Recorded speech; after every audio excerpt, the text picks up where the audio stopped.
contact.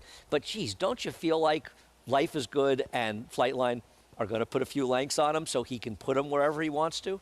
Could be the case. I can't wait. It's going to be a really, really exciting close to what's a really fun Breeders' Cup. There's some terrific races, some terrific horses running, and some good matchups. And we'll get to this race with Flightline, but there's a lot of races to appreciate this weekend. I'm really looking forward to it. You're going to be there. I'm just going to say it right now. If you don't stay for the Classic, we're staying. We're done. We're staying. Well, I'm not in charge. I'm not flying. I'm not the pilot, but I expect to be staying. We'll be back. We'll get into the pick 4 from Churchill when we return. Non-winners of 2 lifetime sprints. Stay with us. We're just getting started on America's Day at the Races.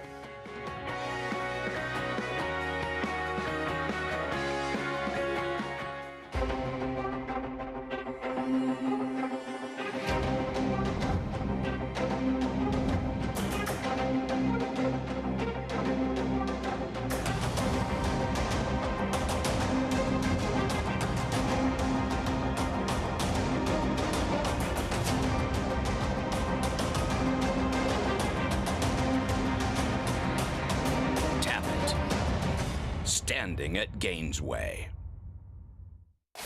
Who you betting on? How about an app created specifically for horse racing? Naira Bets. We specialize in thundering hooves, fist pumping, and boosting your bankroll with robust weekly promotions. And offer betting tips from actual horse racing experts. Bet all day and night, nationwide. Get the action and thrill of horse racing with Naira Bets. When the thoroughbred world descends upon Lexington this November, there is one place you need to be. The place where history comes alive with every championship victory. He's authentic indeed! The place where the future is built with the fall of a gavel. The place that exists to be the heart of this industry. The center of it all. Home to the November breeding stock sale and 2022 Breeders' Cup, Keeneland. Adelphi Racing Club, offering a truly personal racing experience. Looking to own thoroughbred racehorses and win at the highest level circuits? We're not just a syndicate, and our members aren't just investors. We are partners. Experience the Adelphi difference. Join the club today. Contact us to get a taste of the Adelphi experience and come hang with us this Saratoga meet.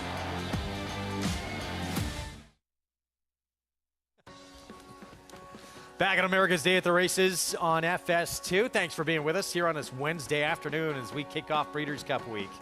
This race started the pick 4, 6 furlong sprint. Non-winners at 2 lifetime claiming group, and the 2, the 3 both on the board at 2-1. Well, I thought the 3 was the horse to beat, Oncoming Train for Greg Foley. Second off a little, but not really a layoff, but a little bit of a 2.5 months. Yeah, I mean, I thought he was very logical. What about the 4 off the claim for Jordan Blair? Is it Blair Jordan or Jordan Blair? Jordan Blair. Yeah, okay, it's the big question mark, right? Cutting back. Yeah, I thought that horse was interesting in here, actually, and the numbers off the claim aren't that bad.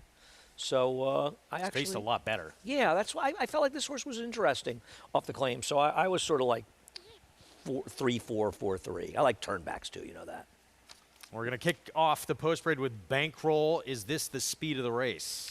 He does look like the speed of the race, but man, I mean, off the turf, 5 furlongs in Indiana, not for me. Trained by John Hancock, race taken off the turf, and that was the first off a race since February for him, back on September 15th, so maybe he can last a little longer today. Big Boss Ben, 2-1. He's probably a better dirt horse, came back to the dirt, but his form has declined, and he's handled synthetic before. I don't like this horse. I'm with you on that 3. I thought this was the horse to beat. Oncoming Train can improve off that short rest, but just 1 for 20. Yeah, but from a speed figure standpoint, he's kind of the horse to beat in here, right? So I don't know why I'm not supposed to like this horse. I thought he was very dangerous. Here's the horse cutting back in distance, Sano Grotto. And he's run some fast races before. And even though I don't love closers there and he doesn't have any speed, if the 1 falls apart, maybe it brings the closers into the race. 20-1, Right of Rush broke his maiden at Churchill for maiden 10. Feels like an underlay. His races just aren't even within hailing distance of these from a speed figure standpoint. And Steve Asmussen with Romancer outside, getting back on dirt for the first time since he broke his maiden at Horseshoe Indy. Feels like they're betting the trainer and the jockey in this situation. Unless this horse is dramatically improved, and his last races were awful, he's never lifted a hoof on the dirt. He's 3-1.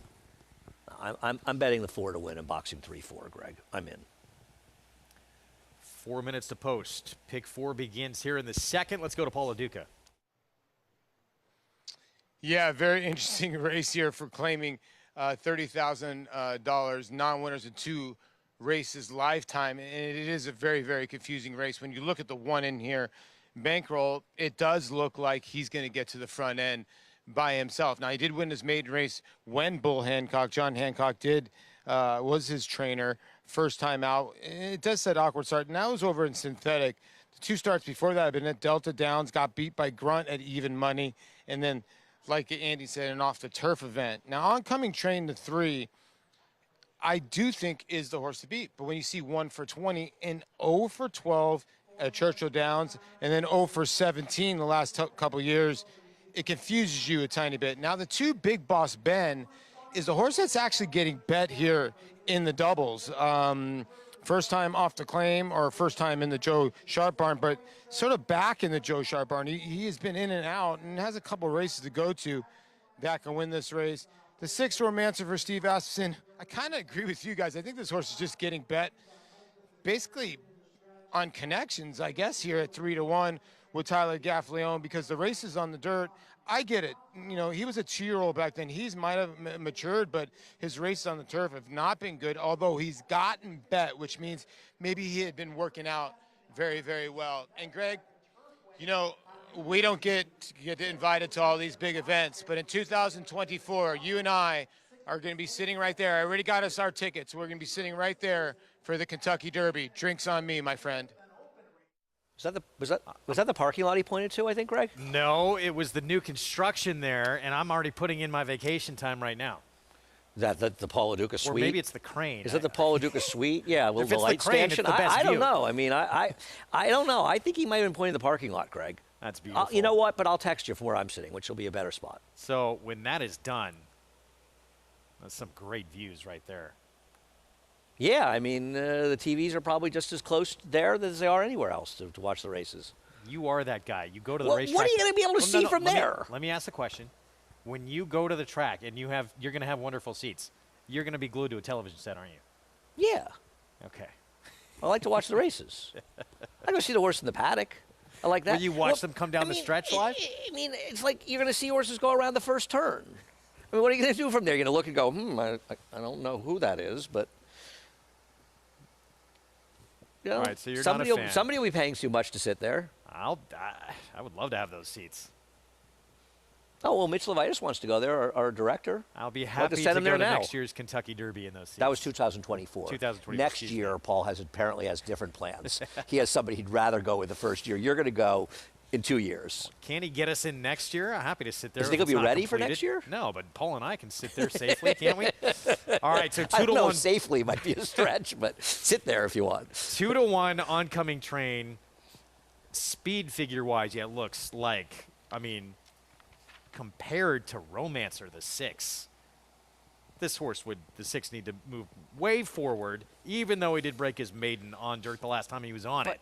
As you take a look at Gaffleone on Romancer. But it was such a slow race, and he broke his maiden on dirt, and it was 5 furlongs in Indiana. Then he ran the turf, and he improved remarkably on the turf, right? He ran behind Red Danger, was pretty good. And now he's been terrible in 2 starts in the turf. So not only is he probably not a dirt horse, he's in bad form. I mean, Tyler wins a lot of races, and I lose a lot of races, so maybe I'll be wrong again. And I agree with Paulie. The worry with the 3 is the 1 for 20 thing. Look at this list of what he has lined up on Breeders' Cup Championship weekend. What do you think is his best chance? Masterpiece. Wicked Hale has no chance. Caravel has no chance. Goodnight has a good chance, but I don't like him in there. He has a good chance. Family Way has no chance. Obesos has no chance. Malavath has a way, way, way outside chance. Masterpiece, actually, I picked 3rd in a long shot, throw in, because the Breeders' Cup Turf's not that strong, and I love Hot Rod Charlie, but it's going to be tough for him. Well, let's look at Hot Rod Charlie in this duel in the Lucas Classic with the Kentucky Derby winner, Rich Strike, and he gets headed and he comes back on to win. He's such a neat horse. I mean, I really think I fell in love with him when you and I were watching that Belmont Stakes, and he and Essential Quality were battling down the stretch. He was involved in such a fast pace that day. And from a speed figure standpoint, the Pennsylvania Derby is the only other race he ran that backed up to it. And he's a very, very talented horse. I just don't think he's gone on with it the way some others have. You know, you wanted to see him take it a step forward as a 4-year-old, and he really didn't. I still think he's one of the best horses in the country on the dirt, but this is not a year to be one of the best horses in the country on the dirt, because this Breeders' Cup Classic is going to take a Herculean effort, especially if you think you can beat Flightline. And I don't, you and I never assume horses are going to win races. And I think we both think Flightline is a very likely winner of this race, but they got to run the races, and it's not just Flightline he has to beat. And let me ask you a question. Do you think, there's some people that think Nick Tammer was wrong to make Epicenter the second choice. I think he made a mistake. He should have made Life is Good the 4th choice, not the second choice. I think the second choice is Epicenter, and I won't be shocked if Taba's the 3rd choice. Tough for Life is Good to win this race. No, I agree with you. That's true. It's from a handicapping standpoint. Even if you think he's the second best in the horse of the race, Yeah. you're going to beat him from the front plate line? Good luck to that. No, it's a valid point. And still, everyone's, trying. You don't have to figure out ways to beat Flightline to make money in that race, too. Well, in any race, you want to figure it out. And if, my play is going to be to get Life is Good out of there. I like the 3-year-olds. Those horses are very, very good, Taba and Epicenter. And listen, I love Life is Good as a horse. I just don't like him in this spot. Pick 4 from Churchill begins right here. Let's go to Travis Stone. They're in the gate. And they're off. Oncoming Train and Bankroll from the inside, and there too is Big Boss Ben. But it's Bankroll who crosses over to lead the way. Big Boss Ben is hard on the chase in second. Romancer comes on to grab 3rd. Oncoming Train is backed off into 4th. 3 lengths from there to Sono Grotto and right of Rush the Trailer. So down the backstretch run, Bankroll blazing the way 4 furlongs out. Big Boss Ben is hounding in second. They went that opening quarter in 22 seconds flat. Romancer not far behind in 3rd, and Oncoming Train is tucked away. 4th and toward the rail, just 2 lengths off the lead with 3 furlongs to go. And Sono Grotto comes alive now and angles outside from 5th, closing in quickly. At the back is Right of Rush. Round the far turn, Bankroll gives it up. Big Boss Ben off the turn in front. Big Boss Ben the leader. Romancer right there. Sono Grotto set down. Oncoming Train in tight, in behind. Nowhere to go. 1 furlong to go. Big Boss Ben, Oncoming Train. Sono Grotto is there. Romancer, final 16th. Oncoming Train found room and took off for the wire. Oncoming Train, some tense moments for a few strides. Didn't matter in the end. Clear-cut winner. Big Boss Ben, Sono Grotto, and Romancer. Oncoming Train, much the best here, wins second off the short layout for the Greg Foley barn. 2 for 21 now. He was the horse to beat on paper, and he ran as the horse to beat in the track. He did not go off favorite. It's lunacy that the 6 was favored. People who bet horses like the 6 is a favorite will go broke sooner than they should go broke. This horse should have been the favorite, 1 or 20 or not. I'm just stunned that my 4 couldn't get second here. I had a nice 3-4 exacta. I mean, he had to ride him enough to stay in the race. Maybe it ended up costing him. Maybe it's tough to get by Luis Saez in the stretch, who rode Big Boss Ben. But the idea that this horse wasn't favored is lunacy. Who took 5 His to 2? best figures, the 6, who went off the favorite, were on grass, not on dirt. It wasn't even close. 6 had absolutely no chance in this race on paper. None. In fact, he ran better than he should have in finishing a distant 4th. I'm sorry, but That's surprising. He's a horrifically bad favorite, and it's all because it was Steve Asmussen and Tyler Gaffalione. I would assume. What else could you recommend about this horse? Wow, what a terrible Oncoming favorite. Train, first win of the year, second win overall from 21 tries, and this was pretty easily done here. Yeah, some under anxious Mitch Miro. moments getting through, but once he got through, on a very patient, good ride for him, not panicking. And I have no argument with what Morales did with the 4, because he was pace compromised, and I think he wanted to get him in the race. He said possibly could have finished second if he sat back more. Yeah, but he's trying to win the race, and I can't knock him for that. 2, 3, and the 6 all went off at 5 to 2, and the 6 was a slight favorite. Oncoming Train, your winner. We'll have the prices for you when we come back. We're going to talk Distaff when we return. Stablemates set to do battle.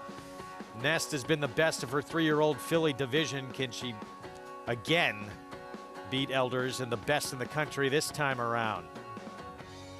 We'll be back with a preview of the Distaff next.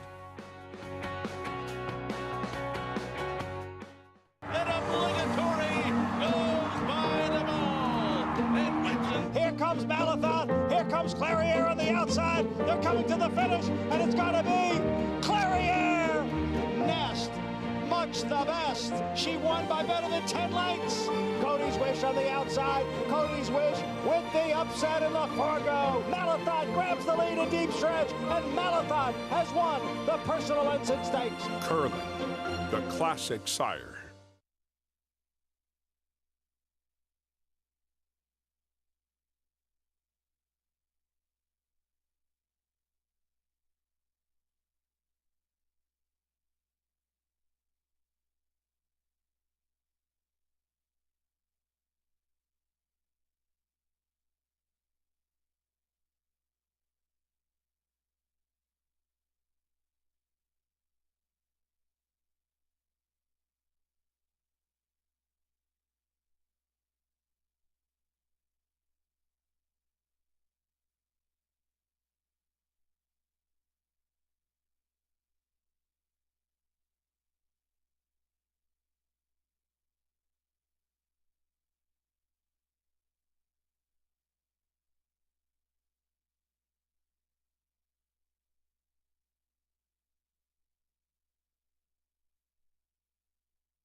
We are back on America's Day at the Races on FS2. It's brought to you in part by champion sprinter Run Happy. Never lost in his career while sprinting, and did it all while racing medication-free. Now standing legendary stall #1, Claiborne Farm.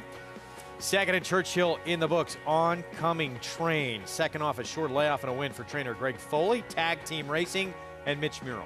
And I think this is like an underrated ride by Mitch Murrell. Saved ground the rail. A lot of people were getting impatient. He didn't worry. He was riding along behind a wall of horses. He didn't panic. He didn't duck inside. He didn't steady him and go outside. He just thought, you know what? I'm going to get my chance to get through. And he did. And he was much the best. Stay the course. Finally got room, and when he did, that's what happened. Well, I think, think of Ramon Dominguez riding, and I don't think I've ever seen a rider that's cooler than Ramon Dominguez. You never saw, Joel Rosario, similar. You never see them steady. And I'd watch Ramon Dominguez, and it's just like he always had confidence that something would open up for him. Once I saw him get unlucky doing that. Probably many times he did not get unlucky. We're all waiting for the Breeders' Cup, as we should. Everyone gets excited for it. We should. It's incredible. Horse who should have been the favorite there. Speed of the race in the first. That's a $46 double. I'm annoyed. Thank you for bringing it up. If $46 I had acted a little double. bit more quickly, I would have had this double, and I totally agree. Greg, you know what's like a Breeders' Cup Classic for a bettor? Making a score. I mean, yeah, we love the big races. I love handicapping them, talking about them, watching them, hopefully making some bets and cashing some races. But for horse players that handicap every day, you never know what day is going to be one of them. But listen, I hit a pick six for $160,000 with some friends in the middle of February back in 2005. Not the kind of day you think of being a memorable score days. But that was Breeders' Cup Classic and the Derby and all the races wrapped into one for me. It's an important lesson, too. When you're handicapping, always look at it. As you're putting a ticket together, don't take it lightly. Think that this could be a big score for you. Take it that seriously. Of course. People talk to me about handicapping the Breeders' Cup races. I don't, and I think you would agree, Greg, I don't handicap them any differently than I handicap a race. You do the same things. You try to figure out who the right horses are. You look at Formulator, you look at Time Form, I look at replays. You look up information. It's all gathering information, and you can find a very exciting race that a lot of other people may not be excited in, and if you make money on it, it's great. No, I'm with you, Greg. You never know what day it is that there's going to be something magical happening for you. All the more reason to watch our programs as well, Friday and Saturday, with all the attention elsewhere. Here's a look at the lineup on Saturday. Filling Mare Sprint, 11:50 a.m. start time Eastern, and then the Classic ends it all at 5:40 Eastern. We're going to take a look at the Distaff division. This is a really intriguing race this year. The stablemates, of course, Malathot, Nest, some other good ones in there that we'll get to in a moment. Nest, 9-5 morning line favorite. What do you think of that? Well, she'll be favored. What do I think? I think Nest, Malathot, Clairiere, and Search Results all have a very similar chance to win this race. You like Society a little more than me. I have some friends that like him as well. I don't like him. But those four, I don't think that there's a big discrepancy with their chances to win. And I'm not knocking Nest. I think she's terrific. She is terrific. It doesn't matter what I think she's done on the racetrack. But she hasn't shown herself to be better than those other horses, and she's going to be favored. So, yeah, you're looking forward to the race. You're looking forward to seeing how she does and how she wins. But from a betting and handicapping standpoint, you're supposed to be betting against her if she's 8 or 9-5, because she's going to be bad value.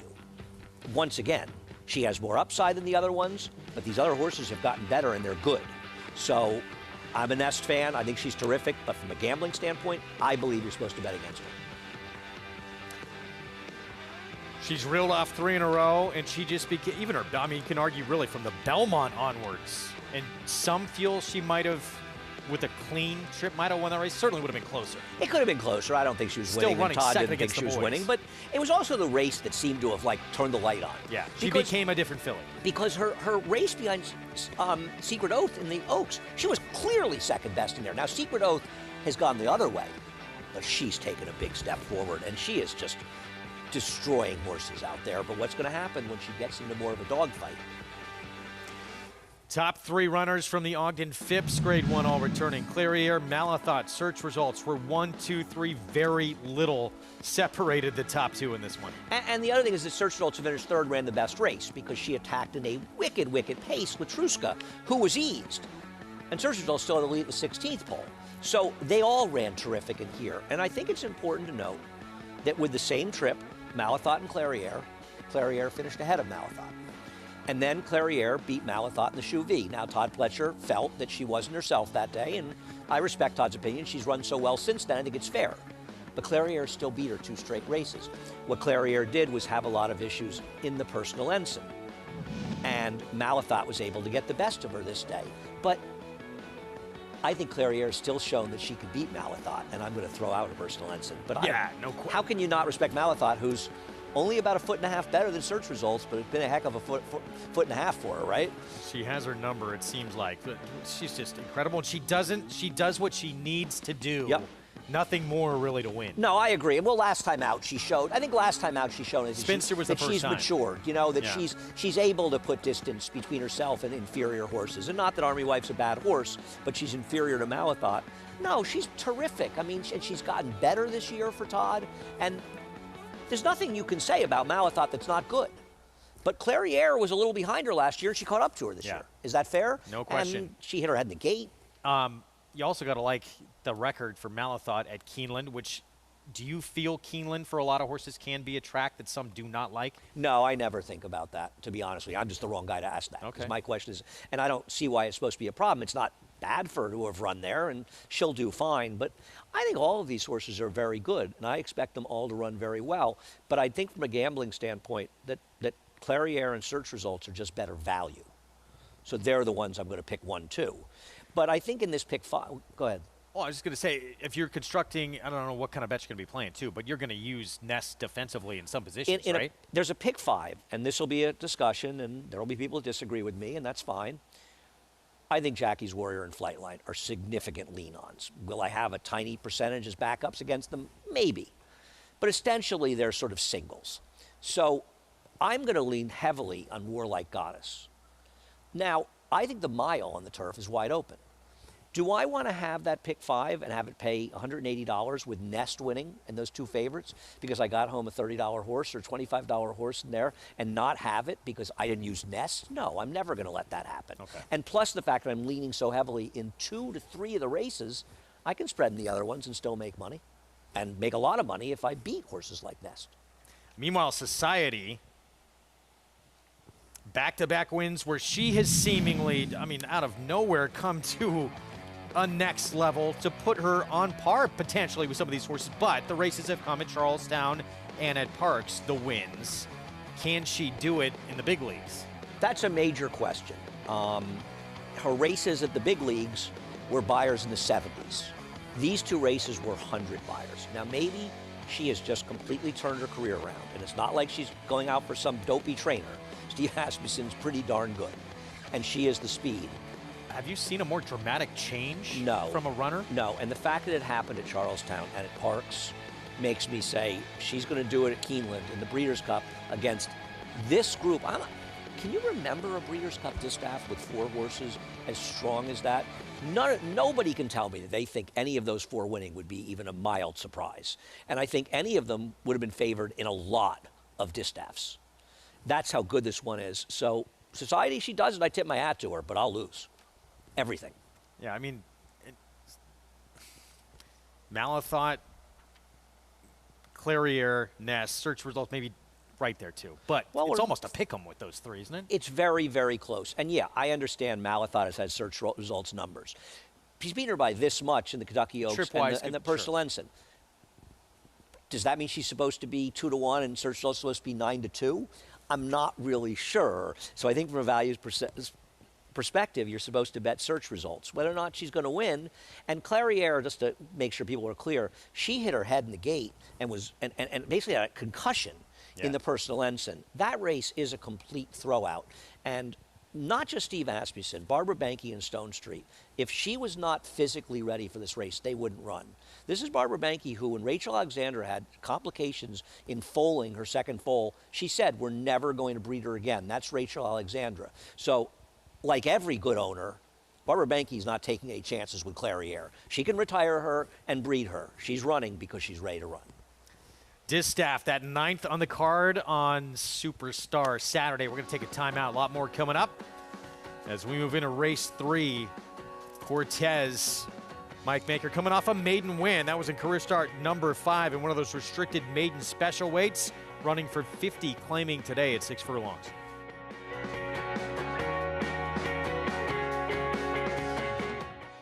Eclipse champion Run Happy, the #1 second crop dirt sire of last year, is back and showing a new dimension with winners on turf, dirt, and all weather. A record-breaking sprint champion, Run Happy is also showing winners at all distances, from 7 furlongs to 1.25 miles. A sire whose runners can carry his speed over all distances and all surfaces. Run Happy, price for value, and standing strong at Claiborne Farm. After the Breeders' Cup, the sports focus will turn to Fasig-Tipton for the world's premier breeding stock event. Over 60 graded stakes winners or producers catalog, 30 of which are Grade 1. Offering champions, Breeders' Cup winners, a Royal Ascot star, and 3 Kentucky Oaks winners, plus 180 selected weanlings, all in one spectacular session. The November sale, Sunday, November 6th at Fasig-Tipton in Lexington, Kentucky. Where will you be? Connect, a Grade 1 winning millionaire and the best son of Curlin at stud to date. Physically impressive and dominant on the track. Winner of the Grade 1 Cigar Mile and the Grade 2 Pennsylvania Derby, where he defeated Gunrunner, Nyquist, and Exaggerator. With Grade 1 winner Rattle and Roll in his first crop, along with Grade 3 winner Hidden Connection. Connect, a proven winner on the track, a proven stallion in the making. Racetrack Television Network brings you every race, from every track, on every screen, every day. With monthly packages starting as low as $5, RTN gives you great value and access to more live HD streaming and race replays than anyone. Visit RTN.tv today to sign up and watch on almost any device, including Roku and Amazon Fire. RTN has packages that start at $5 per month.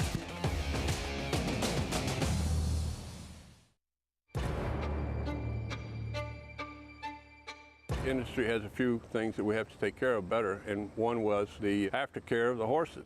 If we did nothing, these horses would end up in very bad places. That can't happen. We have a social responsibility to make sure that Thoroughbred Aftercare is also #1 on the list. The cost could be the entire industry. We have to take care of these horses. I remember that meeting at Belmont Park. It was a dream. It's different than any other program that was put into place. It is a first line of defense for those who are concerned about what happens to the equine athlete after he's done racing. We started with some 21 organizations across the country, and now we're up to over 82 facilities throughout the country and giving away almost just under $25 million. It's the one shining accomplishment that we have that we can point to say we really do love our horses.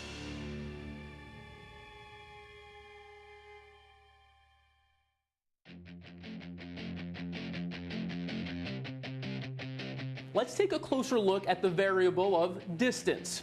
Some horses, they'll be going the distance. Others, you guessed it, they're going for speed. Speed horses, or sprinters, are typically the children of speedy parents. Same thing goes for route runners or longer distance runners. Their parents usually ran better going farther. This is a 1-mile race, so ideally we'd like to find the horse who might run best at this 1-mile distance. Luckily, there's a box in each horse's section that tells you how they've done at the distance. This horse, for example, has run a mile 9 times. He finished first once, he finished second twice, and finished third once. Next, you'll compare those numbers to other horses in the race to get a better feel for who might run best at today's distance.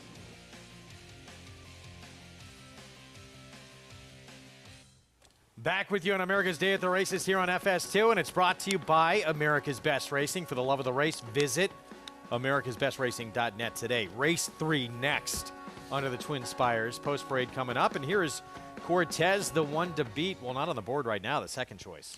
Well, we found out the board's a little clueless at times there, and does look like the one to beat to me, Greg.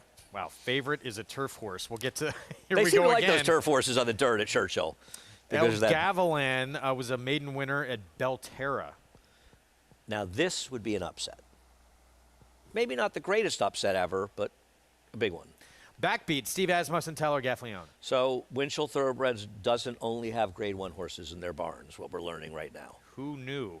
They've got a lot of them. Yeah, a horse with a bit of a shot. Lord Grantham just broke the maiden at Churchill for 20 maiden claiming. That was the first try on dirt. I'm not sure why this horse is the same price as the horse inside of him.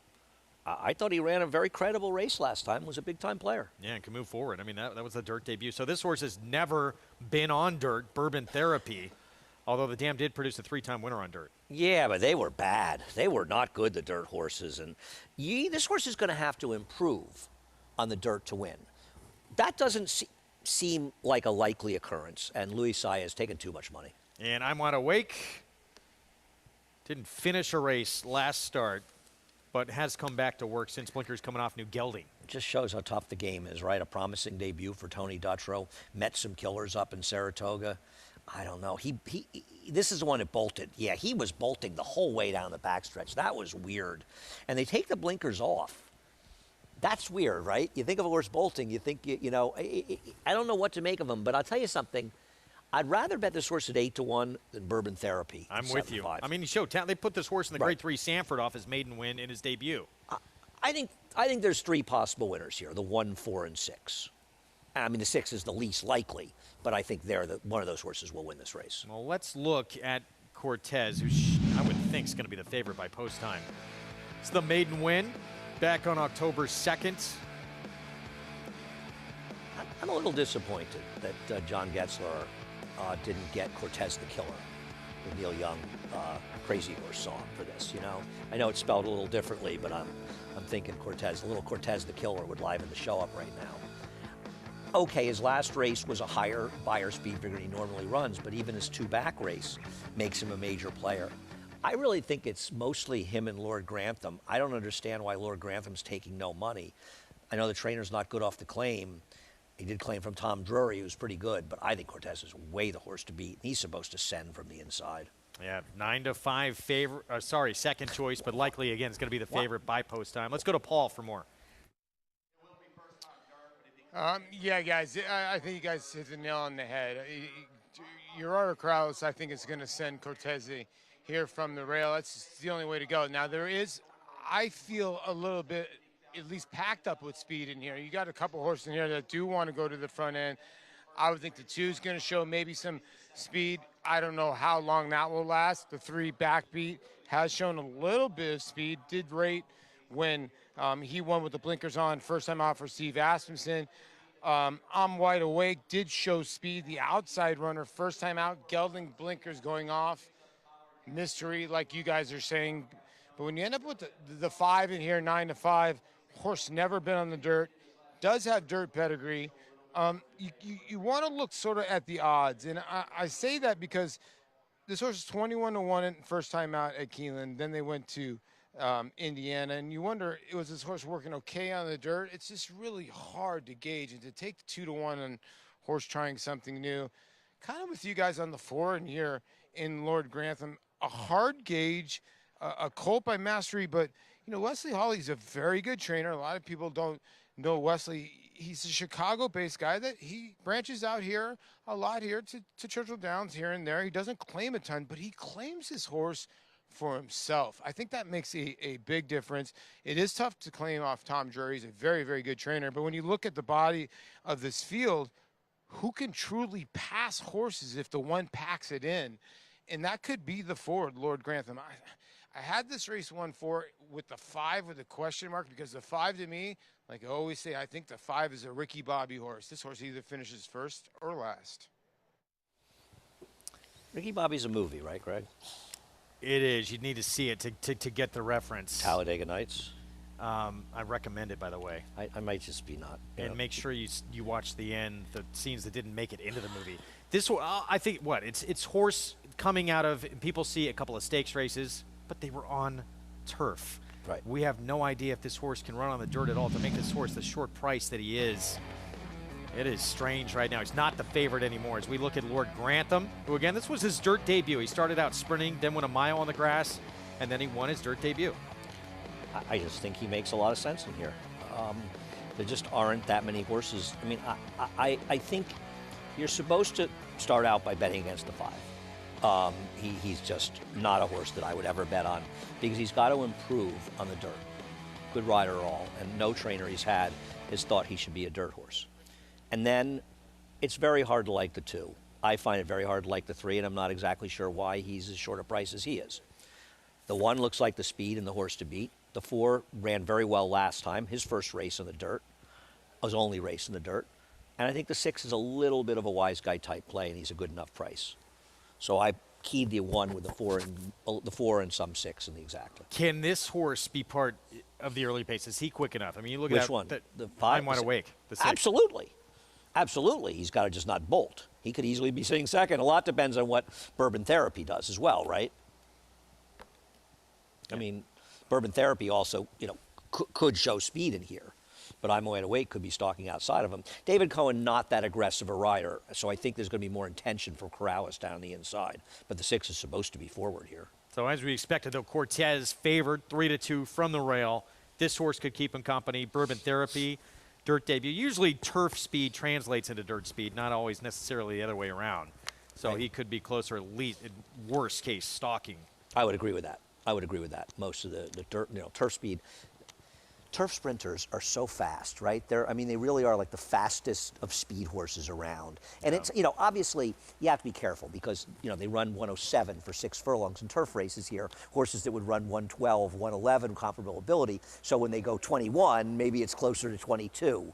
But it does seem to be faster because so many fast dirt horses. And that's a question this Breeders' Cup because you've got that really cool horse, Tyler's Tribe, coming from Iowa in that speed-laden juvenile turf sprint. And he figures to be part of the pace, but he's never been on the turf. Still Halloween, apparently. Spilling over. You know, every day at the racetrack is Halloween in some respect, That's Greg. true. May as well look, since Halloween was on a Monday, see it out through the whole week. Yeah, things have Especially become for the month-long kids. celebrations nowadays. Here's the favorite, 7-5, Cortez. Speedster 2-year-old from Mike Maker. At the end of the day, what barn, you know, Todd Pletcher, Brad Cox, Chad Brown. What barn do you think is going to have the best Breeders' Cup weekend? Well, Chad Brown is John Sadler in theory because he's got one horse and it's Flightline. Yeah. But from results overall, I mean, Chad Brown has live horses in 8 or 9 races. He's got 5 horses in all 5 juvenile races that are under 10 Charlie to 1. Charlie Appleby is another one. He's probably the second choice. And not to say somebody can win, but with Chad Brown and those live horses, then he's got 2 horses under 10 to 1 morning line in the Breeders' Cup Turf Mile. Pipeline's not without a chance. The Dirt Mile, I think you would agree. In Italia, probably be the second choice in the filly and mare. Bill Mott has a big chance. Bill Mott has some very live horses. Todd, obviously. You know, Todd has never won the juvenile fillies dirt race. I was stunned to learn that. How does that even seem possible? He's had so many good dirt fillies over the years, right? And if somebody gave you a multiple choice and 4 was one of the guesses and 0, if you were down to 2, would you call a friend or say there's 4. No way he won 0? Yeah. It's sort of amazing. There's the Winchell Thoroughbreds runner stepping in for Steve Asmussen. Tyler Gaffleon backbeat the 3, 6-1, not without a chance. Prefer some others in there. Now down to even money on Cortez from the rail. We're set. Prevailed. 3rd from Churchill. Let's go to Travis Stone. They're in the gate. And they're off. Bourbon Therapy bounces out on top. El Gavilan is there and coming up on through and down toward the rail Cortese. And from the far outside, I'm Wide Awake. 4 of them in a scramble on early. Cortese and El Gavilan head-to-head early. I'm Wide Awake keeping pace on the outside 3rd. Bourbon Therapy backs off into 4th. Break a 3. Backbeat comes away 5th. Lord Grantham is at the back in 6th. Cortese has made the lead, but had to work hard to get there. That quarter in 21-3. The pace is sharp. They're on the far turn. Cortese, short lead. El Gavilan trying to keep up in 2nd. I'm Wide Awake, hovering to their outside in 3rd. Bourbon Therapy coming under a ride while 4th. Lord Grantham is winding up from 5th, and Backbeat is at the back in 6th. At the quarter pole, Cortese rolls off the turn, 4 lengths in front. El Gavilan couldn't keep up, trying to hold 2nd. Lord Grantham's a closing 3rd. I'm Wide Awake is 4th. There's 1 furlong to go. Cortese hit the rail right there at the 8th pole. Nonetheless, is still clear by 6. Lord Grantham in 2nd. El Gavilan is 3rd. Backbeat is 4th. And under the wire, it is Cortese. A much the best winner. 5 lengths in the end. Lord Grantham, El Gavilan, and Backbeat. Even money should have been, what, 1-9 off this performance? Well, I mean, was supposed to win like this. I mean, we was not surprising this horse won. It was controlling speed. The 5 couldn't handle the dirt at all. He was a ridiculous second choice here, and the horse who should have been second choice, Lord Grantham, finished 3rd.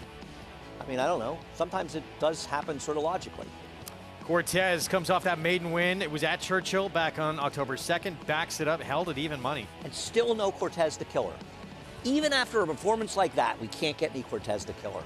It's very disappointing. You want them to ownership group to apply for a name change?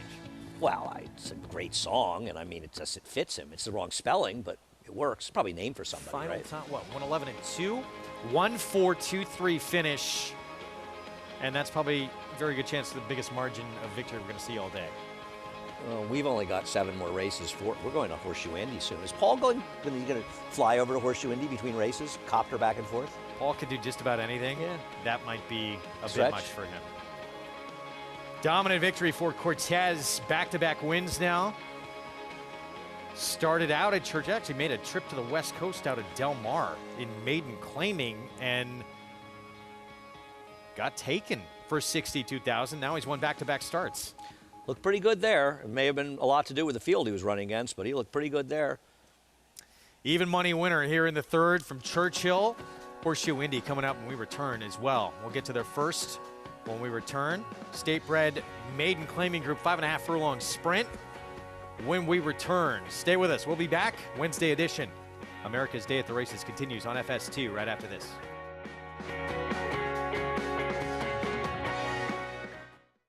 He was just put together like a machine, and he had a great mind. Everything about him was what you'd want. Tis the Law pops the cork in the champagne. Tis the Law is going to win the first leg of the Triple Crown. I've never seen him get tired.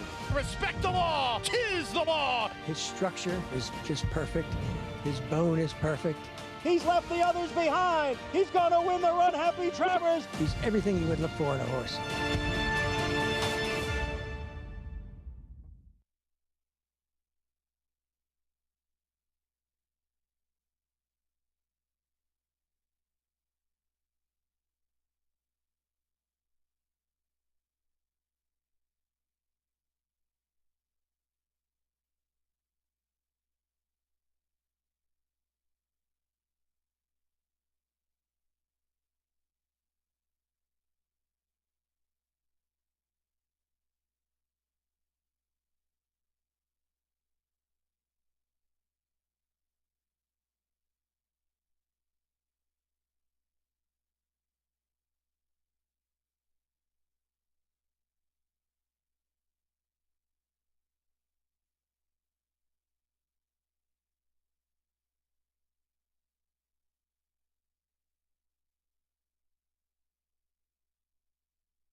We're back on America's Day of the Races here on our Wednesday coverage on FS2, third in the books in Churchill Downs. Cortez just dominant against this group. Yes, this race played out the way it basically looked on paper between the 1 and 4, and he was much the best to get it done. But he got a little better than you should have because they decided to bet on Bourbon Therapy. Big $333 with an even money favorite to close it out. Horses should have been favored only 2. Does Paul know that his interview coming up is one of my pals, Mike Maker and I? We're like this. The whole racing world knows that. Let's go to Paulie. With winning training, Mike Maker, Andy Serling claims that he's one of your pals. Do you feel the same way? If Andy says it's etched in stone. It's etched in stone. Congratulations with Cortese. You know, we were talking right before the race, you and I asked you, can the 5 take to the dirt? You go, well, we'll see today. I've been training like it, but you said, listen, the 1's the horse to beat. Yeah, I mean, Bourbon Therapy didn't handle it all. Luis said he was there for him for about 2 or 3 jumps, and he was done. Yeah. And then Cortez, not many places to run, so this was a logical spot. So Cortez is the right pronunciation because we got it all over the place. I have no idea. I just figured if I acted like I knew what I was talking about, people would go along. You just trained the horse. You know what? And I asked you, I said, Mike, what horse would you like to talk about in the Breeders' Cup? And you brought up an interesting horse, 30-1 on the morning line, Artemis City Limits, draws the 14-hole in the Breeders' Cup turf sprint. Been running very well, training very well. He's been a model of consistency all year. Ran a credible race last time. Was unlucky not to be second. He's got the 14-hole, which is not ideal, but he's got good gate speed, so hopefully he doesn't have to stand in there too long and he'll beat the gate. Do he's got a shot to hit the board or even win the race, Mike? Yes, I do. I mean, as consistent as he is, I feel like he's got a great shot to hit the board, and he wasn't far off Wesley's horse last time. So. Well, a big endorsement from one of the best turf trainers in the world. This horse is pretty neat. I mean, he is exceptionally quick. Unfortunately, there's a horse named Golden Pal that's really quick in the race, too. He's been in the money 14 of his 15 career starts on grass. His turnaround is remarkable when you think about it because he was really a bit of a phony. Losing a race at Belmont this past spring, summer, where he had an easy lead and no excuse to lose. And suddenly in Saratoga, he completely turned his career around, and he's really got himself up the upper echelon. Last time they ran against Golden Pal, they rated him. His strength is his speed. I understand it may have given him a better chance for a lesser position last time.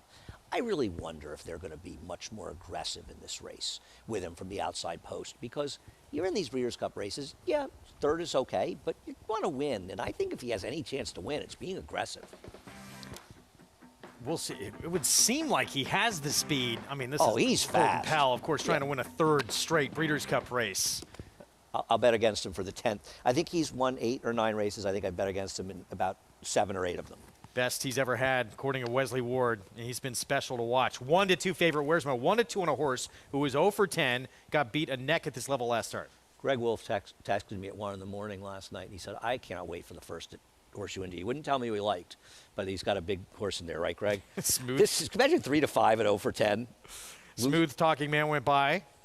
Well, got beat by Where'smo last start. Here's a 3 Copper Harbor. The Copper Harbor just seems consistently slow. Has 1 race, right? 1 decent fig. Protected area, cuts back in distance. I like the 4 protected area on the turn back and the 5 Brent Space.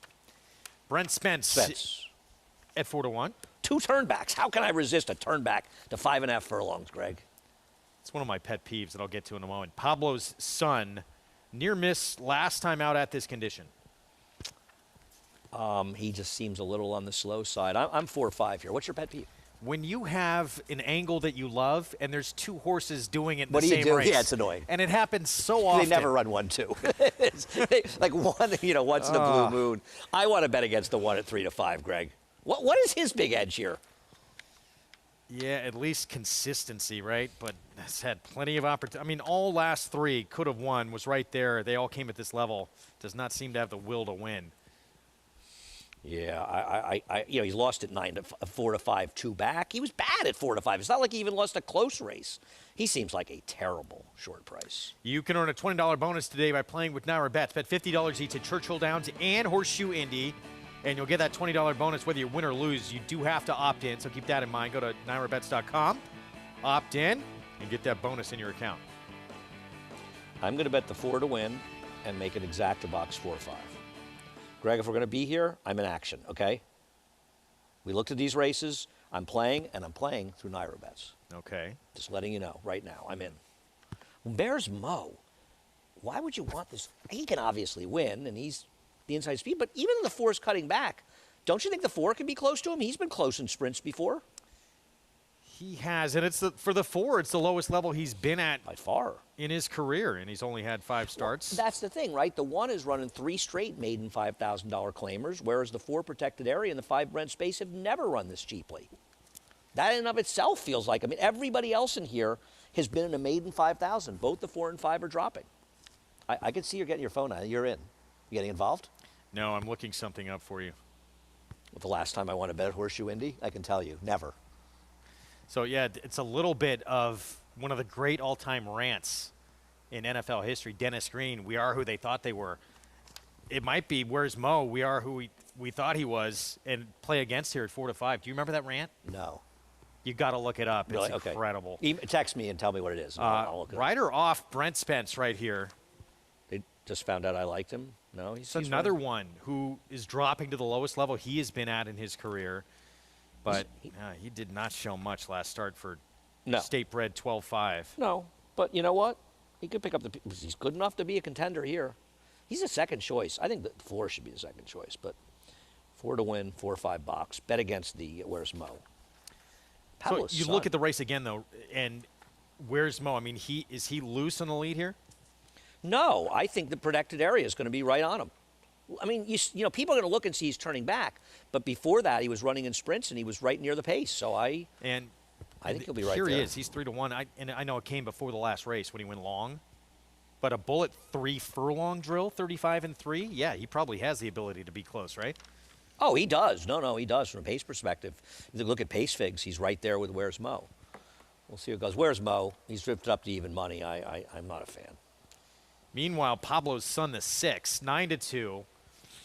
He's had 10 tries, too. He was a neck behind Where's Mo last time out from a stalking position. And he's going to get a half furlong less ground today. I want the droppers. Horseshoe Indy's relatively close to Churchill, right? It's Indianapolis isn't that far away. I don't think it is. I've never been. Have you been? I've only driven through Indiana on the way to driving to Dead shows in Chicago. I've not, but I know who to ask. Tom Amos. He wins a lot of races there. He's like the king. I'm going to get to see him. It's sort of amazing he has horses entered on Breeders' Cup weekend. It's kind of unusual for him to be involved in the big races. You are his #1 detractor in this sport. But I root for him as hard as I root for anybody. You know what? Curly Jack is in a tough juvenile, and he's probably not good enough, but he's a pretty good horse, Curly Jack. Tom's going to have some fun with him. And that horse on Sunday, you missed it on Sunday, Greg, you weren't here. He had a horse win his second start. He's 2 for 2. That was very impressive. He's got a very nice 2-year-old in the barn. John Dooley, the call.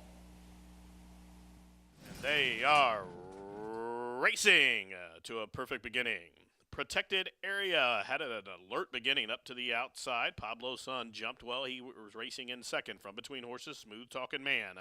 Now up the inside, there goes Where's Mo, and deep on the course is now Pablo's son, who is second last, and Copper Harbor is at the back of the pack. They head up the backside, chasing protected area with that quick beginning. Shows the way. Here's Brent Sprints trying to bridge the gap to the outside. Where's Mo to the inside third. Now Pablo's son up a couple of spots. He's in about the 3 path, closing in from fourth. Then Copper Harbor and Smooth Talking Man is now at the back of the pack. 1 quarter to go. 7 Links would cover the lot in its protected area. In Sammy Bermudez, who shouldered the load thus far and arrives to the top of the lane with a 1.5 cushion as they turn on down for the money. Here's a protected area, and Brent Sprints is gaining ground to the outside with 1 furlong to go. Protected area is under a heavy drive. Here comes Brent Spence closing down the stand side, and Brent Spence raising the stakes and drawing away here. Brent Spence for the Spooky Hollow and Langmeyer is going to win. Punched home going away to break the maiden in start number 8 by almost 4 in the end. Pace-setting protected area was second, and looks like third was Where's Mo. And it was one of the class droppers in the field. Brent Spence, lowest level he's been at, wins in his 8th start. So I guess this is that 1 in 30 times. The 2 turnbacks end up running 1-2. And to be honest, Greg, there was barely a point in this race where they didn't look like they'd run 1-2. I mean, Where's Mo had nothing. The 4 cleared. I thought I was going to be gin with him clearing, but the 5 Spence was just much the best in here. This exacta, Greg, is $31. This exacta has been tremendous today, both racetracks. We'll have those prices coming up for you in just a little bit. You had just said when we were previewing, you're putting together some tickets. You're going to play a late pick 5, maybe the most wide open race of the sequence. The race we're going to talk about right now, the Breeders' Cup Mile. Oh, the mile is a really, really fun race. There's some very good Euros in there, some really interesting U.S. horses. I can't wait. I think Pogo's interesting. Yeah, the problem with Pogo is he's a speed, and there does appear to be tons of pace in this race, and he's a forwardly placed horse. And listen, Domestic Spending is coming back, and he's a horse that means a lot to me, and I'm excited to see him coming back. Horse to beat, and he in the Woodbine Mile, I thought there were 6 or 7 horses that made that race so interesting. He just dominated that group. I understand that Modern Games can win this race, but I'm betting against him. The performances of Charlie Appleby horses at Woodbine is another worldly. Now, to be fair, he's 5 for 10 in the last 5 years in the Breeders' Cup with 2 seconds. But he's 7 for 8 at Woodbine with 1 horse basically being used. And the horses at Woodbine do not come back and run the big numbers they've run there. I've seen it over and over again. And he came back last time and was a decent second at Ascot 3 weeks ago. But he barely got second. I don't think it was a great effort. And I just wonder how much he has in him. And I feel like these Charles Appleby horses are going to be overbet, so I'm going to try to beat him all weekend. I'm looking for a reversion of the mean. Well, Frankie Dettori, he will be on Kinross, who is a 7-time winner and over the $1 million mark on the grass. He's a very, very good horse. And here he is winning the sprint on British Champions Day at Ascot. And he's extremely good. I'm not knocking him. But he's coming back in 3 weeks. He won the Prix de Fleuret a couple weeks before that at a Longchamp. 2 weeks later in England, wins that race, 7 furlongs, 6 furlongs. Now he's stretching out to a mile soon in England. And more importantly, he drew post 13. It's one thing to get an outside post if you're a closer that can drop back. It's another thing when you have 2 to 3 horses with speed inside of you in a speed-laden field to draw an outside post. I don't see him getting a trip that can win the race for him. 4 in a row. You see that the record at a mile 0 for 2, but I think he's a different horse since he ran a mile distance. He's an exceptional horse, Greg. In no way am I knocking him, but this is a very, very tough row to hoe. No favors done coming off a layoff dating back to August 14th for Domestic Spending in terms of where he's going to break in this race. If he were to win this race, it would be one of the big stories of the Breeders' Cup. And he is the best American horse, and he runs his race. This win in the Manhattan was a devastating win. He ran extremely well when he dead-heated Curl Liam against a very slow pace to make that run and dead-heat him. Didn't work out with a super slow pace in his last start. He was one of the favorites, if not the favorite, for Breeders' Cup Turf. Withdraw the day before with a suspensory injury. He didn't know if he'd come back. And I remember Chad Brown saying to me a little over a month ago, he was here at Aqueduct, and he had a video for me of his workout at Saratoga, and I've never seen him more excited than he was. The domestic trainer was back, and he said, I think I'm going to get him to the Breeders' Cup Mile. I really think I can. The post isn't good. But having said that, you've got 4 horses right inside him with speed. He has no speed. He's going to be in the back of the pack. He's got Flavien Prat. They're going to go, and he's going to be able to drop over. I don't think it's going to hurt him that much. I don't know if he's up for winning this race. I think Regal Glory, Chad Brown's other runner in here, can win in here. But there's no horse I'm more excited to see back than Domestic Spend. Be one of the truly great stories of the Breeders' Cup. As for Chad Brown, yeah, he has Regal Glory as well. She's tackling the boys, and before that defeat, I would still think she is. She was the leader of the filly and mare turfers, and she's been good enough that she's going to tackle the boys second against Casa Creed and the Grade 1 4-star Dave. It's nice to be Peter Brandt, and the second most accomplished is in Italia, who's in the filly and mare turf. He owns both of them. This is when she's really good. Now, I thought that her race second, the 4-star Dave, she ran the best race that day. She was never near the rail, 2 to 3 wide the whole way, while the winner spent most of the race in the rail, and that was when the rails were down. In Italia, they run the race last time out. I like Regal Glory. I think she's a major player in this race, and the price is going to be right. It's a very, very tough race, but she has a big chance. 12 for 21, lifetime on the grass, 2.3 mil plus in earnings. She would be a great story as well, winning this race. It's a phenomenal race, and you want coverage in that Breeders' Cup Mile. We didn't even talk about Dreamloper, who I think might be the toughest European in here of all of them. Drew post number 3. She was sensational in the Prix Moulin at Longchamp back in September. 4th next at Churchill Downs. It will kick off a pick 4. It's a $50,000 maiden claiming route race. Going longer in this one here at a mile and a 16th. 9-5 favorite, Cotton Candy Annie, dropping in class for the first time.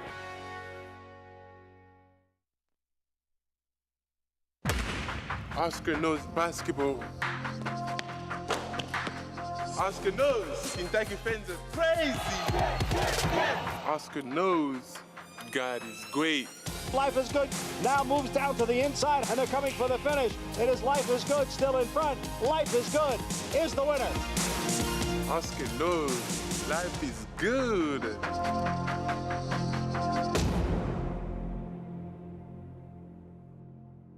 Launch your Thoroughbred ownership experience with Flying Partners Racing, a New York and Florida-based racing partnership with winning percentages over 20% at Belmont, Lone Rock to win, and 25% at Saratoga in 2021. Ice Princess. Limited opportunities available now, with yearling partnerships coming this fall. It is Tell Your Daddy. Meet the Flying Partners team at our open house. Visit flyingpartnersracing.com to learn more.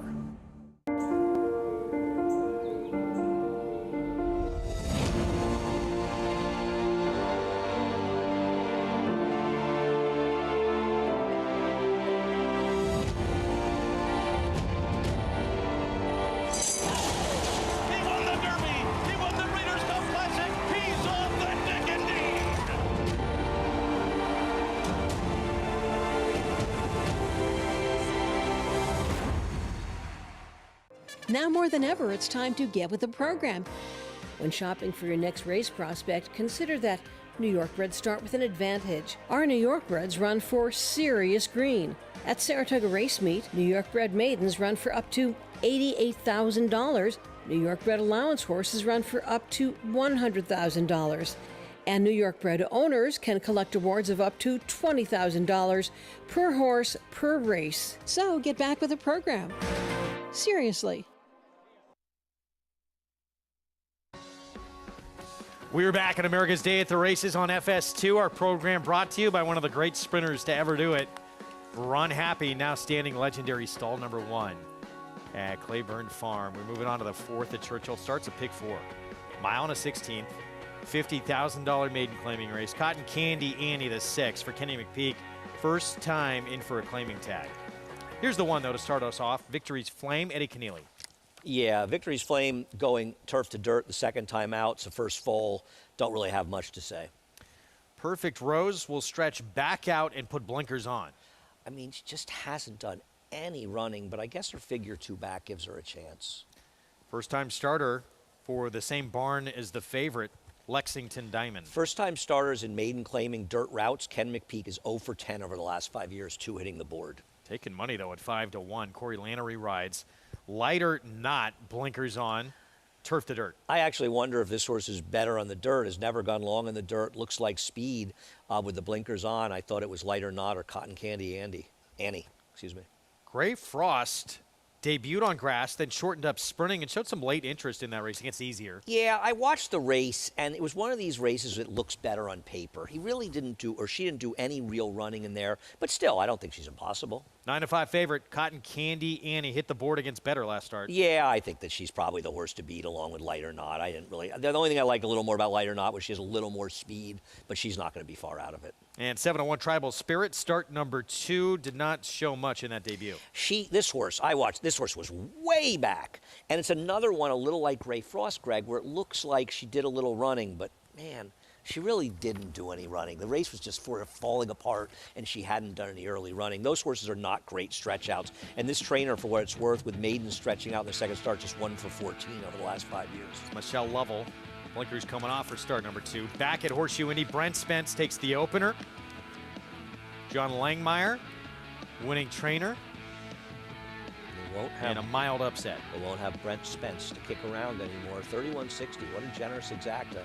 All you had to do was know that whereas Mo is a horrifically bad favorite, he will live to lose again.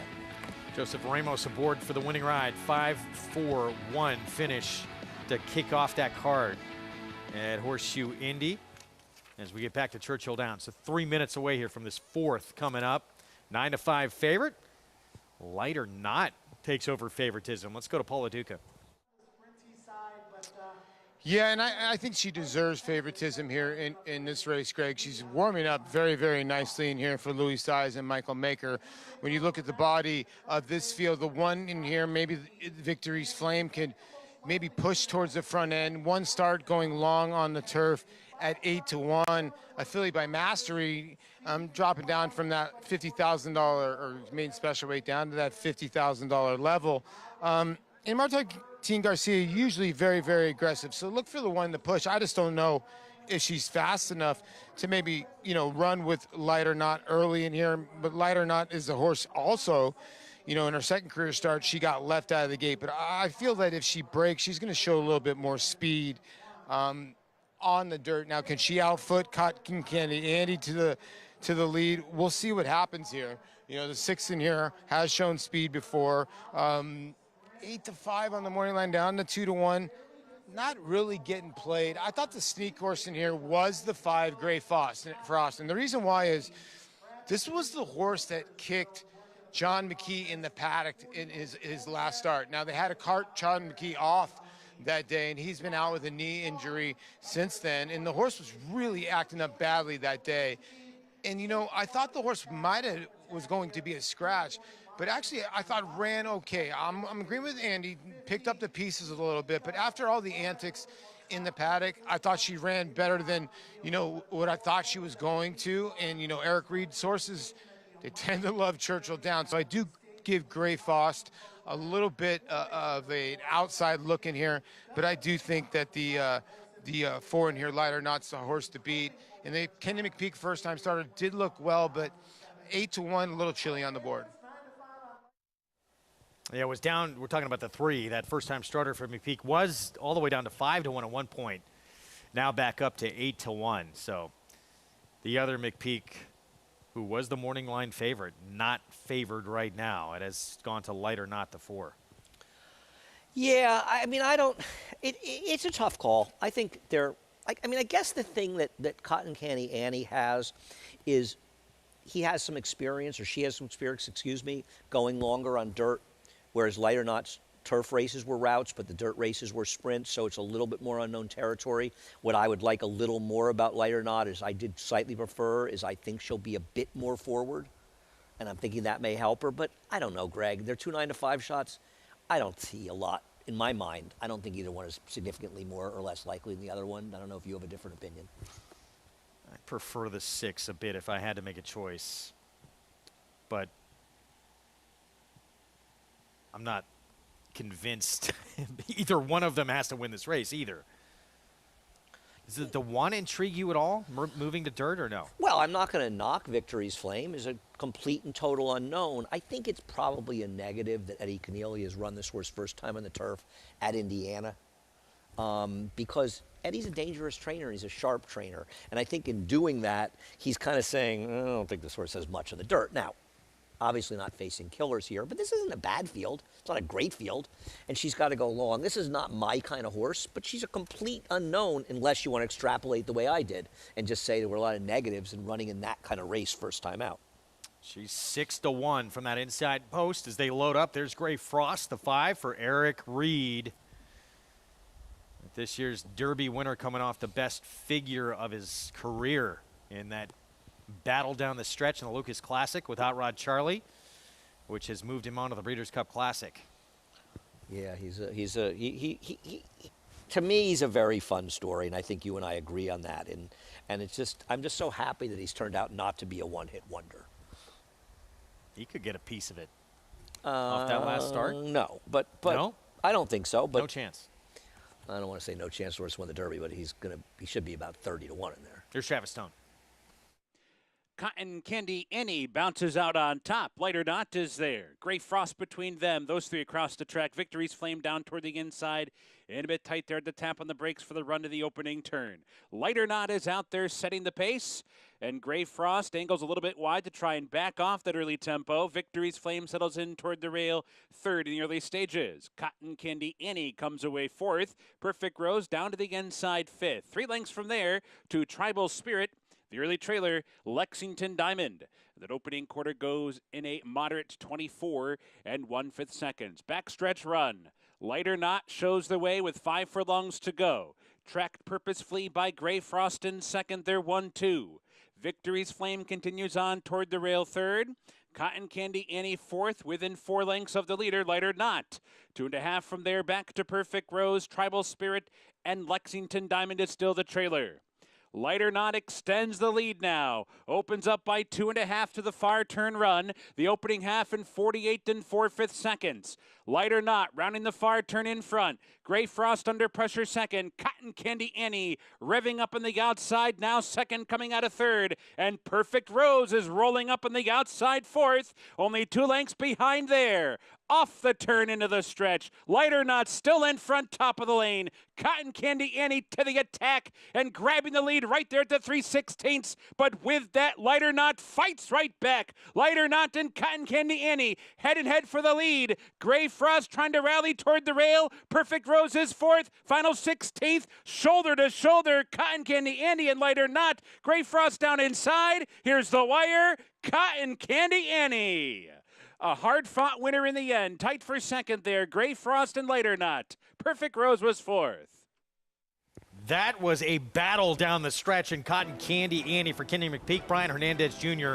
wind up winning it. And I think the experience and the ability to go the distance helped. I thought a fascinating thing about this race is it appears that Gray Frost came back on to get second. Now, it may be that these horses were just sort of done down the stretch, but didn't it really feel like Gray Frost was kind of finished? And did she re-rally on the rail partly because the rail may be the place to be? And I think she got second. Did the 6 come in? Maybe a little, but wasn't the 4 already coming out? If anything, wouldn't the argument be that the 4 had come out to get to that point? So I would doubt it's anything of any significance. Winds up going off the favorite at 6-5. We'll see if we can get a look at the head-on. When did that happen? They were 9-5 going around the turn, weren't they? Okay. Cotton Candy Annie, start number 6, if this stands, has graduated, and she had to work to do it. Yeah, I think if anything, the 4 came out. I think the 4 came out, and that's why the 6 was sort of holding her ground, and maybe she came in a bit. But you know, once you're coming out like that in the 4, I would be surprised if there's anything. And I think the 4 ended up. I think the 5 beat the 4 for second.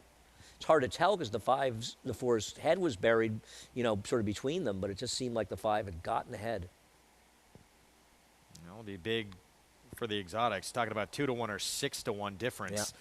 Take a look at the head-on down the stretch. All right, now watch. Right now they're in basically the 3 and 4 path, right? See, the 4 is coming out.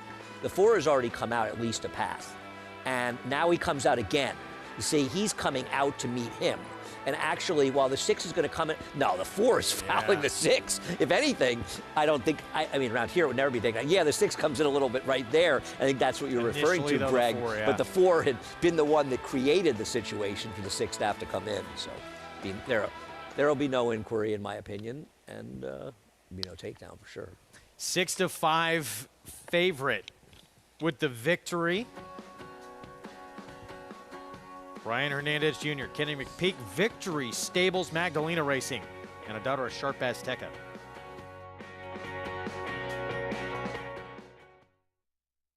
Catholic Boy, one of only 3 American 3-year-old colts in history to win Grade 1s on both dirt and turf, including the immortal Secretariat. A 6-time graded stakes winner from ages 2 to 4, and the fastest 3-year-old of his crop over 10 furlongs. He's so impressive today, the others didn't even have a prayer. Catholic Boy rolls in the run. Happy Travers. Dual surface Grade 1 winner Catholic Boy, standing at Claiborne Farm.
We're back on America's Day at the Races. Thanks for being with us on this Wednesday afternoon. A program brought to you in part by Hillendale at Alapa.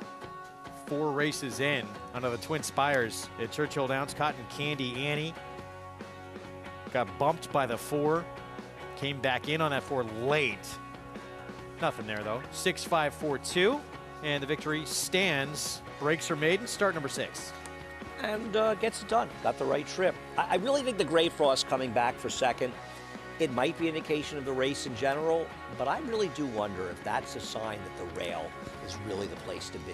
But we'll see going forward, because there's going to be a lot more dirt racing at Churchill Downs. Brief moment, you thought maybe that 5 was going to come up that rail and win this race. I know. You and I were like looking in the mid-stretch thinking that horse come back and win. 6-5-4 finish. Congratulations to the winning connections. In race 5, going to start the Derby City 6. $30,000 maiden claiming race, mile and a 16th. And we'll set that up momentarily. By the way, I incorrectly said, we didn't know, there's a announcer change at Horseshoe Indy. We're trying to figure out who it is. Not John Dooley on the mic today. We love John Dooley. John was a backup announcer here in the 90s. Are you aware of that? In the winter, he used to come and call. Terrific guy, terrific race caller as well. Mile and a 16th in this condition, $5,000 claiming race here in race 2. The favorite Gold Buckle, who put together back-to-back wins at this track this summer. But we start with the 1. Yeah, the 1, Blue Moon Justice, been running in Indiana, stretches out, has tried to go long before without much success, but not impossible. Both the 1 and 2, 4 for 17 lifetime. Here's the favorite. Yeah, is going to drop back down to this level after trying tougher last time. Seems fairly logical. Campaign Spy, the 3 and 9-time winner. Yeah, I think this is the overlay right now. I'm not sure why this horse is 5-1. I thought that Campaign Spy and Gold Buckle were the right 2, but it's hard. Bad Boy has been exclusively on turf of late. Yeah, his dirt races are too slow. I don't like him at all. Ship-shaped, second back, it's 2 back, I should say, second to Gold Buckle. Did run second that day, but you almost feel like it was by default. The win leader of the field. It's a 16-time winner. It's one over 200,000 Showbiz Star. Yeah, it feels like those wins were in a different spot and has been running at lower level races out of town. Geez, I didn't see this horse at all. I'm gonna bet the 3 to win at 6-1 and box 2-3. So 11-1 outside on Showbiz Star. Favorite, the 2 at 6-5 in a race where you can play a pick 3 coming up, and you can play with Naira bets. That's the offer. $25 free play and that $200 deposit match sign-up bonus. Punch in the code CUP25 at sign-up for new members. Take advantage of those promotions at NairaBets.com. Get you ready to roll just in time for championship weekend coming up Friday and Saturday. And you just recorded your Breeders' Cup previews earlier this morning, correct? I did. And you can find those where? They are on the Naira YouTube page. I tweeted them out. If you follow me on Twitter, I tweeted each video out. There's 14, one for each race, and they are on the Naira YouTube page, which I know a lot of you are familiar with from watching our show there. But thanks, Greg. Yeah, I enjoy doing those every year. And the truth is, for me, it's a way of making sure I really do a lot of work on the Breeders' Cup races, you know, and I enjoy digging into them. I think for horse players, it's just fun to do it, right?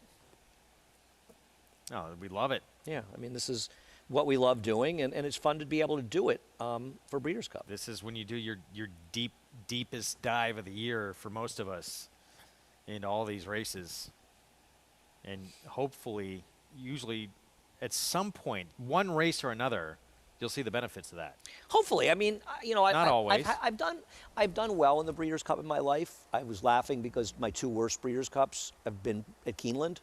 It could be random. I mean, I've had some success. I like Wavell Avenue when she won there a few years ago, but I think it's opportunities, and they're there. And you can like horses that are really good horses and get 8-10-1 on them. They're very competitive races, but and you don't have to hit pick 5s, pick 6s to win on the doubles, pick 3s. Exactas. Scale back. Yeah. And they can pay huge. No, I agree. It, you know, it depends what kind of player you are, but my friend Nick Tamaro finished 2nd or 3rd in the Breeders' Cup BC Challenge a number of years ago, and he made all his money when he liked 2 horses that ran 2nd or 3rd, but he boxed in tries.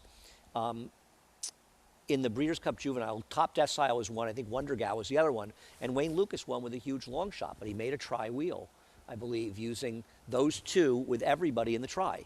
And he hit the try, and that's what propelled him to a great result. And Nick's not only a very good handicapper, but he's also a terrific bettor, and that's the way you can do is find those opportunities, because it's not a day filled with short price payouts. There may be a couple, but, you know, and well, if you're right, on Saturday in the late pick 5, well, it could be. I have some goofy ideas in the juvenile races. I like an odd horse and I don't want to give it away, you should watch them, but in the juvenile turf race, the last race on Friday, I think there's a very live long shot in that race. I also think there's a really live long shot in the juvenile fillies on the dirt, that race. I don't want to give it, I think people should watch the videos. Okay. But I think there's some real opportunities in those races, because I don't think there's a stick out, Greg. Silver Knot's probably the one to beat in the juvenile turf, but for Charlie Appleby. Yeah, but I don't, you know, I don't mind using some long shots. Jimmy McNerney, by the way, on the call here at Horseshoe Indy, and he'll give us race 2 here coming up again. Mile and a 16th here. Condition $5,000 claiming race. Here we go. Into line, green cap, and Showbiz Star, the veteran, the 16-time winning 11-year-old up to the outside. Showbiz Star. Don Martin, the winner yesterday as well, completes the load. They are at the post. They are racing. Slight hop at the start for Bad Boy. Not a great start for Gold Buckle, but it was a wise one for Showbiz Star, the veteran, who comes out to assume command. Ship Shape tugging hard against Shorty Perez from the middle, and Blue Moon Justice down to the inside is 3rd. Campaign Spy came away racing in the 4th position. Then we trail back to Gold Buckle to the inside of a wide, and last at the back of the pack, Bad Boy. They round the turn with just about 6.5 furlongs to go. 7 lengths would cover the lot. And up top, it is Showbiz Star in Ship Shape. They square off as they turn up the backside. These two disputing the early go as the first quarter. They win it 25-2. So not much pace on for these veterans as they head up the backside. Ship Shape to the inside of 16-time winner Showbiz Star. Pink Silks of Blue Moon Justice place right to the outside of them in third. Deshaun Parker has Campaign Spy fourth and about 2 off the pace. Up to that one's outside is Bad Boy, into the inside. It's Gold Buckle still last. Into the far turn run, half mile, 50-1. So a controlled tempo from Ship Shape and Showbiz Star. Now Blue Moon Justice behind those slow factions has been put into play early by Dela Cruz, ranges up to the outside of the pace setters. Now these three ride across the course. Meanwhile, Gold Buckle has picked his way through the pack. He's fourth in behind that leading trio after 3 quarters in 1:14.3. And here they come to lean into the lane. And Blue Moon Justice and the White Shadow Roll will turn on down. Angling off cover, Gold Buckle is coming at him and coming on. Ship Shape still down along the fence. 1 furlong to go. Blue Moon Justice is still there, but Gold Buckle is pressuring up to the outside and tightening the screws with a 16th to go. Gold Buckle sweeps up, and Gold Buckle will show them to their seats. Gold Buckle a convincing winner at 7-5. Gold Buckle won by about 4.5 at the end. Tight photo for second between Ship Shape and Blue Moon Justice. The running time, 1:47 flat. Gold Buckle, now a 5-time winner. Gold Buckle's now won 3 of his last 4 starts, 5-time winner overall. And a good ride here as well, just sitting patiently down the inside, letting the others do battle, letting the one make that bit of a premature move and actually end up costing him second as the number 5 Ship Shape appears to have come back on to get second, sort of like the race we just saw at Churchill, but no doubt about it with Gold Buckle, 7-5 and one like he could have been 2-5. Prices when we come back. And we'll look ahead to Friday's card. Breeders' Cup Juvenile Fillies. Saw her at Saratoga. Chocolate Gelato. Todd Pletcher. Can she get it done? And what could be a very lucrative weekend for the Hall of Famers. Stay with us. We'll be back.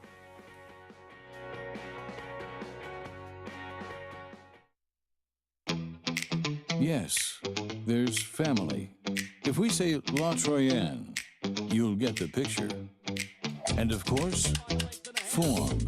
G1 this. A breathtaking run. G1 that. Dig down deep to win it. But take a long, steady look, and the word that most likely springs to mind is fantastic. Maxfield. Family. Form. Physique. Fantastic. Who you betting on? How about an app created specifically for horse racing? Naira Bets. We specialize in thundering hooves, fist pumping, and boosting your bankroll with robust weekly promotions. And offer betting tips from actual horse racing experts. Bet all day and night, nationwide. Get the action and thrill of horse racing with Naira Bets. Giddy up. Game of Silks is coming this December.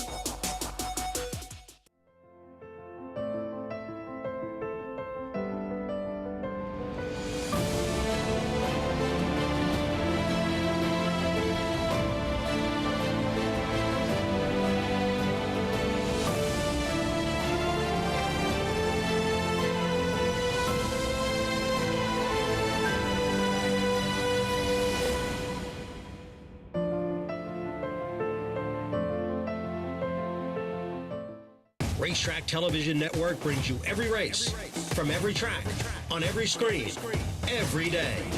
With monthly packages starting as low as $5, RTN gives you great value and access to more live HD streaming and race replays than anyone. Visit RTN.tv today to sign up and watch on almost any device, including Roku and Amazon Fire. RTN has packages that start at $5 per month.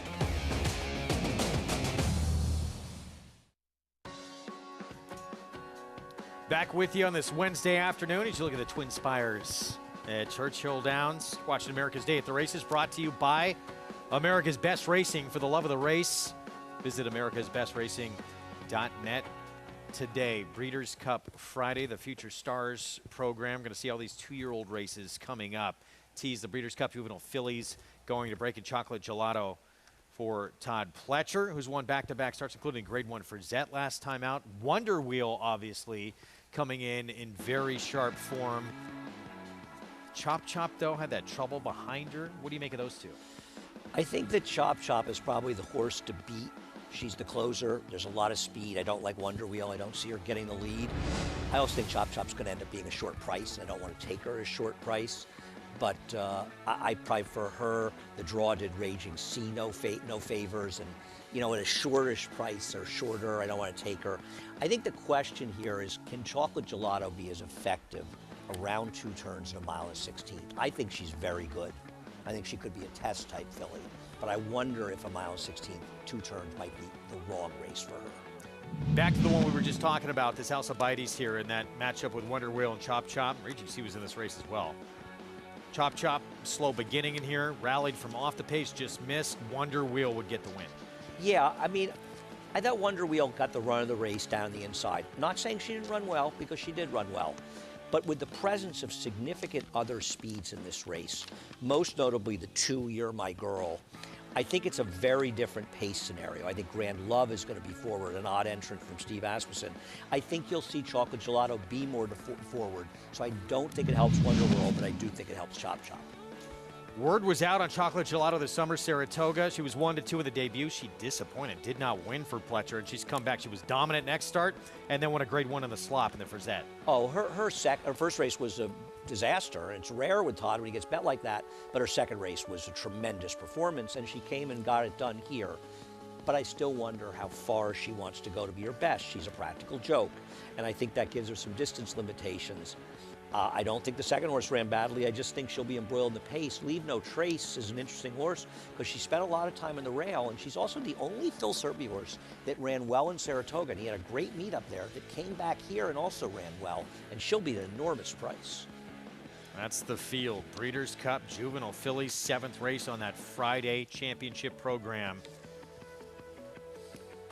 A lot of horses. Big question. I mean, who's going to take the step forward? It's important, too, to look kind of early on in the program from the big barns, whose horses are running their races. Oh, no question about it. I think that is a good point. Atomically is another Todd Pletcher horse in here. And a lot of people say, well, the Florida horses that prep for these haven't done that well. Well, it's been a while, but Awesome Feather did win. Brave Raj won the Juvenile Fillies in the 3rd Breeders' Cup. And she's switching to Todd Pletcher because Eclipse Partners bought in on her. I think she could be very dangerous near Atomically. This is a wide open race, and you're right. It'll be interesting to see. Are Charlie Appleby's horses going to always show up with a big effort? I'm not saying they shouldn't, but he's done so unbelievably well. I mean, 5 for 10 with 2 seconds over the last 5 years in the Breeders' Cup. That's remarkable, especially for Euro shipping here, because it's always a bit of a crapshoot with them.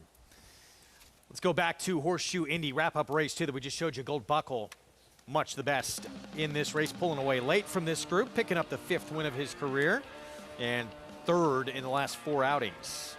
Yeah, he was just too good for these horses, getting it done, and made 7-5. Ultimately, look like an overlay. $4.80 for the victory. $26 double to begin the card with a horse who was the favorite. And if you could find Brent Spence in the opener. No, Brent Spence paid $8, but still a little above the parlay. We'd be alive in the pick. What do you mean? No, I'm just saying Brent Spence won the opener. No, oh, I'm sorry. I thought you said he was favored. I thought you said he was the favorite. No. I'm sorry. Misunderstood. It's been a long day already. By the way, you owe me an apology. For many things. When Caravel ran at Saratoga, I said using this as a stepping stone to the Breeders' Cup. And I laughed at you? You did laugh at me on air. You were right. I owe you an apology. I'm deeply sorry. I'm deeply sorry. There's another very funny moment from that show. Only because of that, I'm going to use her in that race. I love that. I'll definitely be texting you after the race. Here comes our post Just parade. because of that. So now I'm going to cost you money. Not only insulted you incorrectly, but now I'm going to cost you money. Or I'm going to have the biggest score of my life.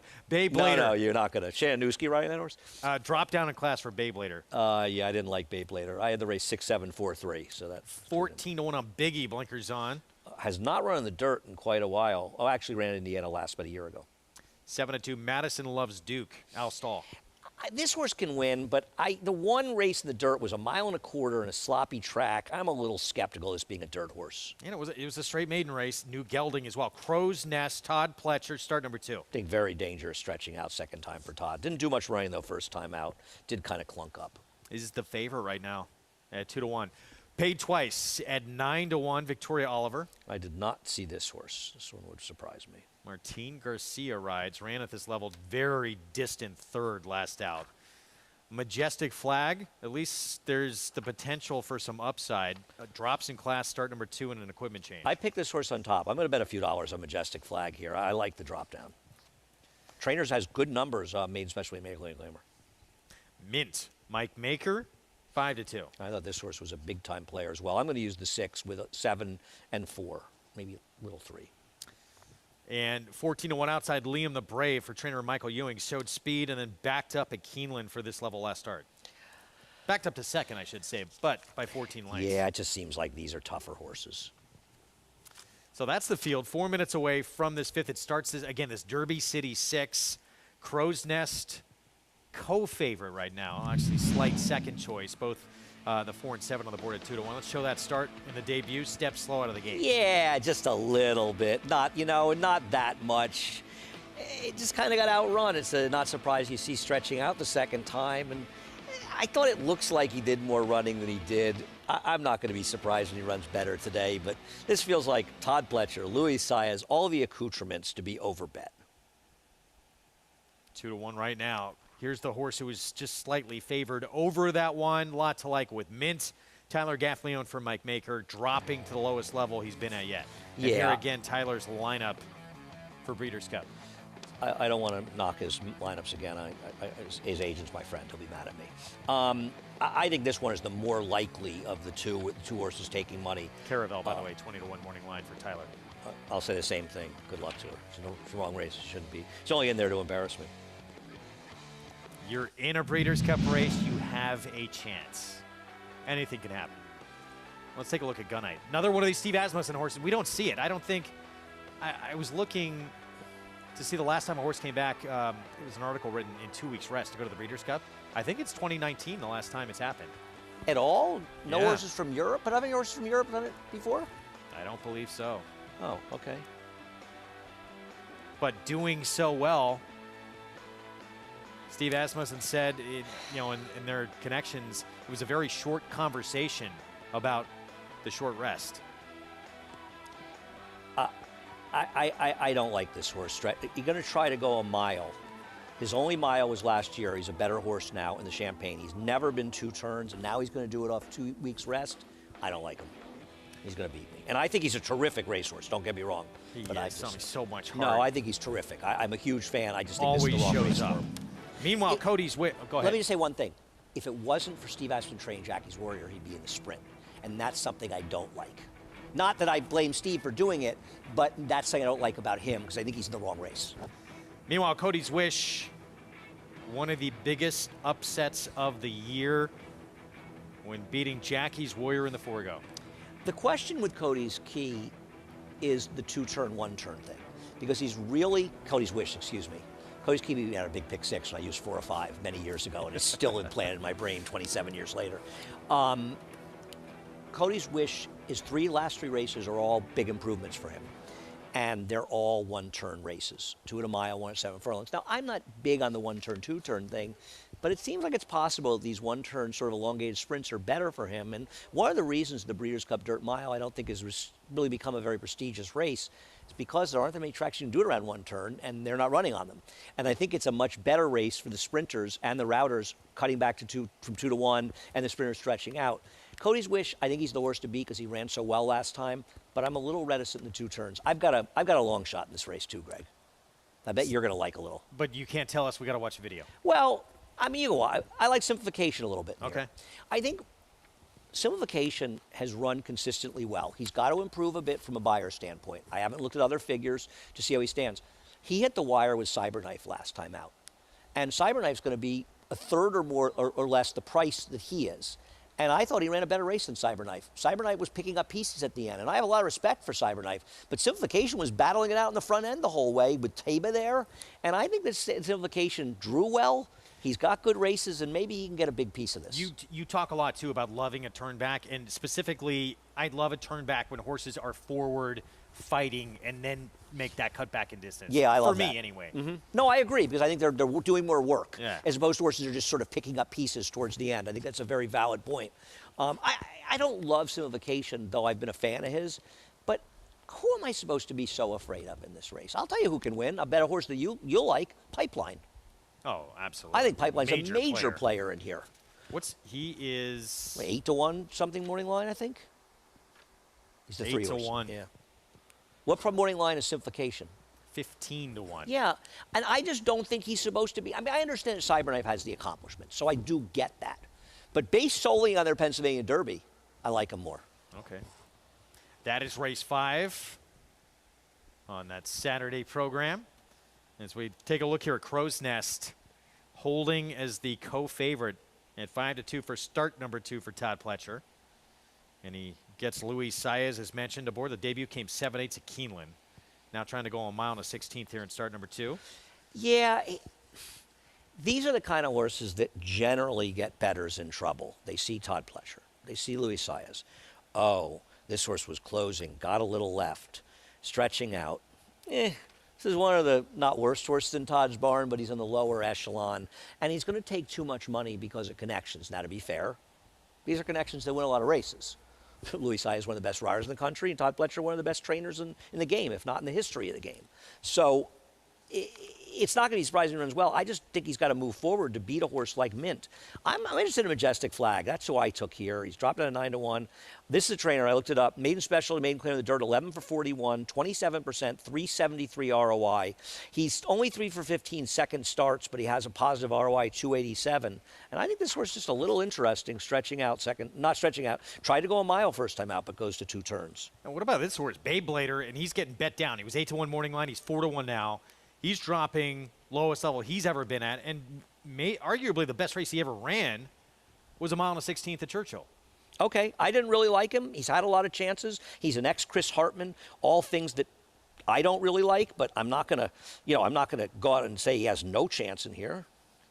Back in May, he was second, 68 buyer in a 75 maiden claiming race at a mile and a 16th at Churchill against a horse who came back to win his next start. He faced after that Tiwanaku, who is, I believe, running later today in the card in a very competitive race.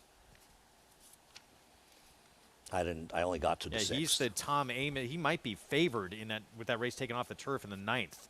He's a main track only for Tom. Certainly be one of the horses to beat. I'm pretty impressed that you looked as far as the 9th race. I like this card today. Travis Stone with a call. Here's race 5 to start the Derby City 6. And they're off.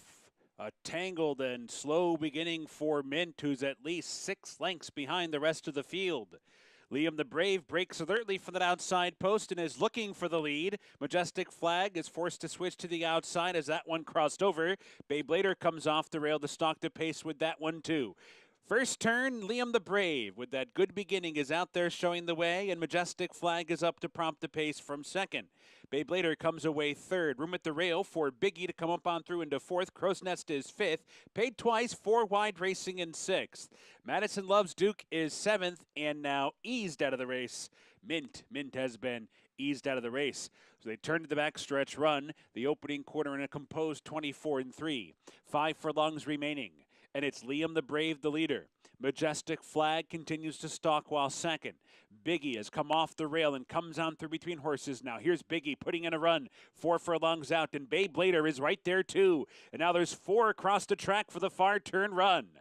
Madison Loves Duke is in behind under pressure, while fifth, Paid Twice and Crow's Nest. Round the far turn, 4 across the track, heading for the quarter pole. Majestic Flag up for an narrow lead. Beyblader 4 wide and looking for it as well. Liam the Brave gives way but fights on toward the rail nonetheless. They're off the turn. They're into the stretch. Beyblader's off the turn in front. Majestic Flag is set down for the drive. These two head in head. Liam the Brave is back to third. Biggie is fourth. 1 furlong to go. Beyblader fending off the challenge of Majestic Flag. Down to the final 16th. Beyblader's in front. Majestic Flag fights on toward the rail. Majestic Flag is lifting once again. Beyblader, Majestic Flag, photo! Nose is up and down, very tight. Either Majestic Flag or Beyblader. Liam the Brave was third. Maybe Beyblader. This was tight. The 1, the 6, both right there at the wire. No, I think Beyblader got it. 6 probably ran the better race, having to chase on the outside and go there, but Beyblader sat as well. I'm glad you mentioned it. I threw the horse in at a tiny saver exacta, but it does feel like Beyblader gets the job done in his 9th start over my long shot Majestic Flag. The 10 7 to 1 on the Mint had 6th. trouble. Yeah, I made a nice win bet on him, so it's a little frustrating. It does feel as though Mint, who was just didn't get out of the gate, and ended up being eased. No show. The 4 didn't show at all and run a step. No, the 1 got it. Yep, 1 nose down at the one. You see the 7 rearing up in the gate. Wow, almost hit his head on the gate. Yeah, I think the inquiry's up by the 7. One more look down the stretch. And Beyblader digs in to hold off this 6 horse, it looks like, for the victory. With the 8 back in 3rd, they're Liam the Brave at 19 to 1. Yeah. 4 to 1 over 10 to 1 over 19 to 1.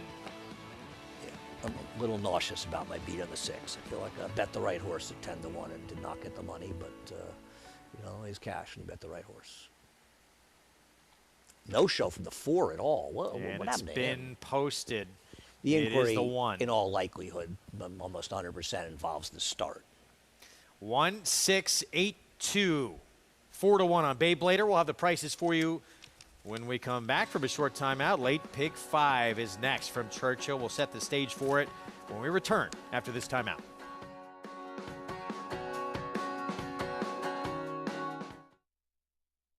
Eclipse champion Run Happy, the #1 second crop dirt sire of last year, is back and showing a new dimension with winners on turf, dirt, and all weather.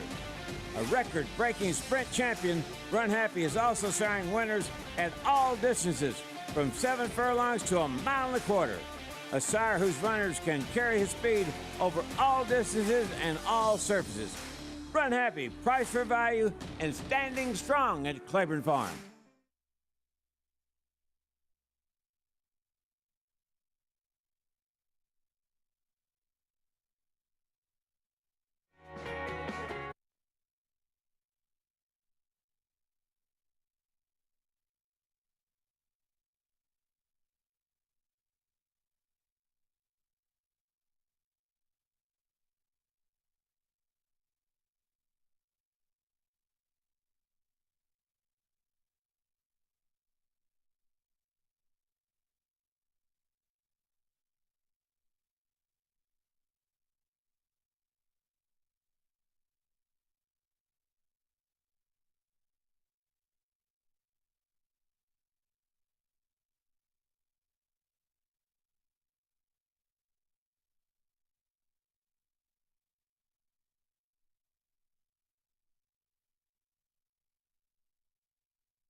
You're watching America's Day at the Races on FS2. Our Wednesday coverage from Churchill Downs in Horseshoe Indy continues.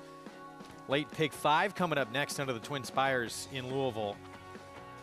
As we had a tight finish back in race number 5. Beyblader, the 1, getting the win just barely over the 6 Majestic Flag. Yeah, and we're looking at our other screen of the race and showing what happened with the 7. And I guess they're trying to determine, is it possible that he'll be running for purse money only, Greg? I don't think so. It looked to me like he jumped up, and we'll show it. And he just did it to himself, but... What, in a piece, was that a piece of equipment or part of the gate that came down? Watch what comes down here. Yeah, we're going to show it on our show in a minute. But here they are running out of the wire, and the one gets the job done over a very game. He knocked the padding out of the here gate? Here it is. No, we've got to go back from there. You can't see it from there. You got to... Scary situation. That's Tyler Gaffleone. Ooh, he hit his head on the gate, yeah. The horse. Ooh, poor guy. Looks like he knocks the padding out of the gate. Wow. Oof. But I don't think anybody, it's just one of those unlucky. From a betting perspective, it's just unlucky, right? Doesn't seem like, I think he just... Scary situation. Oof. I'm just glad. I just hope everybody's okay. Wow. That's. I mean, I've seen a lot of jump the gate. That's a rough one. Yeah, he got up there. Oof. So 5th in the books. Actually, still waiting for the prices to come up with that inquiry as we get back to Horseshoe Indy. They're not. Well, had nothing to do with the top 4 finishers. Yeah, but it was a possible refund. I think they were looking to see if somebody was holding the horse, but not there. It's just one of those unfortunate things. Here's our post spread for the 3rd at Horseshoe Indy. Jolly Tommy, 8-5. Sorry, let me switch over there. I thought it was the horse to beat. I wasn't thrilled, but probably the horse to beat with a good post. Self-Rule. Randy Preston trains. I'm not taking these horses going turf to dirt. It's not my kind of only move. dirt race was on a wet track in the debut. Did not show much. Got a 1 buyer. He showed 1. one buyer point. Yeah. CFV Bullet has shown, has been in some sprints, run effectively. I got to think this horse is the speed of the speed, right? Coming out of the sprints. Yeah. Brad Cox, first-time starter, 4-5 Bartulia by Creative Cause. Yeah, Brad with first-time starters in dirt routes in Indiana over the last 5 years is 8 for 38 with a $1.13 ROI. Feels like a bad gamble to me, Greg. And 13-1 outside Versatile, who's 0 for 13. Yeah, has had his chances and seems to be probably a little better in the turf, but he's run well in the dirt in the past, though, to be fair. Even if you're Brad Cox, and even if you have the kind of barn he has, it's never easy to win going long in your debut. Yeah, I feel like you're supposed to box 1-4 in this race and try to beat Brad. I mean, this horse is a first foal. The dam was actually okay on turf and dirt. I don't know. I look at those stats and it feels like a horse I want to bet against. So Bartulia, 4-5 favorite. This 3rd from Horseshoe Indy starts their straight fire 6. And you can play with Naira Bets, $25 free play. That deposit match bonus at sign up when you punch in Cup 25. As we get a look at the 2 here, Self-Rule. So beyond first-time starter, a 4-5 favorite, maybe vulnerable in this spot. Jolly Tommy, the 1. So 9-5 on the inside. Only missed by a neck and has the benefit of not just last time out when ran very good at this level. He got a 69 buyer too, and has backed it up in consecutive starts. And you're getting a much better price because they're betting out the Brad Cox horse. Now, maybe Brad Cox horse is good, and it won't take a Herculean effort, but it's not as though these horses are running, 51 buyers, and the 4 is going to win by default. 4 probably has to run a figure of 70 to get this race to win here, and I'm not saying that's a number that's going to win stake races, but it's not an easy number to run first time out going long. And the numbers say that Brad Cox doesn't do very well in these spots. I mean, 8 for 38 is pretty good, right? It's 21%. $1.13 ROI means that there's 9-5 shots, and they're not winning that often. And this one's even money. This one, I'll try to beat this one. Official Churchill, you see those prices there, right-hand side of your screen. Bayblader, $10.38 for the win. With the drop in class for Tim Gleishaw, Sean Monroe, and Edgar Morales. $143 exacta for $2. Tremendous, right? Yeah. So thank you for mentioning the 1. I threw you in had the because 6, of yeah, you. we teamed up for it. Yeah, no, I appreciate that. If you hadn't mentioned the 1, I would not have thrown him in as a saver for second. 50-cent trifecta, by the way, with Liam the Brave in 3rd, 442. Well, Liam the Brave was not easy to make. And by the way, inside got the lead and the rail, and it hung in there. I think the rail at Churchill is a big advantage. Back to this 3rd at Horseshoe Indy. So loading up, and it's interesting, Brad Cox, this horse is, you would think has some speed, right? You see bullet after bullet, and some of them out of the gate, but going long first time out. Yeah. How much speed would he have to be going long first time? You know what I mean? Yeah. We'll see what he does early on out of the gate. Bartulia, the 5, the first timer for Cox. Jimmy McNerney, the call, 3rd from Horseshoe Indy. Debuting gelding for Joe Novogratz and Brad Cox coming up as the 6-5 favorite.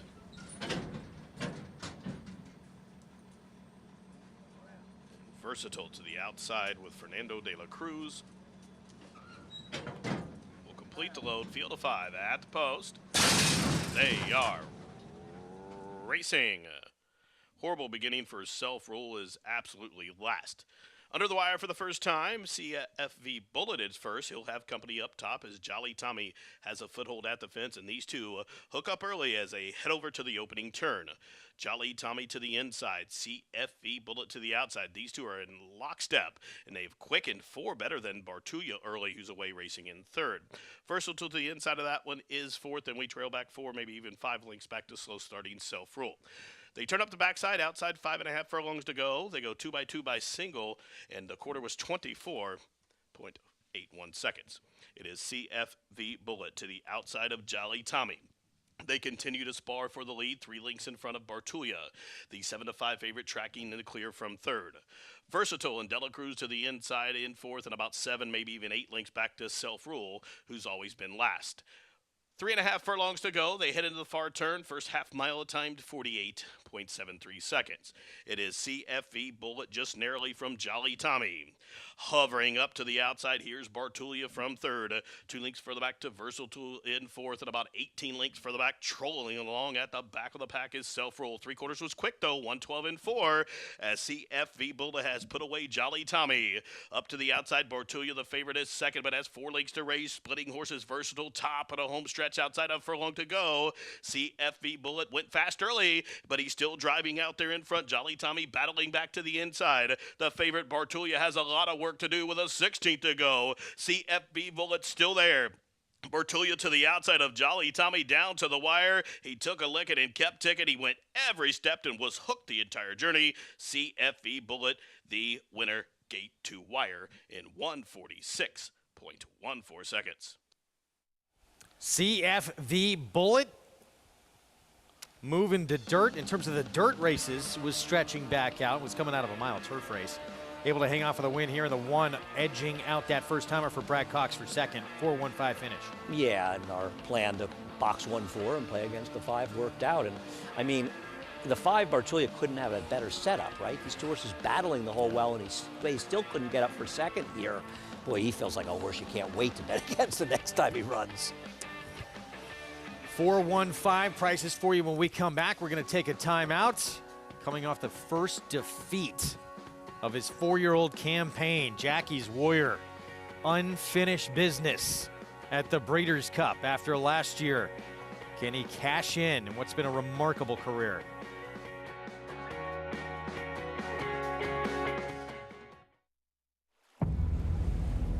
History remembers moments of extraordinary strength, skill, and determination. True greatness is forged by those who fulfill their destiny.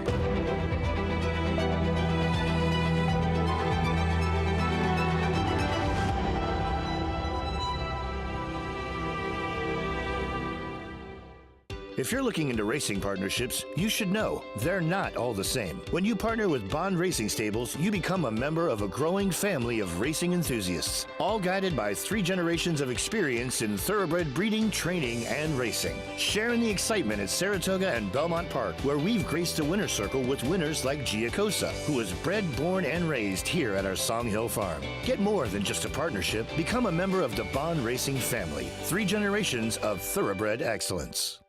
It's America's original sport, and no one covers it better than America'sBestRacing.net. From the sport to the lifestyle, the best races, horses, and destination venues, cocktails, gambling, fashion, and more. America'sBestRacing.net is a sport for you. Live it, love it, bet it.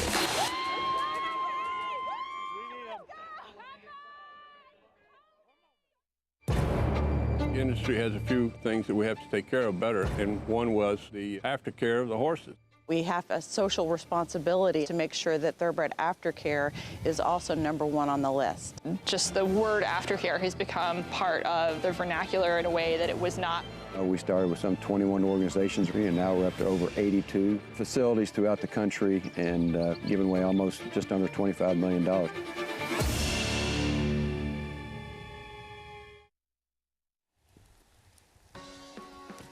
We're back at America's Day at the Races, brought to you in part by America's Best Racing. For the love of the race, visit americasbestracing.net today. Greg Wolf, Andy Serling with you. A couple more segments for the 2 of us before we hand it over to Maggie and Acacia. They're coming up. We're going to continue to look at the Breeders' Cup, and still has not got it amazingly. He got beat. He looked like the biggest standout of the year in the Breeders' Cup last year, Jackie's Warrior. He got beat. We'll get to him in a moment.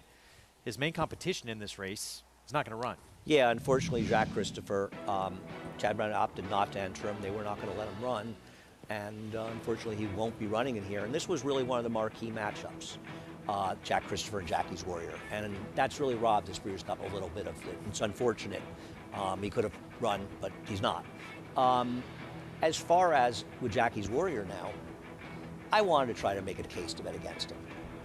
But he is the best horse, and it's the controlling speed. It's There's nobody to run with him at There's all. no one that can go with him early in this race. It's one of the biggest changes in the game is how many less speed horses you see.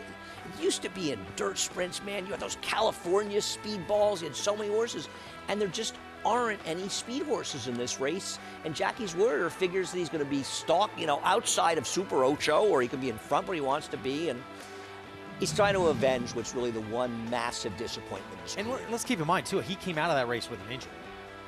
And he went well, to the bench. he had a knee chip. He didn't run that day. Whether or not it was a knee chip, but he's been terrific this year. And he certainly hasn't lost a step. And those that say, well, he got beaten in the last race, well, he ran 1 Beyer point lower than the best Beyer figure he ever ran.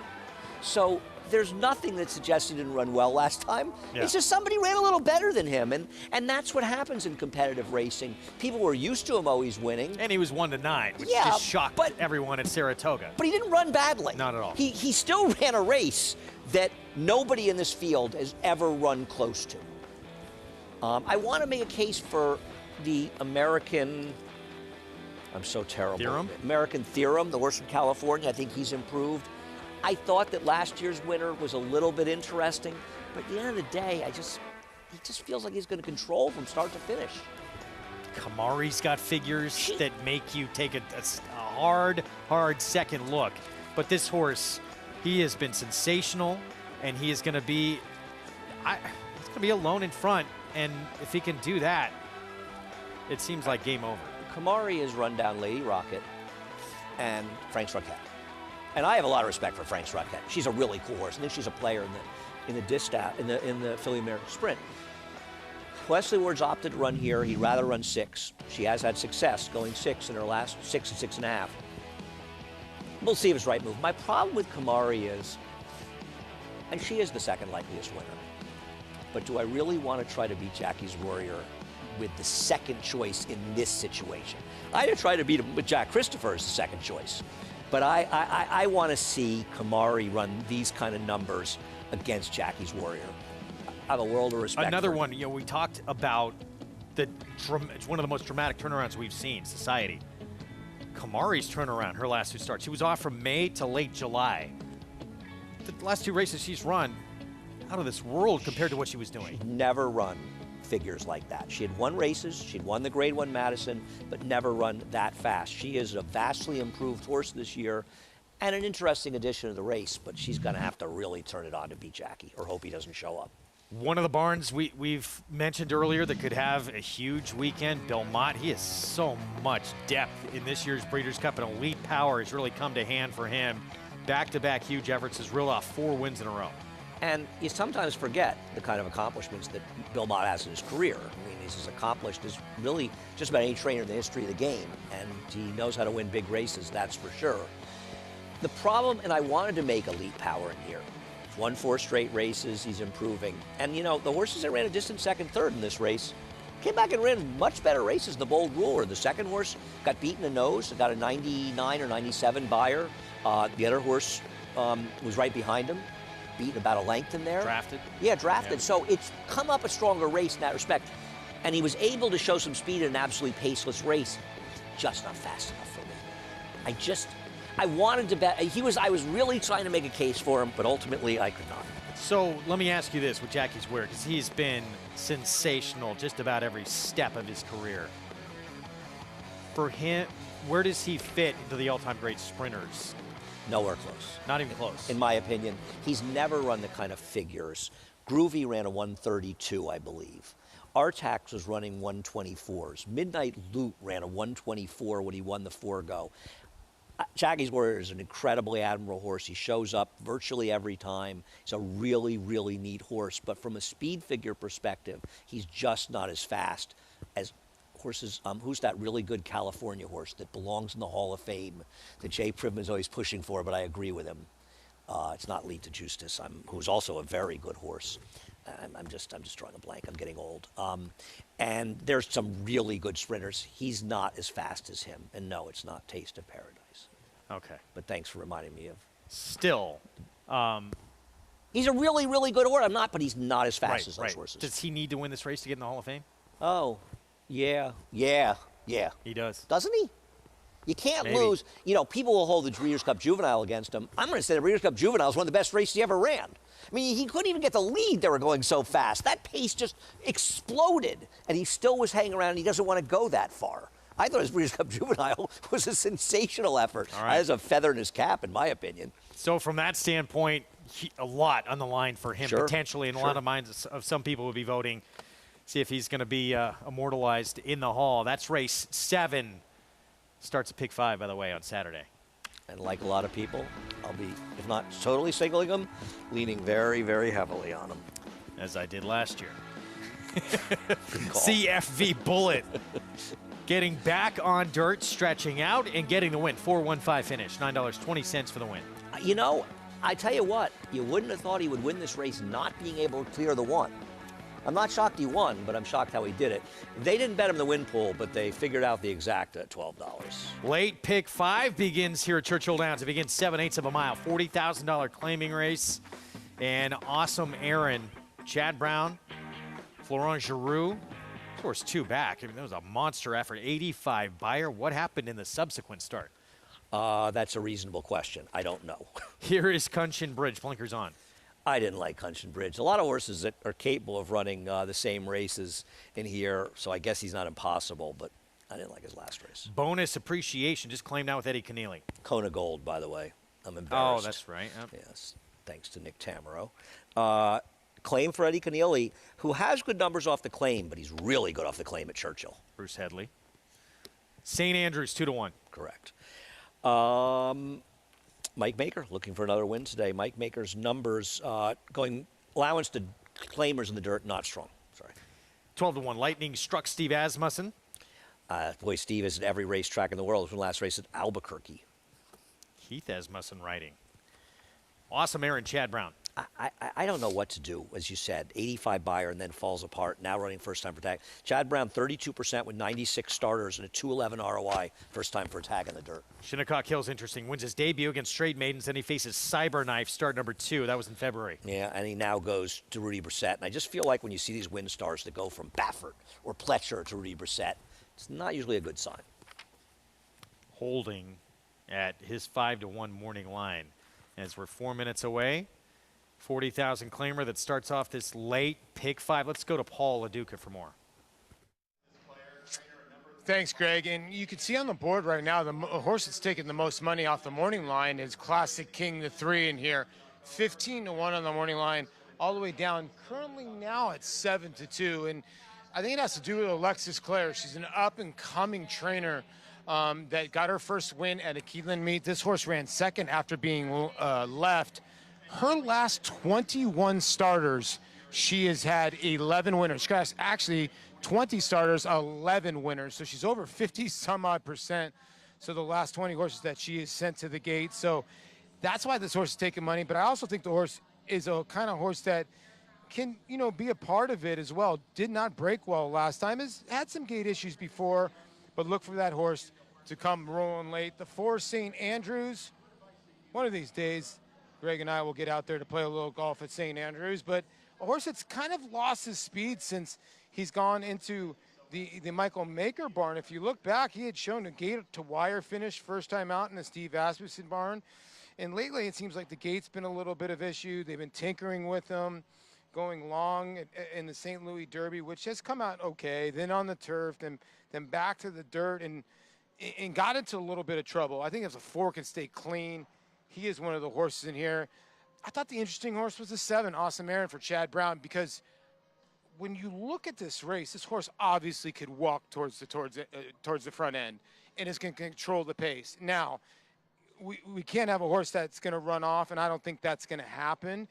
But I do think that if Awesome Aaron's able to settle, he's going to be really tough to handle here if he can just get everything his own way. And, you know, with the one you guys are talking about, Cunchen Bridge a little bit in here, I prefer the 2 a little bit more over the 1 at 17-1.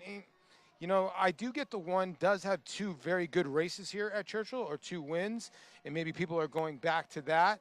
But I just don't really love the form compared to all the other runners. But this 3 continues to take steady money. But I have a feeling that Chad's runner in here, and Florent Drew, might try to steal this race on the front end, guys. Made a nice appearance. The 7 you're talking about, Awesome Aaron, who is the favorite right now, who had that monster effort, respected for this level, 2 back, and then didn't show up at his next start. But here's the win on July 23rd. Well, I mean, I don't think there's any sane person that doesn't believe if he runs this race, he's going to win here. I mean, this effort just destroys the field, and I agree with Paul. He's going to be the speed. And Florent Giroux is a very aggressive rider. Florent Giroux changed agents recently, and he hired John Panagot, who's also been Manny Franco's agent. So I think you're going to see Florent Giroux riding more for Chad Brown, at least when he's at racetracks, you know, where Florent is riding, and not here. You'll see Flo picking up some mounts for him, and I think he's a terrific rider, and I think he and John will do very well together. Not that he didn't do a great job with Doug Bradar before, but I think they'll do well. I don't know. He's going to send him. He's a little tough to trust after his last race, though, isn't he, Greg? No question. And that's not the only time he has not shown up. Yeah, right. He's a bit of a Jekyll and Hyde, right? He's got 3 bad races and 3 good races. But his best race is going to beat the field, and he's supposed to be in front here. I don't have it. Chad Brown's numbers dropping down are good, but it's still a drop down off a horrendous effort. Meanwhile, here is St. Andrews. So Mike Maker, Tyler Gaffleone, Paradise Farms. We know these silks pretty well in this program. They win a lot. And it was in an A other than last time. I was 20-1 in that spot, so a much easier group he'll get today. Yeah, no, he's run numbers that make him logical. I'm a little surprised he's 5-2 in here. I wonder if they're really ignoring bonus appreciation off the claim. I know you claim from Steve Asmussen, but Eddie Keneally's pretty sharp off the claim, and I feel like this horse is an awfully big price. If I can find my phone, I'm going to bet the 2 to win, and I'm going to bet a 7-2 exacta. Yeah, you know, Paul briefly mentioned the 3 as well, Classic King. This horse I thought had numbers that fit, but he's 7-2. Excuse me, at that price makes it tough to say, well, do I want to take him? He was 15-1 on the line. He looked great on the track, too, for what it's worth. Yeah, I just want to bet a couple dollars on the number 2. I think this is a bit of a crazy price for him. 17-1 on the 2. I think a lot of times people automatically dismiss horses. Well, it was Steve Asmussen. How are you going to move a horse up off Steve Asmussen? A lot of times you can, because he's got a lot of horses. Jackie Warriors to worry about. Right. He's got a lot of horses. And look, one of the things that's sort of amazing is the barn is they have great numbers, whether they're the lower level horses or not. But, right, I mean, here's some numbers. Off the claim on the dirt, Eddie Keneally is 18 for 57, 32% with a 211 ROI. He's 11 for 34 at Churchill Downs. So he's had exceptional record, and he claimed this horse for 30. Now he's moving up out of a conditional claiming race last time out. And I think maybe some people are looking, well, you know, does he really match up with these? Well, he hit the wire a half length behind Classic King last time. So why is Classic King 7-2 and he's 19-1? Well, I didn't see it. How bad was his trouble? I didn't see it either. Yeah. But to be honest with you, I'd have to watch the race. It does feel like he was farther back than he should have been that day. I don't disagree with that. But I don't know. I'd have to watch the race. And I found the Kentucky chart caller not to be very reliable, but I'd have to watch it. It does seem like since he was farther back than he was supposed to be, that perhaps it did affect him. Yeah, I mean, just looking at numbers, I thought he fit in here, the 3. No, he's being bet like it. But he's 7-2, and he just finished ahead of the. All I'm saying is the 2 feels like an overlay here. I'm not in love with him, but I'm not sure why he's supposed to be this price. And, you know, if the 7, as you said, if he runs the race from 2 back, everyone else is running for second. He should be 2 to 5. I mean, seriously, it's because he's a controlling speed, and he's a joke if he wins. But how do you totally trust him in here? And even Shinnecock Hills won his debut. It was a straight maiden race, and then he ran into the likes of Cyberknife, start number 2. That was February 19th. He's been off since. There he is. I don't like the horses they switched from title. Rudy Brissett does a good job. I don't like the horses they switched to him. Here's Travis Stone. and the rough. Bonus appreciation breaks alertly. St. Andrews is there, so too Awesome Aaron, and Lightning Struck not far behind either. Up the chute, Dan, for the main track, and it's Awesome Aaron who comes on to grab the lead, crossing over in front by just under a length. St. Andrews comes up on the inside to be second, right there with Lightning Struck, who's back into third. 2.5 lengths from there to Kunshan Bridge, who comes away fourth, followed by Shinnecock Hills fifth. Bonus appreciation is out in sixth after breaking near the top. A break of 5 from there to Classic King the trailer. So down the back stretch, around that opening quarter in 22 and 4. They're onto the far turn. Awesome Aaron steps out to lead by 2. St. Andrews is on the chase with Lightning Struck there together, still second and third. Kunshan Bridge is fourth and started to move up from the outside. 2.5 lengths back to Bonus Appreciation.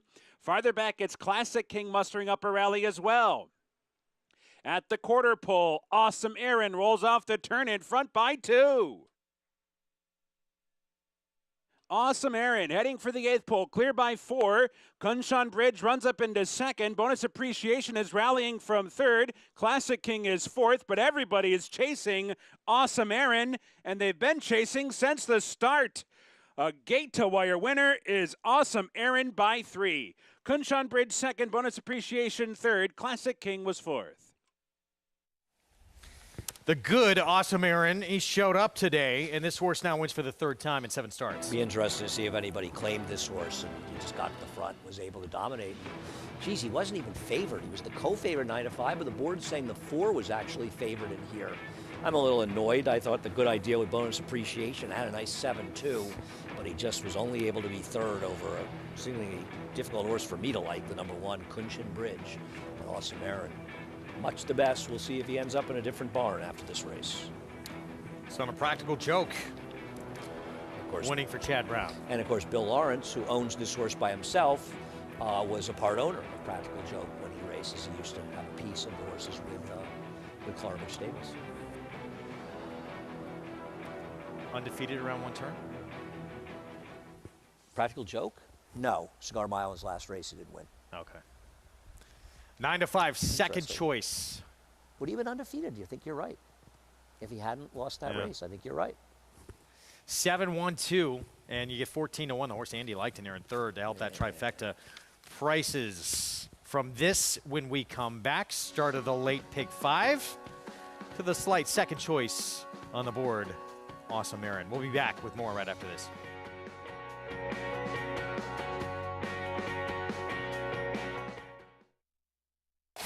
Who you betting on?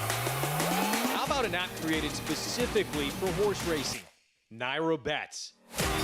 We specialize in thundering hooves, fist pumping, and boosting your bankroll with robust weekly promotions. And offer betting tips from actual horse racing experts. Bet all day and night, nationwide.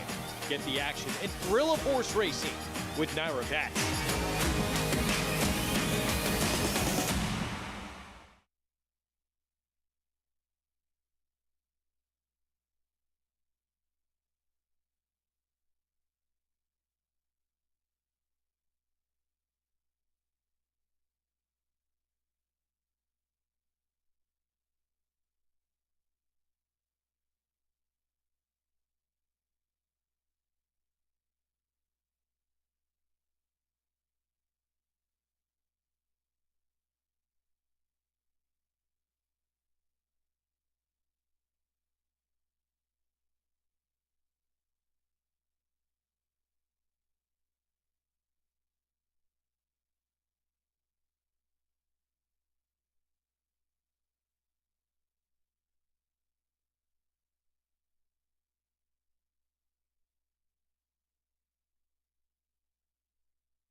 Picture time for Awesome Aaron, starting off the late pick 5 at Churchill Downs on this Wednesday card. Slight second choice off the bench for Chad Brown here, Florent Giroux and William Lawrence. Just getting it easily getting the job done here and getting it done. Quite impressive. Let's go to Paulo Duca. Just chatting here with Florent Giroux, the winner of race number 6 here with Awesome Aaron. And those are the kind of ones you like, right? Just sit on the horse and just go?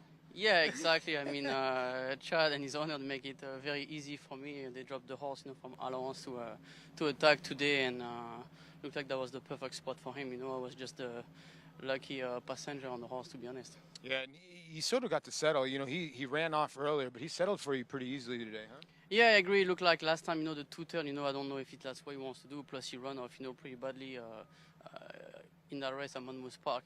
Looked like, the 7-8 or the one-turn mile, probably more on his liking, to be honest. And that was just a great spot. Like I said, amazing jog, putting him in that spot. And like I said, that was just a lucky jog on the horse. Well, obviously a big weekend this weekend. I don't know if you've heard about it. But let's go to Cyberknife. Cutting back to the dirt mile. Bonus, where do you think you're going to sit? Are you excited? Yeah, I'm excited. I think it's a great spot for him. It's already dependent, to be honest, Paul, on how well he breaks from the gate and the way he's going to put himself, the first 2 or 3 jumps. But I'm thinking there's a few horses, quicker than me early on. I would love, seeing, right behind the speed, not too far off, 3rd, 4th, 5th, something like that. Not giving him too much to do down the lane, but I think he's coming to his own at the right time. I feel like he matured very nicely, since the summer. And no, I'm excited. I think he's a great choice, and I wouldn't be surprised if he win the race. I remember you telling me when he won here before that sometimes when he's outside of horses, he kind of puts the brakes on. When he's inside of horses, he goes. Do you think the mile distance in the cutback, you won't have to worry about that? He'll have plenty of kick left? Yeah, exactly. I think it's going to be plenty pace. I think it's more like when the race doesn't really set up for him, when there is no speed or there's one speed horse, and it's going to be tough to catch the horse on lead. But look like there's like 3 or 4 who could easily go to a lead, and I can see, the track, maybe not running the past few days, maybe a little bit tighter and maybe quicker than what I've seen the past week or so over there. And I think it's going to be definitely a very honest pace. Well, congratulations today. And good luck as well on Breeders' Cup Friday and Saturday. Florent Giroux. Paulie, thanks. Good stuff there. Cyberknife's going to break from post 9. He's cutting back from 1 1/8 last out in that Pennsylvania Derby. Yeah, I mean, he's a terrific horse, and he's obviously a player in there. And as I said, if you think he's a player, I think you've got to give My Horse Simplification another look in there. But he has the more accomplishment. He's done it before. He ran well in the Travers. He ran well to win the Haskell. It's just a terrific racehorse, and he's really improved for Brad Cox. Awesome Aaron, 586 for the win. Starts the late pick 5 on this Wednesday card at Churchill. Of course, the pick 4 coming up next in the 7th as we head back to Horseshoe Indy, race number 4, 6 furlongs. State bred, $25,000 claiming race. It's horses who have not won for a lifetime. The condition 4 to 5 outside Azaro Steel. We start with a 1, Jingle at 4 to 1. Yeah, just Jingle doesn't have any speed in here, and I'm just afraid he's going to get sort of drop out the back, as they Good say. Sugar showed speed, sprinting 5.5 last start. Yeah, I just wonder if he's going to be as fast here, and he is taking some jump up in class. Yeah, he's usually not as quick as he showed last start. Right. 4, tougher than tough at 7 to 2. Now you would think that he's going to be forwardly placed, and unlike the 3 who's moving up, he's dropping. Deuteronomy Strong. Goes back to the dirt where he's not been effective. Didn't like this one at all. Here's the public. Vice Cop, this one with speed, 3-time winner, 5 to 1. He's the other speed with tougher than tough, and I expect him to be forward, and think he's dangerous near dropping off. A little bit of a layoff, though. Been out for 5 months. And Azaro Steel, 4 to 5. Several in here had finished ahead of him, including 2 back. Why is he 4 to 5, Greg? 3 to 5. 3 to 5. Why? Huh. I mean, he's dropping a little bit, as are others. I don't get this at all. Tougher than tough just finished ahead of him. Do I have the wrong PPs? With no excuse. Do I have the wrong PPs? I feel the same way. Wait. I'm not saying he can't win, but what is he 3 to 5 for? This is nuts. And the horse who just finished ahead of him is 9 to 2, the 4. This is like one of these horses that they open the betting with 15 minutes to go, and it's 3 to 5, and you say, yeah, there's only $1,100 in the win pool, and somebody bet, $600 on him, but he'll drift up to 4 to 1. and he ran even worse in his next start when he got beat by Tougher Than Tough. You can play this race, of course. NyraBets.com. Get signed up, started 3-5 on Azzaro Steel. And the last time he hit the board, it was 3 starts back. He was almost 40-1 in a state bred allowance optional 40 race. His next 2 starts, he is considerably tailed off. Yeah, I'm absolutely puzzled why this horse is odds on. Well, I guess when he wins by 5, we'll figure out that somebody new. But to me, I'd like to book him. That's crazy. 3-5. He doesn't even look like he should be favored. Was he the morning line favorite, Greg? He was not. Okay. I can't fault the morning line maker. Jingle and a horse who was scratched. Bonnie Bill, the 2 were ahead of him. Jingle? Jingle the 1. Jeez, I thought I don't know. We'll see. Jimmy McNerney the call. Here's the 4th, Horseshoe Indy. Mississippi and Esquivel, they're at the post. They are racing. Tougher Than Tough with an alert beginning, also quick into stride. There goes Vice Cop, and from the inside, the great Good Sugar is forwardly placed 2. These 3 across the track, 2 lengths in front of Jingle. Deuteronomy Strong races to the outside of that one, and Azzaro Steel at even money is last of the sextet. Up the backside they go. Outside a half mile to travel and about 8 lengths from top to bottom as they pass the half. And to the inside, Good Sugar comes on through to dictate terms after a quarter, 23 seconds flat. Tougher Than Tough to the outside of that one. The 2 grays match stride a length in front of Vice Cop as they go into the far turn. Down on the inside, Jingle is next, and he's about 2.5 in front of Deuteronomy Strong. And still 6 back to Azzaro Steel, who's under a drive at even money. Outside the quarter pole, he's last with 10 lengths to raise. Top of the home stretch, and here they come. 3 across the course. Good Sugar to the inside. In the middle, it's Tougher Than Tough. 3 wide is Rodney Prescott on Vice Cop, who's coming at him and coming on, trying to split horses. Jingle down towards the inside, and Deuteronomy Strong starts to warm up to the outside. Here comes Azzaro Steel with a 16th to go. Tougher Than Tough still there. Jingle diving towards the inside. Tougher Than Tough for Gennaro at 9-5 gets it done by better than a length. Jingle was next, then it was Good Sugar, Azzaro Steel, Deuteronomy Strong, and Vice Cop was last in 1:11 and 2. Tougher Than Tough, the horse who had finished ahead of Azzaro Steel when they met a couple starts back with the win. Azzaro Steel did not really show up here. Well, he did beat a horse. I mean, he wasn't last. He did beat a horse in the stretch. Greg and I will remain forever confused as to why he was favored. And as you said, Greg, this horse, Tougher Than Tough, he beat him the last time they met. Why wasn't he favored? A little strange. 4-1-3, maybe that's 7, getting 4th in there at Fernando de la Cruz. 5th. He did not win the photo 4th. He filled out the high five. Gennaro Garcia, winning trainer. That is it for the 2 of us. Bye. It's been fun. I enjoyed it. It was fun today. Good time. And it's only going to get better. Late pick 4 is a good sequence coming up. Includes that marathon that we previewed at the beginning of the show, 1.5 miles on dirt. See how that plays out. Up next, Acacia Clement, Maggie Wolfendale. They will take you the rest of the way at Churchill and more from Horseshoe Indy. Enjoy it as we get set for championship weekend ahead.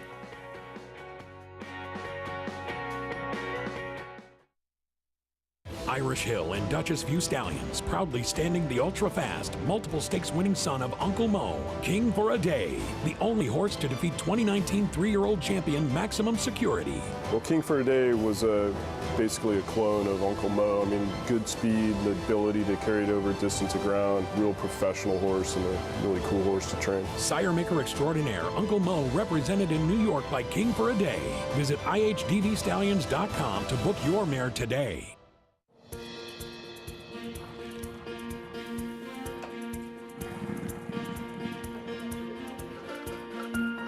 We take pride in what we do. For me, it's more of a passion than actual work. I'm an assistant trainer. Carpenter. I'm a peace officer. I'm a jockey. I'm a gardener. I'm a groom. Clocker.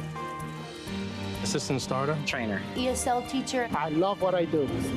There's so many jobs that come together every day. It's a collective effort that really makes this ball go round. We are New York Racing! I couldn't imagine working anywhere else. For me, riding horses in the morning is the best thing I can do. New York Racing helps support my small business. It's extremely important to the New York economy. Like my dream come true. This is like a big family. We are New York Horse Racing. Giddy up. Game of Silks is coming this December. Racetrack Television Network brings you every race, from every track, on every screen, every day. With monthly packages starting as low as $5, RTN gives you great value and access to more live HD streaming and race replays than anyone. Visit RTN.tv today to sign up and watch on almost any device, including Roku and Amazon Fire. RTN has packages that start at $5 per month.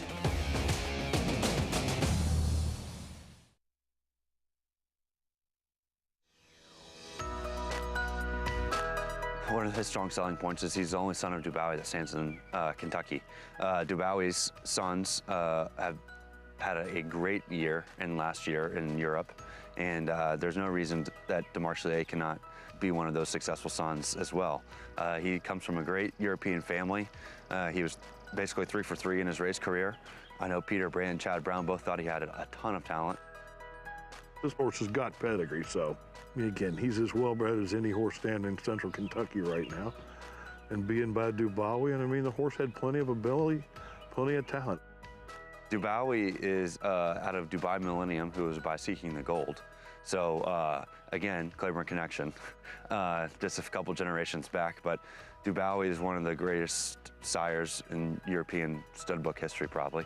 And that's not hyperbole. I mean, you just look at the results of, he's just so many successful sons at stud as well. And the line goes back to Seeking the Gold. And I mean, Seeking the Gold stood here at one point, obviously, and was very successful in his own right. Dubai Millennium was a very good racehorse, and Dubowie's turned out to be a very, very successful sire. I mean, he's probably better than anything in that line at this point. He's a little different sire. He's a more European kind of built stud. He's not one of those big, strong dirt horses like you usually are accustomed to seeing, but he really stamps his foals, which is always a good sign for me. The sons of Dubowie right now are lighting it up, so we hope that he's the one. There's just as much money on turf as there is dirt, and it's more aesthetically pleasing, they say. So a lot of close finishes on turf, and it's just, you look out in the fields, that's what the horses are running on. They're running on the turf. So hopefully the trend turns here in the next decade or so in America, where turf sires can be commercial. And America's Day at the Races is brought to you, as always, by Claiborne Farm. 100 years of doing the usual unusually well. You gotta love sights like that on what is another gorgeous fall afternoon as Acacia Clement and Maggie Wolfendale take over on the set here. Paul LaDuca staying with us as well, as we'll continue on with the coverage of Churchill Downs and Horseshoe Indy. And we were just sharing some Halloween photos, and it looked like a good time was had by all in the Morley household. Oh, yeah. I mean, when you have a 5 and a 2-year-old, Halloween is an integral holiday to go all out for. They're already planning their 2023 costumes. Willow has requested blue hair. She hasn't quite picked out what she's going to be, but it has to have blue hair.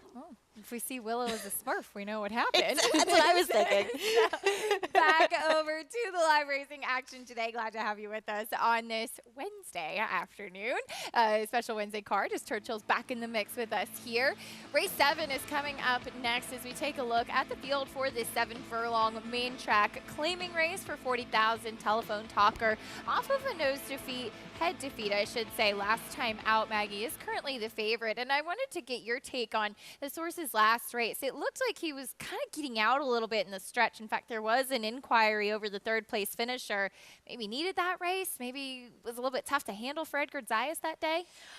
I thought he was a horse that, now, granted, the pace did come apart a little bit. And yes, he kind of has that really low head carriage where you can see where he might be a little difficult to ride. But at least he gets Luis Saez this time, who, as we all well know, is one of the strongest riders. My problem, Acacia, is that it was a non-3 or non-winners of a race in 6 months. To me, as far as class and condition is concerned, he's facing tougher company. Now, his last 3 efforts have come on the synthetic, and you go back to his last dirt race, which was a good effort against some decent horses at Gulfstream Park earlier in the year. So that race would make him a player here back on January 31st, but I don't know, his last 2 efforts, and he ran fine off the layoff. I just thought this was a tougher spot. A tough horse to keep on the racetrack as well, as he has yet another layoff line there. We haven't seen him since August, not even trying to run onto PETA or dirt elsewhere for Saffie Joseph Jr. He is your 8-5 favorite, and he'll kick off the post parade.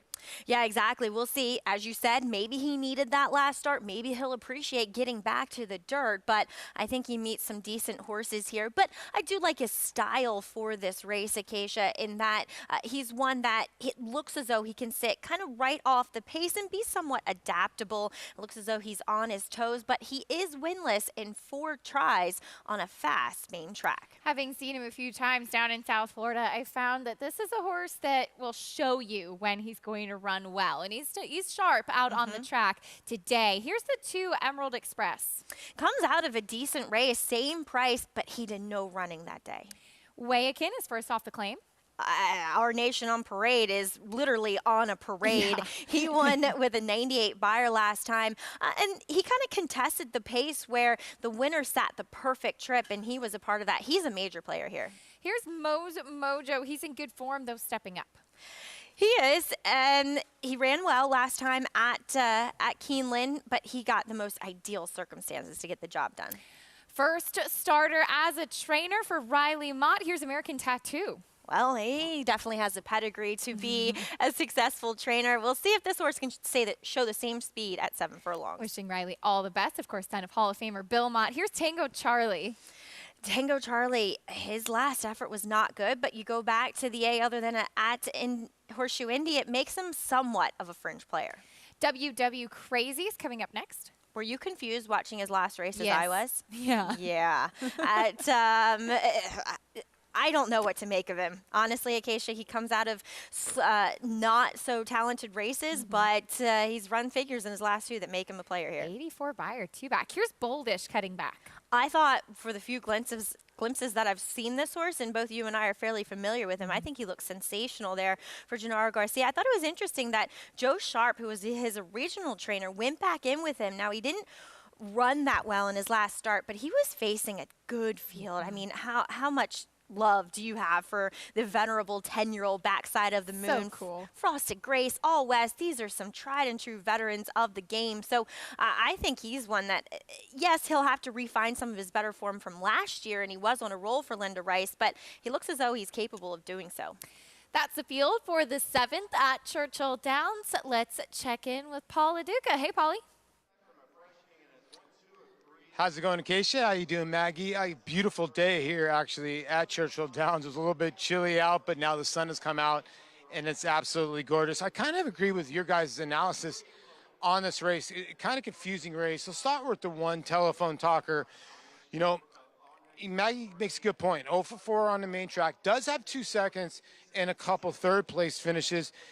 And there's just seems like there's been a lot of tinkering going on. Now, Saffie Joseph, since he's had this horse, 3 synthetic starts, 2 good ones, 1 bad one. So do you want to take that horse at 9-5? Now, the 3 Wayakin, however you want to pronounce it, I really thought would be favored in here. 2 out of the 3 wins are here at Churchill Downs. 2 out of the 3 wins are with Ricardo Santana on the send. And I think this horse will get towards the front end in here and could be a major player in here. Now, Mo's Mojo for Randy Morse, the confusing part about him is he's 8. He ran his lifetime best last time, basically, when it comes to numbers. Now, I know you see an 88 buyer there, but he ran a lifetime best last time when it comes to sheet numbers. Can he repeat that at the age of 8? And I'm wondering at 4-1 if that's the right price. You know, I was trying to catch up with Riley Mott, his first runner here at Churchill Downs. He's not here. He's at Oaklawn because he's got a string of horses that were coming into Oaklawn today so he can get ready for that meet. So I guess Riley will be rooting, and hopefully he's watching America's Day at the Races for his charge here, guys. I'm sure he is, Paul, and we're all wishing Riley all the best. His first start as a trainer, American Tattoo, that he did claim. He's also been really active at the sales throughout the past year as well, and taking all of those necessary preparations.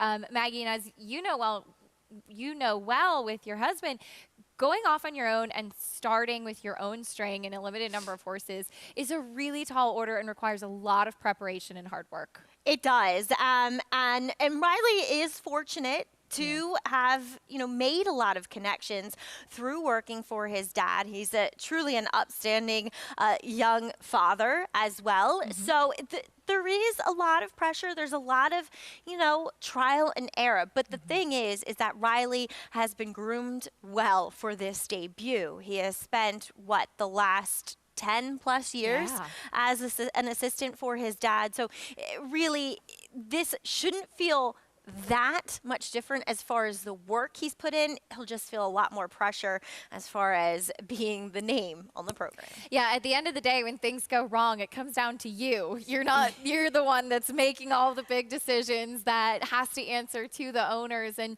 it's not just the horses, it's all of those other things as well. Staff, planning your races, reaching out, finding new connections, creating new relationships with owners. And those are all the big piece of it that we don't see in the racing form. Yeah, the American Tattoo, though, looks a picture out there on the racetrack. And he, like I said, Acacia, this race isn't that cut and dry when it comes to who is the pace in here. I mean, there's nobody that's, that you see ones early on like you do with American Tattoo, but let's not forget that he's turning back from a plethora of two-turn races. I mean, the last time that this guy went one turn was when he was claimed from Jack Sisterson, when Jack tried to run him going 5.5. Yeah. That didn't work that well, but he was still close enough at going 5.5 to the pace that I would have to think Florent Giroux thinks he has to go here. Now, the horse that is the favorite, Telephone Talker, as you mentioned, he looks very sharp on the racetrack. And we saw last time he was close to the pace. It was a very tepid one, though.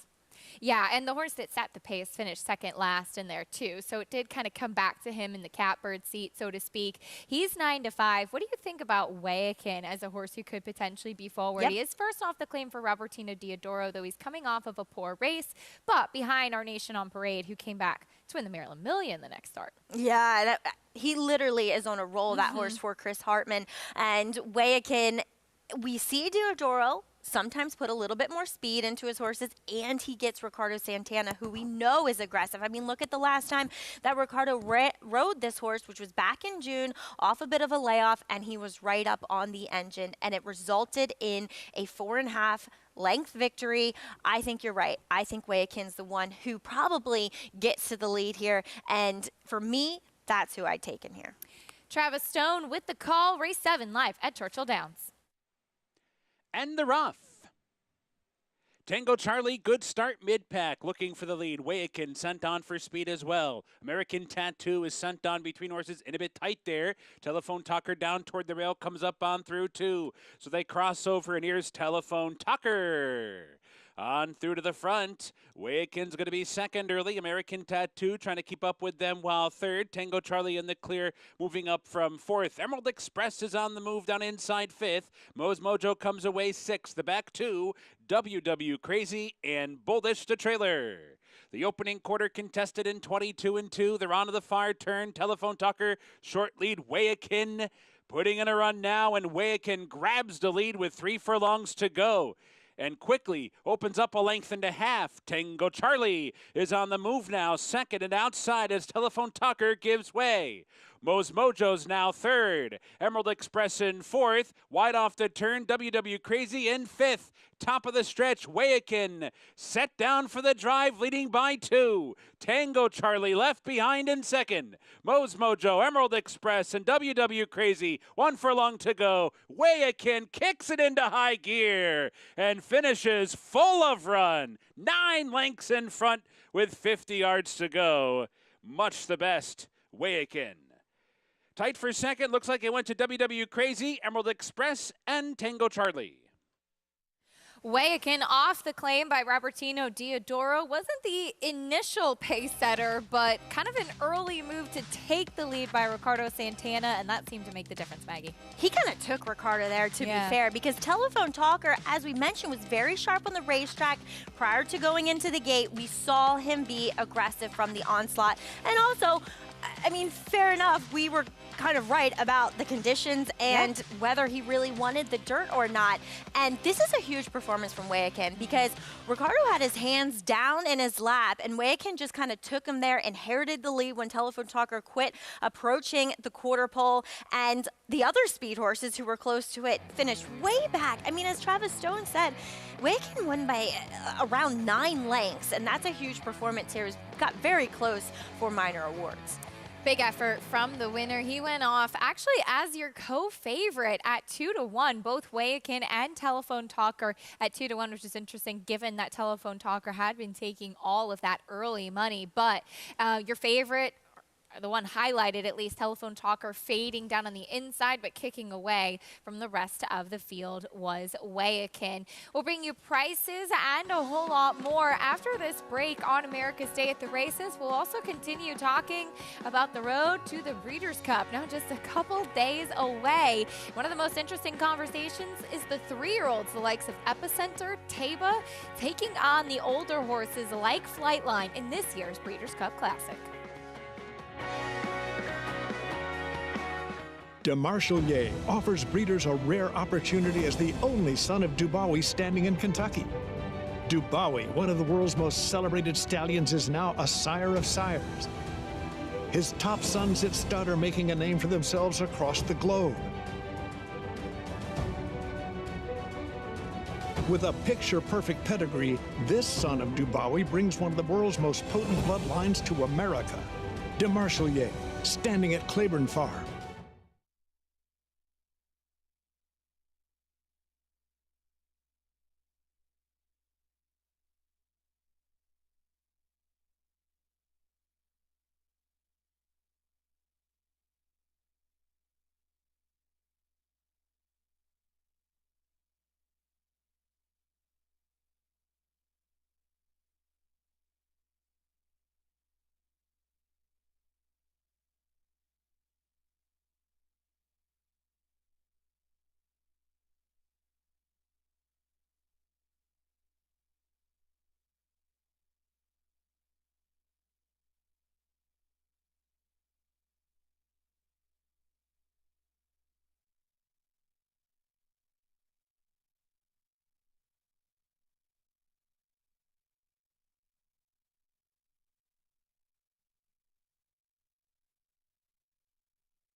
You're watching America's Day at the Races. Acacia Club, Maggie Wolfendale, and Paula Duca. So happy to have you with us as we just saw an impressive performance in the 7th race at Churchill Downs from Weyakin. First off the claim for Robertino Diodoro was Ricardo Santana in the saddle. I was impressed with this effort. I mean, look, WW Crazy finished second here in what was a blanket finish for second, and he was way out the back door, and Weyakin attesting the pace and powered away from this field. And Ricardo Santana and Weyakin seem to get along quite well, Acacia. They do, and Ricardo could have a big weekend coming up. Right now, he's standing by with Paul. Yeah, thank you, Acacia, with Ricardo Santana. And right before the interview, Ricardo goes, I love this horse. He always wins for me. He's a cool horse. I love the ride, and you know, I think I rode the horse like 4 to 5 times. I only get beat one time when he was coming from layoff in Oakland. He's such a decent horse, always show hard, and thank you to Diodoro and the group for giving to me the opportunity. Were you head set of going to the front end, or were you okay if somebody went with you? Well, this is a horse that, you know, he's a fighting horse. That's why, you know, before Turf for Home, I used to weigh in at 3A when I separated the one. I'm waiting for somebody to come to me. I know he was going to fight him back, and Turf for Home, he was much the best today. Speaking of a horse you've never lost on, obviously some big races coming up this weekend in Echo, Zulu, You're 4 for 4 on her, Ricardo. What's the key, and what is going to be the key in the Breeders' Cup Filly Mare Sprint? Well, first I need to say thank you to Mr. C and the owners to give me the opportunity in the filly. She's really special for me. I know the filly since she got the first work, and I'm excited. You know, I love my pose. I'm going to sit and talk to Steve before the race to see what he wants me to do in the race. But I'm pretty excited. Did she have extra in the tank in the dogwood? I got a lot in the tank. If you guys can see, I never push all the bottom in her. So I just want to just keep him busy because it was 9 races. You know, she come from a layoff, so I just don't want she fall asleep. So I think we're gonna be okay next Saturday. You can read the race before me, you can do all you want, but Ricardo still needs to sit down with Steve and get a game plan. But I would think Ekazulo is going to be a handful in the Breeders' Cup sprint here, Filly Mare Sprint. Good luck to you, Ricardo. Thank you so much, Paul. Have a good day, guys. Paul, thank you. Ricardo Santana reunited once again with Echo Zulu. It was impressive riding her to victory in the dogwood last time, Maggie. And given the fact we didn't get to see her in the Acorn, it was encouraging to see her come back with that effort leading into the Breeders' Cup. And two, with Ricardo Santana aboard, for me, it never quite sat right that he was taken off for the Breeders' Cup Philly's Juvenile. And, you know, it was kind of when him and Steve Asmussen and the team were going through their proverbial divorce. But now the marriage is back on, which is good to see. You know, Ricardo, it kind of caught us off guard when he said, I like my pose from the 13 hole, but I suppose that he's thinking with the filly that has speed, it's a long stretch, run down the backside going the 7/8 at Keeneland that maybe last in, first out is what he's thinking. She does have a lot of speed, ran a big effort in the Kentucky Oaks, but keeping at that 7 furlong sprint distance, she'll be fun to see on Saturday as we head back over to Horseshoe Indianapolis. It's race number 5 coming up next. It's 5.5 furlong sprint here for 3-year-olds and older, this allowance, as we will meet the field starting with Unpredictable Bay. Unpredictable Dark Bay is frisky. He's coming in off of a second place finish. A big spot by your speed figure, but not a great field. One for Richie went by. More on him in a moment. Here's Hollis. Hollis is a deserved favorite. He is the class of this field. He loves the 5.5 distance as well. Boca Boy is next. His last race is a complete outlier. I don't know. Is he going to turn back into a pumpkin and run some of his slower races? Halloween is over now. Here's Seven Nation Army. Seven Nation Army, he is consistent as they come. You know, he drifted down to the rail last time. Maybe not the place to be on that sloppy track. Gets back to a fast track today. And here's Long Weekend. Long Weekend for our good friend Tom Amos. Last time he kind of chased from the outside with a slow pace against Seven Nation Army, and he just idled a bit down the stretch. We haven't seen him since early August. That's the field for the 5th race, as Hollis is the favorite, as you mentioned, does have that class. Comes out of a second place finish in stakes race at Monmouth, won a West Virginia stake at Mountaineer, 2 starts back. He's consistent, he's in good form, and he's been facing good company. Yeah, but last time, Acacia, Feast. Not a good rival. In my opinion, One for Richie, Seven Nation Army, and Long Weekend are all better than Feast. We'll see. Is the 5.5 furlong kind of his sweet spot? We'll see. I did think he didn't get the greatest of trips last time where he broke well, then he was kind of shuffled back, but he did drift out too in the stretch. Raylu Gutierrez back aboard Hollis as they load in for the 5th race. Here's Jimmy McNeary with the call. Some pace up top. Long Weekend going in 5-1. Field of 6 set to go 5.5. They're at the post. They are racing. Boca Boy with an alert beginning from the inside. One for Richie is flashing speed, and going with them, Hollis is up close too. Seven Nation Army is tracking the trio from 4th. Then a link back to Unpredictable Bay, and Long Weekend will have to pass them all. He's last and deep on the course as they head up towards the 3.5 furlong marker, where One for Richie is towing along the multiple stake winning Hollis. Meanwhile, Boca Boy broke fast. He's back into third. Seven Nation Army to the outside under a heavy drive coming at him from fourth. To the inside, Unpredictable Bay. And Long Weekend is still last a quarter. Rapid 21-3. And 1-4 Richie blazing along up top. 3 wide. Boca Boy, Seven Nation Army. Hollis is in the blue cap. He's back into fifth from the back. Long Weekend is underway. 1 furlong to go. The half mile toward 44-3. And 1-4 Richie still there driving with a 16th to go. Boca Boy up into second. 1-4 Richie. 1-4 Richie. Ran them off their feet. 1-4 Richie. Razor sharp in victory. Won by almost 2 at the end. Boca Boy photoed there with Long Weekend for the place spot. And Unpredictable Bay was fourth in 103.13 seconds. 1-4 Richie picking up a win number 13 of his career, hanging on that left lead, but didn't matter. He was very game, Maggie. Doesn't matter. He stays on that inside left lead all the time. And last time out, he had a very easy win for him. I hope Hollis is okay. That's an uncharacteristically bad performance by him. He kind of hinted at it in his last start in the Rumson Stakes at Monmouth, and he just attended the pace and backed up readily down the stretch. We certainly hope to see him again soon, but 1-4 Richie picking up another one. And coming up this weekend, talked a little bit already about the Filly and Mare Sprint for the Breeders' Cup, which will be the first Breeders' Cup race on Saturday. Of course, culminating with the Breeders' Cup Classic, which has been, I think, the race most talked about, most looked forward to, and rightfully so, as of course you have the matchup with horses like Flightline and Life is Good. But another interesting layer to the conversation is the 3-year-olds taking on older, including Epicenter, who won the Run Happy Travers and has been training up to the Breeders' Cup. That's my biggest question mark, Acacia. Training up to the Breeders' Cup. This is a horse that danced every dance. He did not miss a beat when it came to the road to the Kentucky Derby, and we saw him in the Preakness. He had a bit of a freshening to Saratoga. He rattled off 2 deserved wins up there at the Spa. And he just seemed like a horse that was getting better and getting better with each subsequent start. And now we are not going to see him since the tail end of Saratoga for, almost 2.5 months, I should say.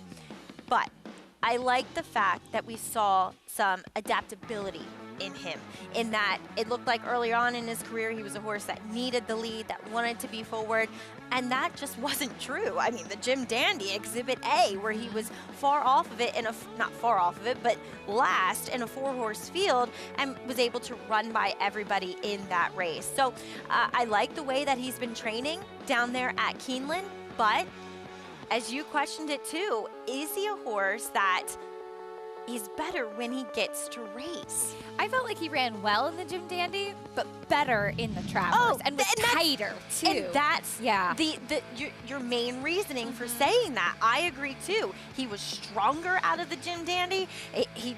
And now the 2.5 months, I don't know if that does him any good. Meanwhile, you have Taba, who won the Pennsylvania Derby. He's still lightly raced, but obviously it's a different case now versus him really being thrown into the deep end in the Kentucky Derby. Comes off of a second in the Haskell, and then I thought this effort in the PA Derby was a big step forward for a horse that obviously has a lot of talent. Yeah, it was kind of like his more, not his coming out party, but his step into manhood, in that he raced comfortably behind horses, he raced comfortably inside of horses, and I like the fact that Mike Smith got him away from the gate. You wanted to be forward on that track down there at Parks on PA Derby Day, and Cyberknife, I think, did not have the most ideal trip whatsoever. We'll see him in the Breeders' Cup Dirt Mile, but Taba is a legitimate contender. He's only not byred in the triple-digit section when he was too close to a hot pace in the Kentucky Derby that evaporated. So he makes a lot of sense. He draws favorably now that we know that he can race in, behind, on the inside of horses. So we'll see. He's going to be sitting very comfortably, I would think, behind those fast horses in Flightline and Life is Good. Life is Good, especially drawn inside of Flightline. You would expect for Irad Ortiz to have him be the main pace setter and maybe kind of envisioning Flightline glued to his hip. It kind of forces Life is Good's hand as well with him being drawn in post 2. Obviously, he's so fast out of the gate, but I think now especially we're going to see him try to be the speed of the speed. Yeah, you would think so. For me, they're kind of equally as fast, and I can't really distinguish who's going to be quicker, but I think you're right. I think that draw-up scenario with the post positions is how we're going to see it play out. Cannot wait for this year's rendition of the Breeders' Cup Classic. Such a fun division this year, as this is what we have to look forward to on Breeders' Cup Saturday. Kicking things off as far as the Breeders' Cup races are concerned, the third race of the day will be the filly and mare sprint, culminating with that Breeders' Cup Classic and that tremendous throwdown. Can Flightline remain undefeated and win the Breeders' Cup Classic? Can't wait for Saturday as we head back over today to Churchill Downs. Allowance optional claiming coming up in the 8th, and this is a 1.5 miles on the main track. Excuse me. The next race is off the turf. Here is a look at the field. 5-2 currently on Awfully Naughty. This is what got me confused because this is a turf horse, and he's exactly, 5-2. Acacia. What the heck is going on? I don't know. Sure. When I saw the morning, I was like, he has to be like 8-1. I don't get this horse at all. He's never been on a fast track. Kentucky Derby winning trainer Eric Reed sends out Common Bond. Of course, he has Rich Strike waiting in the wings to take on the big dogs in the Classic this weekend. Introducing a stallion, as top class as they come. In 22 career starts, he won or placed in 12 graded stakes, competing in 15 grade ones, earning over $1.7 million. His undisputed speed is evidenced by 7 100-plus buyer speed figures, a 3-time grade 1 winner, Raging Bull. How do you become the gold standard in racing partnerships? One partner, one horse, one victory at a time. Flight line, 20 lengths clear. Congratulations to all our partners who have made West Point the gold standard for the last 3 decades.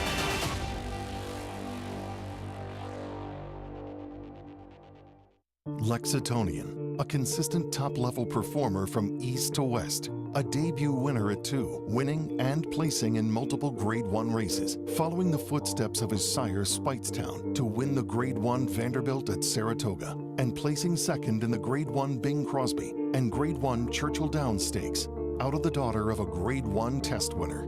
He has the pedigree, the speed, and the looks to succeed. Lexitonian, standing at Lane's End. After the Breeders' Cup, the sports focus will turn to Fasig-Tipton for the world's premier breeding stock event. Over 60 graded stakes winners or producers catalog, 30 of which are Grade 1. Offering champions, Breeders' Cup winners, a Royal Ascot star, and 3 Kentucky Oaks winners, plus 180 selected weanlings, all in one spectacular session. The November sale, Sunday, November 6th at Fasig-Tipton in Lexington, Kentucky. Where will you be?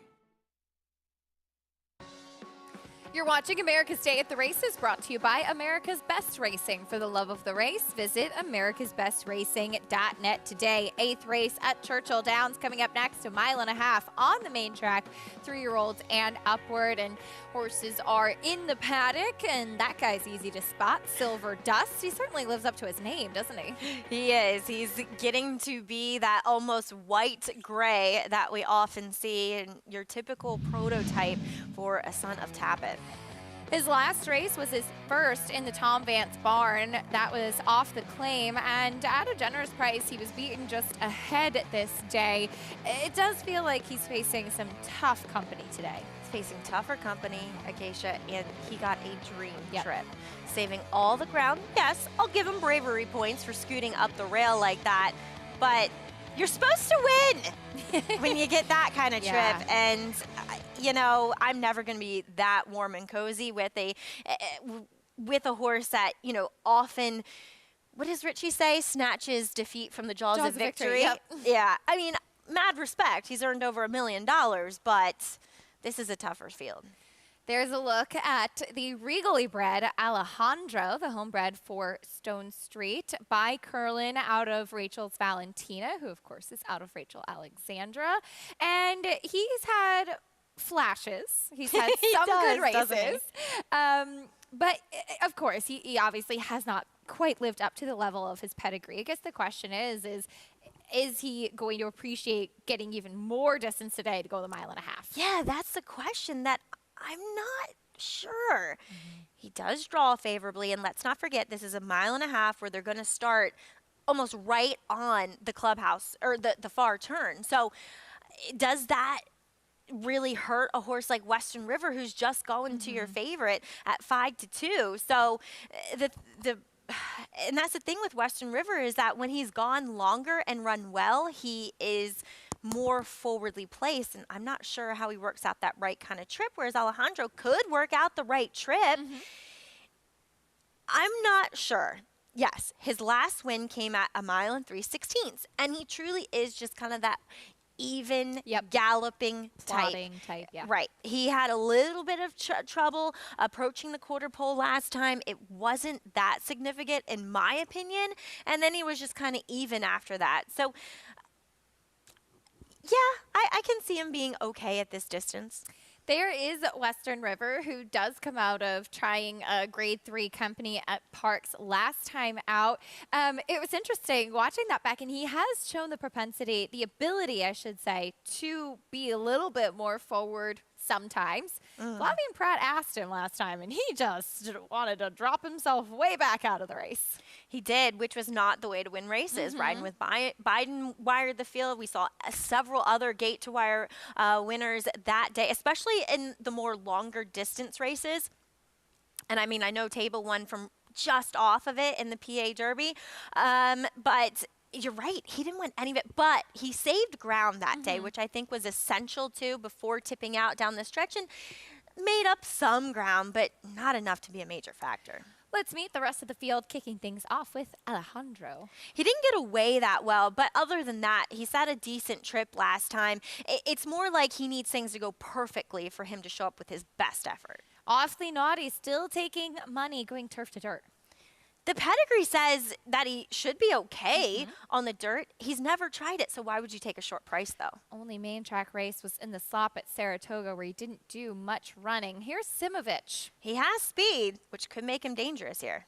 He's 9-1 right now on the board. Here's another horse with a little bit of early foot. Here's Scarlet Fusion. Yeah, he wanted to be too keen last time, and he had just a short cut cheater blinker with big holes on it. Now they take the blinkers off, so I'm guessing they're hoping he just relaxes a bit more. Can we see a little bit more punch today from Silver Dust? Now, he is one that has also gotten in trouble at the gate. Let's watch and where he breaks. Does he want 1.5 miles? Another turf to dirt runner. Here's Full Charge.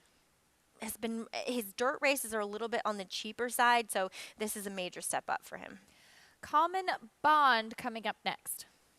He's one where he might be fairly effective at the 1.5 mile distance. He is truly that slow plodding type for Eric Reed, and he's second off the layoff and ran okay last time. And here's Western River. Let's see what kind of tactics Ricardo Santana employs with him today. Yeah, I know it was a very slow pace when he won going the 1.5 miles, and Ricardo's giving him a big warm-up. He's jumping into the bridle. Maybe that's a good sign, Acacia? Maybe. We'll see. Beautiful son of Tappet will break from the outside. For more in this field, let's go back to Paul. Yeah, this is a confusing field, girls. I don't know who's going to go to the front end, who's going to control this. It looks like Scarlet Fusion, the 4, even taking the blinkers off. And I understand Joe Sharper's maybe hinting, okay, we need to take the blinkers off to maybe get this colt by Curlin to get the 1.5 miles. 0 for 8 here at Churchill doesn't bolster those chances. 2 for 17 lifetime as well. But you could make that same point for Alejandro, who's a dead closer, is going to try to go to 1.5 miles, and he's 2 for 17 lifetime as well. So I'm kind of against the 4. When you look at some of these other runners in here, you know, the 2 and the 1. I mean, the 2, I would say this race hinges on the 3, Simovic, and the outside horse in here, Western River, or even, you know, another horse like Scarlet Fusion. who's going to take the initiative? Is there going to be pace in this race? And that brings me to Awfully Naughty. You know, Michael McCarthy is such a cagey trainer. This horse has never been on dirt. And I talked to him in the paddock, and he said, listen, going 1.5 miles on the grass hasn't worked. This horse has been working well on the dirt, and I just seemed like 1.5 miles is what this horse needs, or even longer. So he's not worried at all about the horse staying the distance. He's just worried about the dirt. And, you know, the other horse in here that's a ridiculous price, and Maggie, you hit the nail on the head. Common Bond at 14-1 is ridiculous. I think a lot of people forget that at 1.5 miles, Eric Reed won the Kentucky Derby with Rich Strike. He almost won a race earlier today with a little gray horse up the rail. Common Bond did not run bad last time out. Figures are not that bad as well, and I keep saying this. For some reason, Eric Reed's horses thrive here at Churchill Downs. 11-1, ridiculous price. I will land on Awfully Naughty.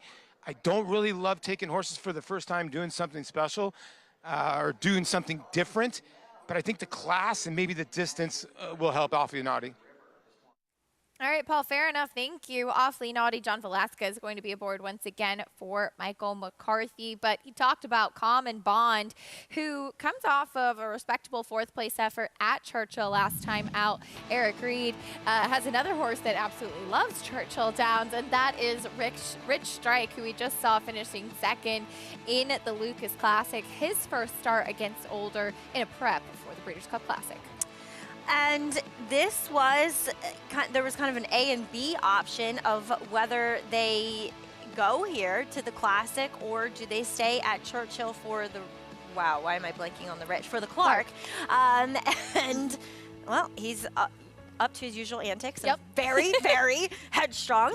I remember watching it. It was so funny going back to the Derby, watching him train and being like, who is that horse? Yeah. I'm like, I mean, he's not even in the field. He has no shot. But he was training so well. So I don't know, Acacia. I mean, unless there's some insane pace meltdown, which I highly doubt, because you're dealing with quality horses that have pace. You're dealing with some horses that have pace and stamina too, right? Which is such it's a lethal. dangerous combination. Yeah. And to be fair, I do think after such a big price in the Kentucky Derby, his valiant effort finishing fourth in the Travers, just a head away from finishing second to Epicenter, and then finishing second behind Hot Rod Charlie in the Lucas Classic did kind of validate the quality of horse that he is. But these are the best of the best, and that's why it's called the World Championships. Yeah, I mean, he's not my horse, and they've done a great job in you know, selecting him for 30,000. But I would, you always wonder though. You always wonder. It was a hard race last time too, and if you keep kind of, I don't want to say throwing him to the wolves, but you end up with a horse for next year. Do you end up with a horse that goes on with it from here? That's always kind of my theory. And look, Taba and Epicenter. And I know Rich Strike's a Kentucky Derby winner, but they've gone on and you know, proven that they can be right there with it. I don't know. I can't. I respect him and I appreciate the connections running him, but I can't make him in this race whatsoever. Rich Strike, just another interesting runner in this year's rendition of the Breeders' Cup Classic. The barn has Common Bond. Now 9-1 in this upcoming 8th race. Western River currently 2-1 on the outside, and he does make sense. It is a relatively wide open board as far as the 1, 2, and 8 all taking some attention in here, Maggie. And I think as Paul touched on, the murkiness of the pace scenario combined with who actually wants the distance makes it a bit of a head scratcher. Yeah, I think Simovic is honestly the fastest horse naturally early, given the added ground that he's going to, I mean, he's stretching out from a 1-turn mile to a 3-turn mile and a half. He is supposed to be naturally faster. Do I like him in here? No. He is taking some money, weirdly, at 10-1. And Scarlet Fusion projects to sit right off of him, right outside of him, right off of him. He doesn't, and there's plenty of pedigree to say that I'm wrong here, but looking at him physically, and I've never seen him up close and personal, he doesn't really look like a horse that wants to go this distance. And the fact that he was keen, you never want a horse to be keen trying a mile and a half. Yeah, absolutely. You want them to be able to settle to save something for the end. Well, we'll see how it shakes out. This 8th race coming up at Churchill Downs, a mile and a half. Currently 2-1 on the outside. Western River. Ricardo Santana looks for another one. As they go into the gate, we send it up to track announcer Travis Stone for the rest of the load and call.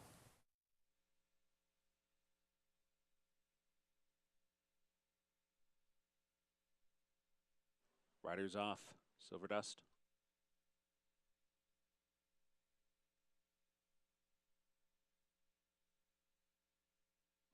Waiting on Scarlet Fusion and Western River.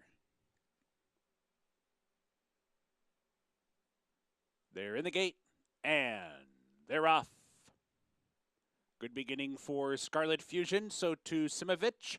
Alejandro broke it early and is pulled back off the pace as Silver Dust comes on 3 wide to make it 3 across the track in the very early stages. Silver Dust up to grab the lead. So it is Silver Dust in front. Simovic is back into second, and Scarlet Fusion settles in third. Full charge 3 wide, first turn in fourth. 2 lengths back to Awfully Naughty fifth. Alejandro 6th, Common Bond in 7th, and Western River is the trailer in 8th. 8 lengths off the lead as they saunter by us for the first time. Silver Dust, the leader, and is unopposed so far.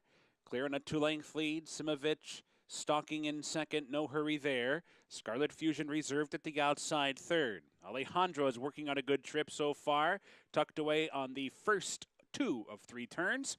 And then it's Awfully Naughty, followed by Full Charge, who's wide into that second turn. Common Bond and Western River is still the trailer and is now about 9 lengths off the lead as they hit the clubhouse turn now. Silver Dust now steps out. Silver Dust leads by 4 lengths heading to the backstretch run. Simovic is a distant second now. Alejandro, steady progress up the inside. He's now second and honing in on Silver Dust, and Scarlet Fusion moves with him. Farther back, Awfully Naughty started to launch a rally, so too Full Charge while wide. Common Bond's going to slip through down inside of Simovic, who's tailed off second to last, and now Western River has been angled to the outside for the final half mile. The first mile belonged to Silver Dust, still in front by 2 with 4 furlongs to go. Silver Dust far turn. Scarlet Fusion now second. Alejandro is back into third. Full Charge, wide trip so far, moving up nonetheless from fourth. Awfully Naughty fifth and only 3 lengths behind. Common Bond and Western River still a ways back to Simovic. So round the far turn, Scarlet Fusion putting in a run. Scarlet Fusion comes after Silver Dust, who tries to hang tough toward the rail. They're off the turn together. Scarlet Fusion outside. Silver Dust comes back at the rail and they're off the turn still together. But right there, Scarlet Fusion grabs the lead and puts 2 lengths on Silver Dust. Alejandro's back in third. Full Charge is fourth. They're inside the final furlong, and Scarlet Fusion is opening up to the wire. Scarlet Fusion's going to score by 3 lengths in the end. Silver Dust will settle for second. Alejandro third, and Full Charge was fourth. Scarlet Fusion with the win for trainer Joe Sharp. It seemed that those blinkers coming off certainly did get him to settle and get the distance. I guess he went from being keen to being off the bridle the entire race. Like, I thought going into, maybe he just was confused going into the clubhouse turn, you know, after doing the first turn. It's like, wait, we have more to go. He's like, and great job by Louis Sire. I mean, Louis Sire is the rider you want on a horse like this because he is so strong. He kept encouraging him the whole way, and he just kept finding. So a great training job, too, from Joe Sharp, and some new tactics from Silver Dust put him on the lead, and he ran really, really well, a lot better than I thought he would. He really did, and it was a heads-up ride by Corey Lannery, maybe by virtue of the fact, kind of what we talked about last time, where he got the right trip, and he just didn't have that punch. Sometimes if you feel like you don't trust your horse to pass horses, putting them on the lead is the best remedy. And Corey Lannery really did that well here. It wasn't a fast pace. It was an honest pace for the distance. And look, they were well clear of the rest here. Alejandro, I'm sure he's a very frustrating horse given the pedigree. And he kind of takes himself out of it, then he kind of runs on again. He just doesn't seem like the most, tried and true, genuine type, because he was working out a great trip. Yep. he clunked along for another third place finish. But a horse that certainly puts himself into the race for Steve Asmussen is that big guy, Jackie's Warrior, training strong, as always looking for that Breeders' Cup win this weekend.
You're watching America's Day at the Races, brought to you by Run Happy, an Eclipse champion with record-breaking speed, who's now the sire of winners on all surfaces and all distances from 7 furlongs all the way out to a mile and a quarter. We continue our Breeders' Cup conversation, and a horse that I know Maggie feels very strongly about, as do all of us, though, Jackie's Warrior. What a tremendous career he has had, what a tremendous run he was on this year, and this will be his 3rd trip to the Breeders' Cup, Maggie, and I really do hope that he gets it this year, and he doesn't have a Jack Christopher to deal with as far as this year's Breeders' Cup sprint is concerned, as he looks to get back to the winner's circle. Yeah, it looks as though his stiffest competition comes from yet another Bill Mott trainee, as well as the mare Kamari, who has run well in her last 2 efforts. Don't get me wrong, and Wesley Ward citing that the 6 furlongs is preferable to the 7/8 in here. But Jackie's Warrior, I mean, who else is going to go with him in here, Acacia? It feels like he's loose. It feels like he's not going to get that much pressure. And we all have seen what happens when that happens. He made history being a Grade 1 winner every year, 3 years in a row up at Saratoga, with that win in the Alfred Vanderbilt 2 starts back. Yes, he was defeated in the Forego last time, but he was beaten by Cody's Wish, a horse that was kind of trending in the right direction, and I think is a major player in the Breeders' Cup Dirt Mile as well. And as Andy pointed out earlier, he still ran one of his best buyer speed figures that day. Oh, yeah, absolutely. I mean, his only fastest race came in the Gallant Bob with a 110. He ran a 109 in defeat to Cody's Wish, whom I walked into the paddock that day and I said, uh-oh. Jackie might be in trouble here because Cody's Wish just looked phenomenal, but the 2-turn mile might not be preferable to Cody's Wish, but let's face it, the 6 furlongs for Jackie's Warrior against a field that is not the strongest Breeders' Cup sprint that we've seen, I think plays favorably to him. Right up his alley, as they've been working backwards from exactly this. his third trip to the Breeders' Cup and looking for that first Breeders' Cup victory. Back over today at Horseshoe Indy, we have race number 6 coming up next. It's a 5.5 furlong sprint for the fillies and mares. This allowance race coming up next, and Rockstar Parking. Currently 2-1. That's what they have for us, right? We wish. When they, yeah, exactly. When they don't catch us, when we don't get in trouble. So Rockstar Parking is one that I actually got to see out at Oaklawn when she was on a bit of a run there, and you know, she just looked incredibly fit. The thing I worry about her is she's coming in off of that 5-month layoff. Almost 6 months. Is she going to need the start? Because it just looks like, historically speaking, through her form, that's been the case. But she's run faster races consistently than most of these in here, and she just makes a good deal of sense. It's just the layoffs got me a little bit nervous, and I looked at Cipriano Contreras' stats for dirt sprints off of 4 to 8 month layoff, and they run in line with what he consistently is, and that he's an upper teens to 20% trainer. She's 9-5 right now, and it seems that her main competition, Connie Kay, the 4, also has a bit of a layoff to contend with. She hasn't been seen since June, but her last race was a disappointing effort after she was keen up on top of a very quick pace. And she has a couple of big figures that stick out. The question is, can she run back to those and off the bench? Well, she's going to be looking for the lead, and the problem is that she has some maybe not so good horses to mess that up for her, like the 3 Poetic Verse, the Indiana bred, who, much respect, it's not easy to win half of your career starts, and even Delightful Breeze. So there's other speed to kind of mess it up for Connie Kay, and I think that's what everybody's seeing here, is that Rockstar Parking looks to be the best beneficiary of that potential speed duel. Maybe she sits the trip. We'll find out. 6th race from Horseshoe Indy. Here's Jimmy McNeary standing by with the call. Johnny Court. And my money to the outside. Field of 8 at the post. They are racing. Rocket start for Irish Tap, who broke like a shot. From between horses, Connie Kay now flashing speed. Down on the inside, Delightful Breeze, Poetic Verse is up in that early vanguard as well. So there they go up the track. 3 across the course, Delightful Breeze to the inside. Poetic Verse to the outside, and Connie Kay sandwiches up to the outside. Those 3 are about 4 lengths in front of Destiny's Darling and Rockstar Parking. The gray, Icy River advancing underneath Irish Tap, and My Money will have to pass them all. Midpoint through the turn, 5/16 of a mile to race. The fillies and mares took the first quarter 21-4. It's Poetic Verse in the middle, Delightful Breeze to the inside. Up on the extreme outside is a race towards the top of the stretch. Here comes Destiny's Darling to the outside of Connie Kay, top of the stretch. Many chances here as Connie Kay emerges to the outside of Poetic Verse. Up the inside, sneaking through, here comes Rockstar Parking. Destiny Darling, Green Silks is coming after Connie Kay, but Johnny Court putting Connie Kay to the test, and Connie Kay for Randy Morse is going to roll to victory here. Connie Kay, the daughter of Street Strategy, a much the best winner in 104-2. Destiny's Darling was a game second, multiple horse photo for the Miners in 104-2, but Connie Kay, a winner now for the 5th time in her career. The Archie-bred Connie Kay gets the win at Horseshoe Indy. She was ready to roll off the layoff, and certainly much the best in here over Destiny's Darling. Ridden to victory, too, by the venerable veteran John Court. Do you think he sees anything other than horse's mane? He rides with his head so He down does, and low. he does. It's like peering in between their ears. Right? And look, Connie Kay, she was a part of that 3-prong battle up front. She was at widest, and she prevailed. She was much the best. Back at Churchill Downs, Scarlet Fusion handled the 1.5 miles with no problem under Louis Saez, taking those blinkers off, and Joe Sharp made the right choices to get him to relax going the further distance. Yeah, son of Curlin, and he was one that really responded well to this stretch out in distance. It was just so funny to see the blinkers off, and he goes from being keen to being off the bridle early on here, but powers away from this field. And Joe Sharp, well done here. Him and Luis Saez, they just have so much success together when they team up, and a good effort from Silver Dust to be well clear of the photo for third. Alejandro picking up another check in third. Scarlet Fusion, the winner as we turn the page to race number 9. This was the race that was carded for the turf. We will still have to wait for turf racing at Churchill Downs. This will be a mile on the main track, and here's a look at the field. Tiwanaku, one of the main track onlys for our colleague Tom Amos. 5-2 right now on the board, as that horse does have some speed. Let's see if he can run back to some of those races we saw from him earlier in the year. More on this race 9 allowance at Churchill Downs after this break on America's Day at the Races.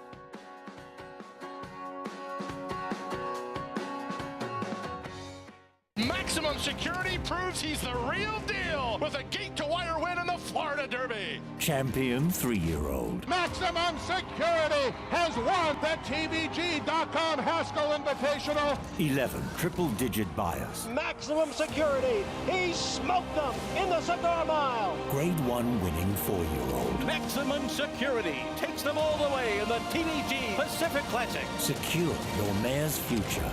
Maximum Security. Who you betting on? How about an app created specifically for horse racing? Nairo Bets. We specialize in thundering hooves, fist pumping, and boosting your bankroll with robust weekly promotions, and offer betting tips from actual horse racing experts. Bet all day and night, nationwide.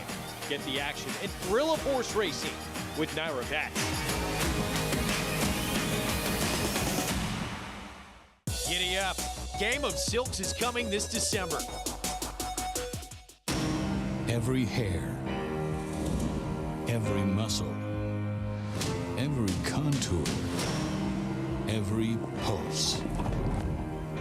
In the juvenile. Essential quality have won. In the Belmont. Essential quality has won the Belmont Stakes.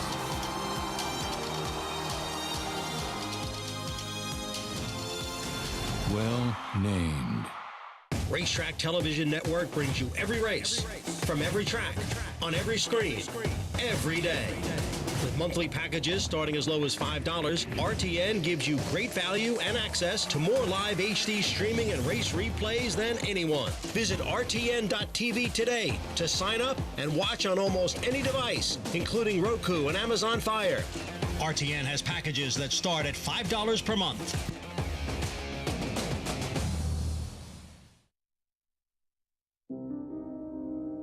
When you enter Gainesway, you can feel the hallowed ground beneath your feet. 1,500 acres of the finest bluegrass land in Kentucky that once housed the famous Green Tree Stud in Whitney Farm. It's a gorgeous place. When I look around, all I see is work, but it is an absolutely stunning property. Just immaculate looking barns. They're more like churches inside. The woodwork, the stained glass, the stone, the tile. I've said it a million times, if I could come back in my second life, I'd like to be a stallion at Gainesway. The Gainesway roster of stallions includes the generational Sire Tappet and stallions ready to make their mark on the sport. Expectations are high for McKinsey. As Street Sense's best son, McKinsey is a Grade 1 winner at 2, 3, and 4, from distances of 7 furlongs to 1 mile and 1/8. He consistently ran the lowest Ragozin figures of any stallion set to retire in 2021. McKinsey is a stallion prospect. It's the first stallion prospect I was part of at Gainesway. You couldn't be more excited about him. The book of mares he got was unbelievable. So we're really excited about him at Gainesway right now. You know, I felt the mares we got in his first book was a great group. We bred a lot of fast early mares to him. We bred a very nice, well-rounded group of mares that can do anything. So we're going to give him every opportunity. His first runners debut in 2024. August has been a banner month for Gainesway. On the track, Caraconti's 3-year-old daughter, Spenderella, throttled the field in the Grade 1 Del Mar Oaks. Field sent on their way. To become Caraconti's first Grade 1 winner. Spenderella striding away. 4, 5, 6 could not have been more impressive. In the sales ring, a Gainesway offered yearling topped the leaderboard when a gunrunner colt out of Heavenly Love sold for $2.3 million at the Fasig-Tipton Saratoga sale. $2,300,000. We've been very fortunate to have the support of a lot of successful breeders who deliver us quality product. We try to present that product the best we can, as professionally as we can. It's our goal to maximize results for our clients. We're all very fortunate to be a part of this place, and I think we all just want to do what we can to ensure that it will carry on for a long time.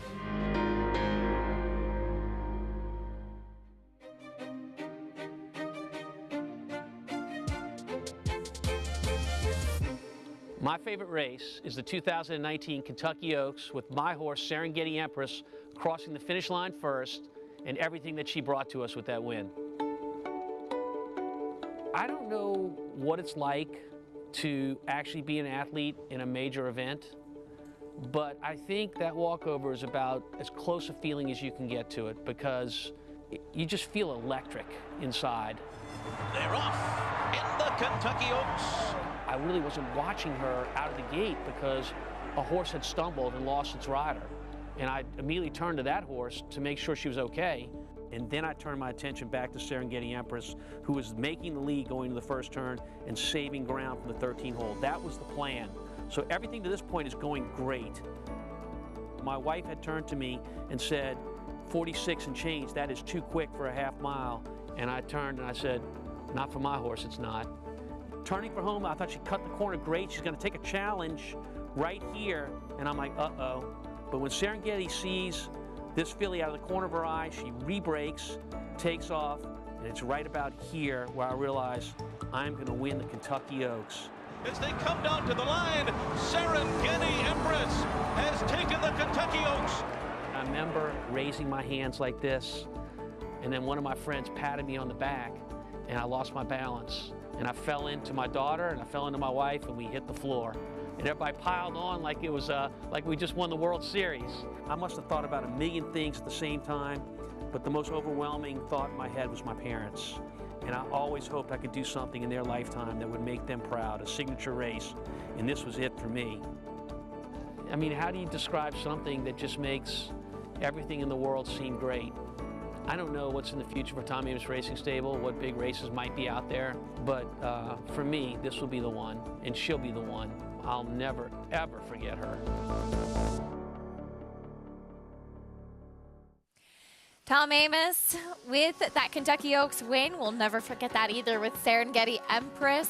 We'll never forget when he reached that incredible milestone of 4,000 career victories this summer at Saratoga. And he looks to keep adding to that tally with this horse right here, Tiwanaku, off the main track only list in this upcoming 9th race. And we'll see if this horse, who immediately rewarded his new connections when they claimed him back in June, Maggie, can he get back on track today? I want him to show the speed.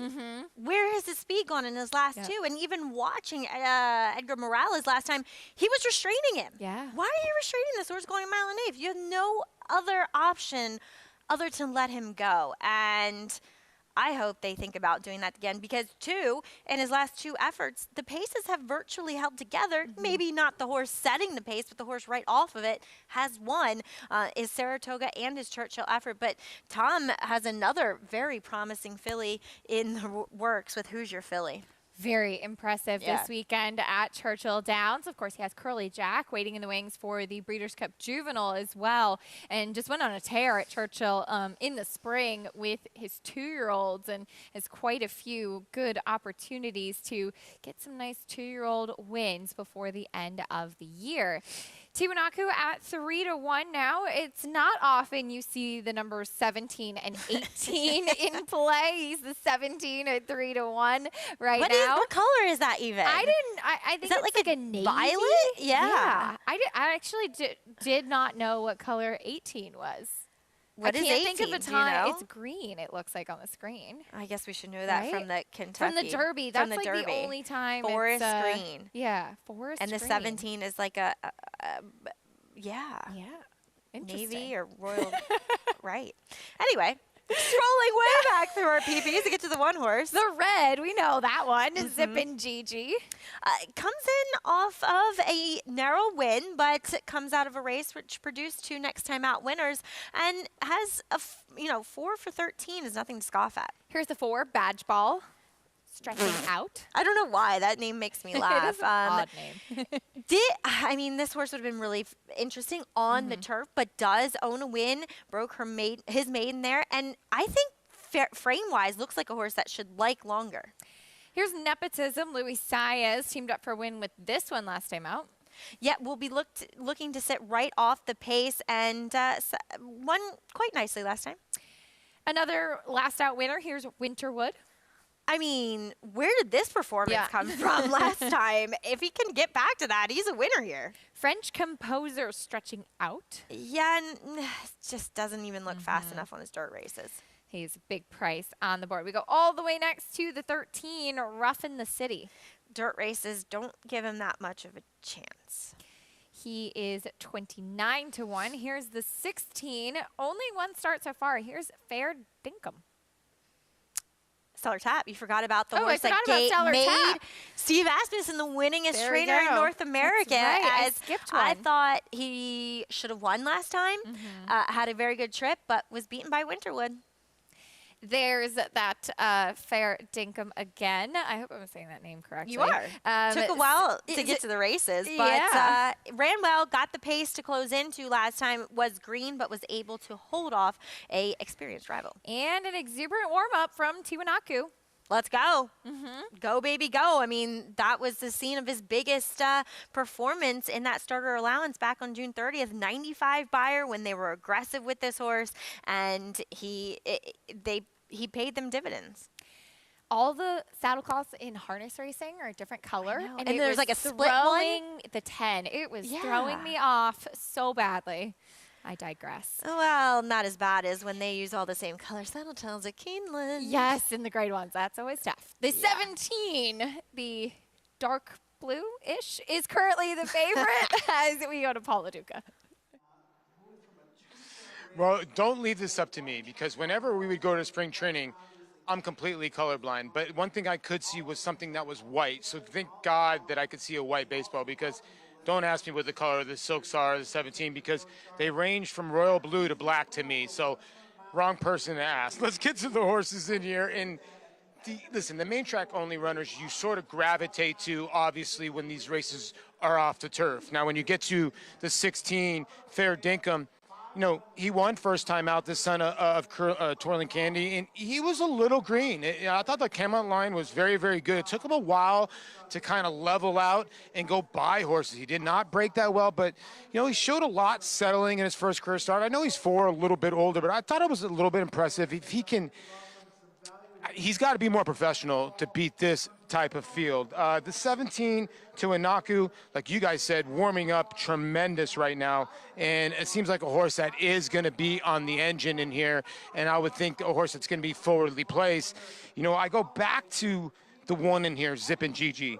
You know, Maggie made a good point. This is a horse that comes out of a nice race going 7 furlongs. They went gate to wire, 110 and change. The 3 previous starts before this horse tried the turf, where you draw a line, this horse got cooked on the lead. I don't see really anybody pressing the one unless the 4 Badge Ball. I think Badge Ball is the sneaky horse in here. This is a horse that has shown speed sprinting. Last 2 races a little bit muddied up. But I do think the one at 5 to 1 is a very, very nice price. I understand where everybody is going with the 16 and the 17. I think the 15, you know, had every chance to go by the other runner in here, Westwood Ruler, if I'm not mistaken. So, Winterwood. So I kind of wanted to throw that race out. So I think Zippin' Gigi has a chance, and I think Badge Ball is sort of your outside, I guess, runner in here. In Acacia, if you could dodge a wrench, you could dodge a Badge Ball. Wait, what is a badge ball? Yeah, I Does don't Paul have actually any know. insight on that? Any intel on what a badge ball is? Is he Paul? still there? Oh, he walked dropped out. the mic and walked out. That's It's it. a walkout. That's it. Red card. Oops, that's wrong. Well, Sport. he couldn't see it. It would be a navy blue card for him. Oh, good. He wouldn't be able to tell what it was. Oh, Paul, you're back. Hi. What's a badge ball? I have no clue what the badge ball is. But listen, we're living in the 21st century where if your kids lose 17-0, they get a badge. They keep score for a reason. No more badges. So if that's the meaning of a badge ball, I'm not really for it. But I have no clue what badge ball is. But then again, the whole world's playing pickleball, and I don't even have a pickleball racket.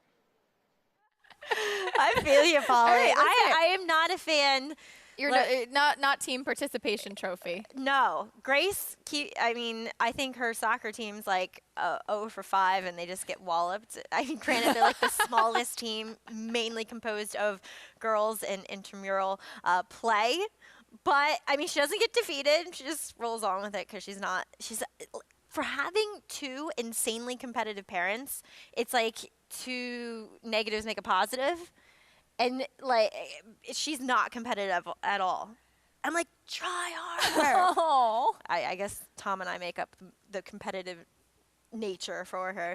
But badge ball, look. I just Googled it. I can't find anything. So if you know, please tweet us. Everything, when you Google badge ball, everything that comes up is the horse. So. And he's only won 1 race, so that's telling you a lot.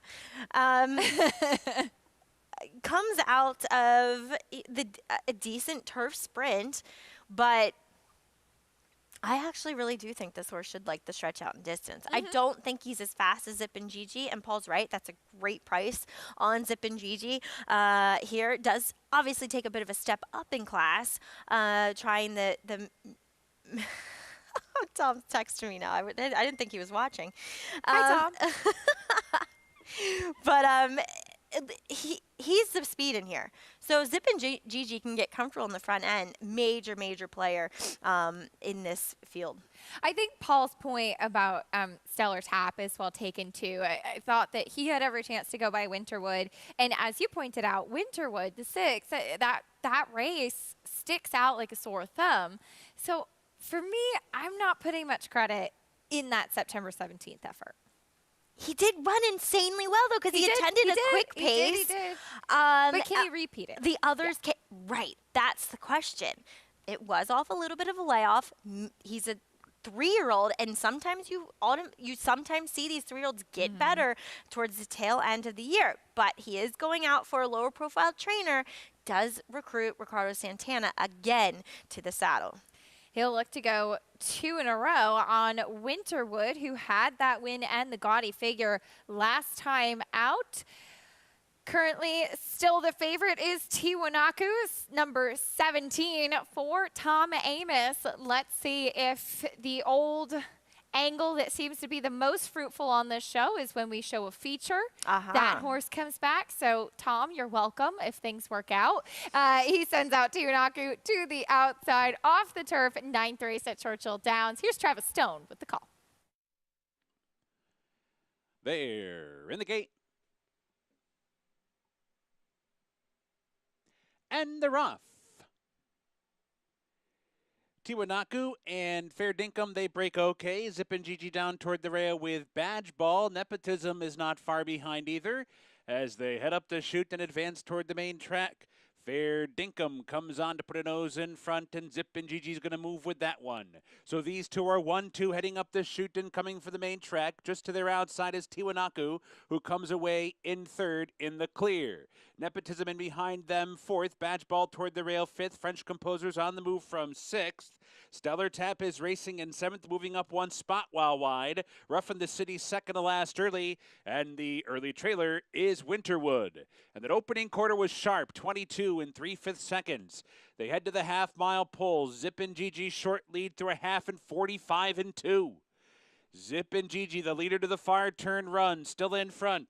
Fair Dinkum is right there 2nd. Tiwanaku spun out 3 wide 3rd, under a ride already. Nepotism is 4th and down toward the rail as they round the far turn. Stellar Tap is racing 5th. French Composer Winterwood is coming from the back now. Last earlier, but is on the scene and only 5 lengths behind. They're off the turn. Zip and Gigi's short lead. Here comes Nepotism down the center. Nepotism coming after that lead, and Winterwood has weaved through the pack and comes on from the outside. 1 furlong to go. Nepotism in front. Zip and Gigi fights on with Fair Dinkum. Winterwood last earlier, now second, running out of time, and will do so to catch Nepotism. Nepotism by 2.5 in the end. Winterwood from last to finish second. Fair Dinkum and Zip and Gigi. Nepotism makes it 2 wins in a row. Louis Sire staying aboard as well, and he backs up that good effort at Keeneland. Louis Sire with back-to-back victories, Acacia, and yeah, looks to be trending in the right direction. Kind of lost his way a little bit first off of that layoff. Needed the race when he faced Winterwood and Stellar Tap, and he was able to turn the tables on them today. Winterwood was starting to make it look like the last race was no fluke, and maybe it truly wasn't. He just came up second best and did have a lot of ground to make up, whereas Nepotism was more forwardly placed. From last to first was Winterwood in second, but Nepotism the winner under Louis Sire's 5-6-16-1 in the 9th race at Churchill Downs. Nepotism makes it 2 victories in a row, and Louis Sire's does the same on this card at Churchill Downs. Nepotism in good form right now. He went off at 4-1. We'll bring you prices in a bit and continue our conversation about the Breeders' Cup just a couple days away. Brad Cox, he certainly knows how to win a Breeders' Cup or 2. He's looking to add another trophy to that mantelpiece with the likes of Cyberknife in the Breeders' Cup Dirt Mile. A quirky horse with a lot of talent. We'll talk a little bit more about him after this break.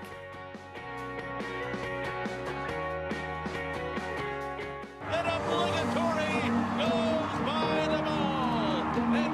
Here comes Malathaat. Here comes Clariere on the outside. They're coming to the finish, and it's got to be Clariere. Nest, much the best. She won by better than 10 lengths.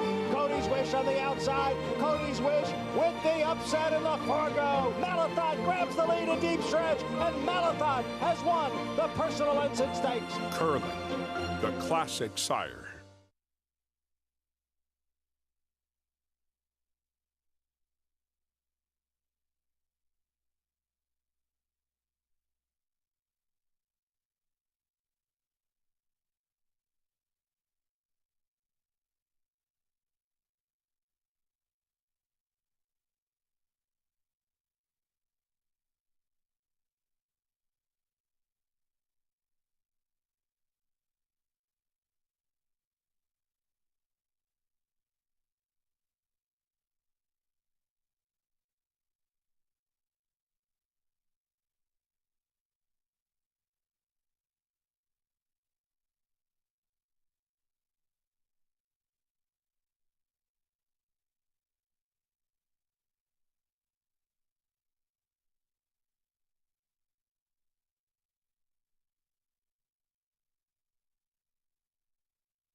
We're back on America's Day at the Races, brought to you by America's Best Racing. For the love of the race, visit americasbestracing.net. Today, race 9 went to Nepotism.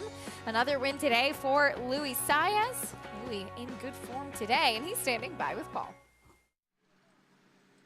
Yeah, thanks, Acacia. With winning rider Louis Sire aboard Nepotism. 3 wins. This man's been aboard all 3 times, and I asked, what's the key to the engine to this horse? And you said, you got to take back and make 1 run. Yeah, that's his key. Got to break from there, take a little hole, put him behind some horses, and when you're ready to make the move, you have to just get going. You know, he's always been a talented horse. Now putting two together, is he starting like mentally get a little bit better, Louis? He's going to start moving up in class, you think? Yeah, definitely. Every time I ride him, he get better and better. Today, actually, he when he made the lead, he kind of waited a little, but I still had a lot of horse. Okay, obviously Friday and Saturday coming up, you have a ton of mounts. What's the preparation like for you? Do you try to get some rest? Do you dream about the races? Tell us all about it. Yeah, man, we're pretty excited. Yeah, we try to get pretty rest. That's the key. And eat healthy and do a couple exercise. And, yeah, we just can't wait to be there, you know, and try to win any race we can. And I know a big Friday and Saturday, you have so many horses. How do you stay hydrated when you're riding that many mounts in a day? Well, in the morning I take some coffee, and then during the race I eat some granola bar and Gatorade or water. That's our kit, and that's what we do. Well, good luck on Friday and Saturday. And by the way, he just told us Casa Creed could be the one. Oh yeah, he's one of the best ones. Good luck to Luis Saez and all of his mounts, and congratulations to the winner here, Nepotism. We look forward to seeing him. Paul, thank you. Nepotism, the winner of the 9th race, Luis Saez. I mean, I thought it was interesting what he was talking about with Paul there. Pound for pound, jockeys are the toughest athletes, and what they are able to do every day. And there's physical and mental preparation that goes into riding these horses and giving them their best chance on the racetrack.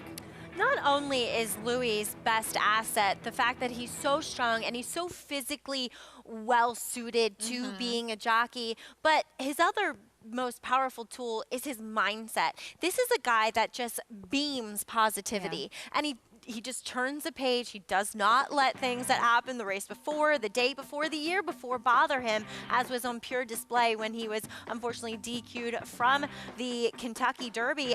But he's just a great jockey on so many levels. And we were just talking, we'll talk a little bit about all of his mounts a bit later, but that he's only had one Breeders' Cup win. Essential quality in the juvenile, his lone Breeders' Cup victory. We'll look for some more this weekend. Post-parade underway in the 7th at Horseshoe, Indianapolis. We saw Pink Robe go by. There's Ocean Honey. Here's the number 3, Fee. Fee at 5-2 seems pretty generous, as the winner from her last race, Pretty Mischievous, went on to win with the 69 buyer. I just thought she got a bit tired, and maybe Lasix will move her up. Here's the 4, Dot Marie, going by. The number 5, Mischievous Doll, a first-time starter. Interesting pedigree. The dam is half to the dam of Latruska for this daughter of Into Mischief. Here's the 6, Kate's Concerto, second-time starter. It's an interesting pedigree. They tried the turf, rightfully so, being a daughter of Mendelssohn, but the family has shown that they can handle all surfaces and comes out of a key race at Kentucky Downs. American Apple, who's impressive in the matron in her subsequent start. Clovertown went by. Here's Iguazu Falls. Have to Sequest, who's grade 1 place as a 2-year-old. Number 9, Princess Tony is next. Oof. There's nothing royal about her based upon her first effort as, she should be white. Her dam Sire. Yeah, you're right. The white fox. The gene pool, so. Chief White Fox? She should be white.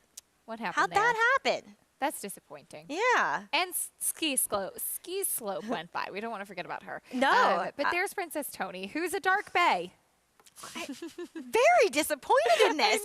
They tried Erigie Apache is the other white stallion. No. What she happened? had everything going on for her there. Genealogy at its finest. I know, truly. I mean, isn't it also, wouldn't she even be more likely to be a chestnut? You would think. Like, isn't that the recessive gene? Yeah. Right. Chestnut. Exactly. Exactly. Dark bay. Go figure. Anyway. Number 6, Kate's Concerto, is a 9-5. The pedigree could kind of go either way. I thought it seemed some of the better horses were more turf meant, but she goes to the dirt in her second start. Yeah, half was a multiple stakes winning Pennsylvania bred and won on all 3 surfaces. American Apple, as you mentioned, won the matron, and then twirled came back to win with the 79 buyer on the dirt in her next start at Keeneland. Into the gate for these 2-year-old fillies, maiden special weight up next. Here's Jimmy McNeary with the call. Made in Philly 2-year-olds at the post. They are racing. Good start for Ocean Honey. Also ski slope flashing speed. And from between horses, there goes Fee. So Fee out to the front to set the tempo. Ocean Honey right to the inside. Deep on the course there, ski slope from third. Debuting Mischievous Doll is a close-up for still 2.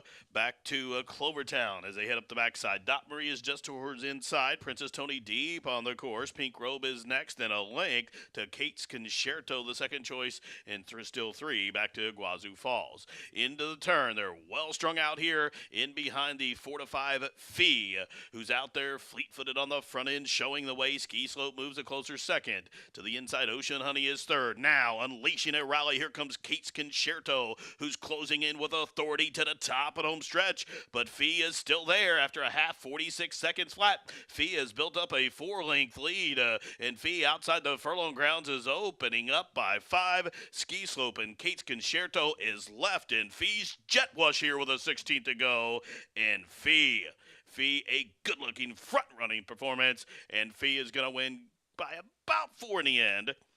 Kate's Concerto did rally for second. Dot Marie got up to the outside of Mischievous Doll for third in 1:11 and 2. Fee, coast to coast for the Hall of Famer, gets it done here at 4-5. Fee, a homebred for E5 Racing in those recognizable purple and green silks.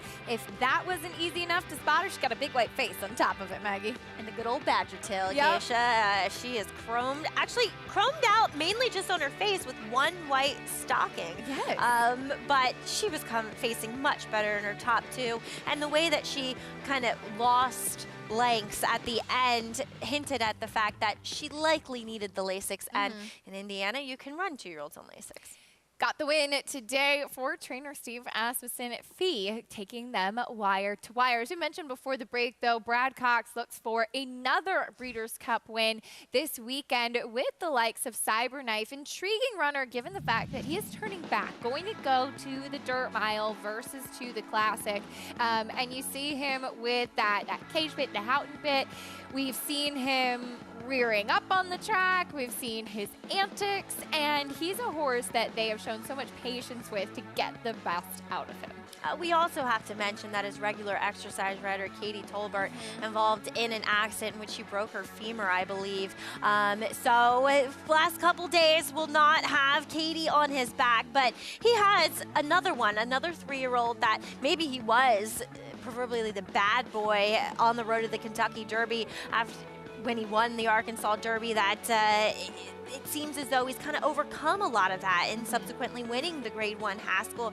Great runner-up performance in the Travers behind Epicenter. I think it's a smart move, not going to the Classic, going to the dirt mile. Yes, Cody's Wish is one that should definitely be a short price in there, if not the favorite. But the question mark with him is the 2 turns where I think, and 2, when you look at him coming out of the PA Derby, it wasn't their first initial plan to go there. It was more of an afterthought, and he looked fine. It did not look as though there was anything adverse going on. He just didn't get the right trip, Acacia. He got slammed into out of the break, which put him behind the 8 ball, and then Florent Giroux kept him wide on the course for at least the first half a mile, and I just don't think that was where he wanted to be down there at Parks that day. So I think he had a legitimate excuse and really ran on well from further back than he wants to be or that you wanted to be on the track that day. We'll see if he can make amends in the dirt miles. He'll definitely have that foundation as he cuts back to the 2-turn mile of the Breeders' Cup Dirt Mile. Florent Giroux, his regular rider, will be aboard once again.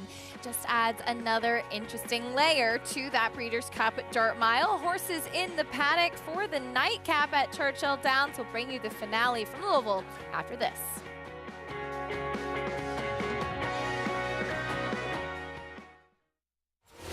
consistently versatile with 25 Grade 1 winners on every surface from 6 furlongs to 1 1/4 miles all over the world. Switzerland in the Dubai Golden Shaheen. Switzerland wins. Churls Fight running on.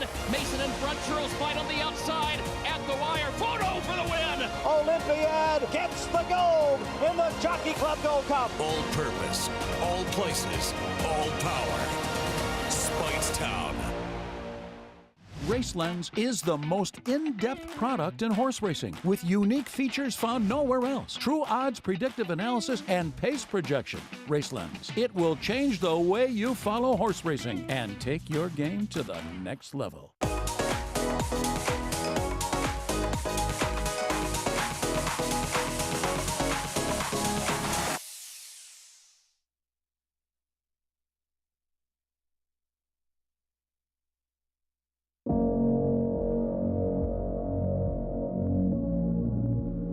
This place could talk, it would roar. Hearts pounding, hooves beating. Into the stretch they come. It would say, this is racing. Full fields and packed stands, and the best fans in the sport. This beating heart in the heart of horse country. Steady and strong beneath the roar. Listen closely, and you just might hear it. Ringing out, growing louder, reminding us why. For the love of the horse. For generations to come.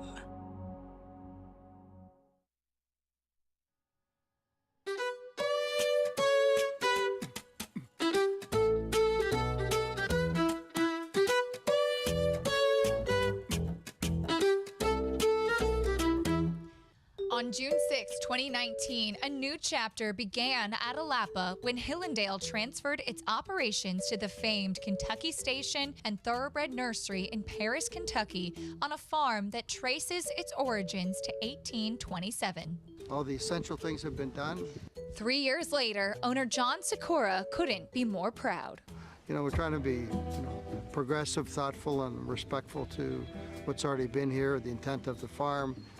Along with, trying to become efficient and modern. The 1,400-acre Alapa is driven by its owner John Sikora's passion to return the landmark farm to its original glory. The extensive restoration includes building a brand new breeding shed out of stone and concrete, matching the training barn that's been converted to be a stallion barn and now houses a roster of world-class stallions. Hillendale also built 8 new barns, plus adding landscaping and building tens of miles of fence, plus adding roads and utilities. Sikora appreciates the daily inspiration the farm gives him. There's the ruins of an old dairy barn, which is it's like a beautiful relic. It's peaceful and quiet. There's waterfall ponds behind the house, behind the office. There's many unique, peaceful, great parts of the farm that create peace and a sense of understanding where you are and how unique the farm is. He also enjoys visiting the stallion barn in the evening when it's quiet and peaceful. Horses are looking outside their stall, looking outside the windows. There's like 4,600 windows in the stallion barn. They can look outside, and it's very, very, very natural, peaceful to them. And when I look at this barn too, I feel all the history and the great horses that were here. Great champions were all raised and broke and trained here. Sikora is now focused on making new history at Alapa. When you think of all that living history, it makes you respectful of the barn and who's been housed there, and then also a responsibility of trying to keep that same standard and try to move it forward and be historic in what we do, so that when someone would look back 50 years from now, they have a feeling of obligation for them to do the same here. You're watching America's Day at the Races, brought to you in part by Hillendale at Alapa, where the obscure becomes obvious. We have one more to go at Churchill Downs for this evening. 6.5 furlongs on the main track for 2-year-old fillies. It's a maiden claiming for $50,000. And horses are making their way out of the paddock. The number 9, Divisibility, is currently your favorite, as she did finish second on debut for Brendan Walsh. And there we see Brendan just leaving the screen there.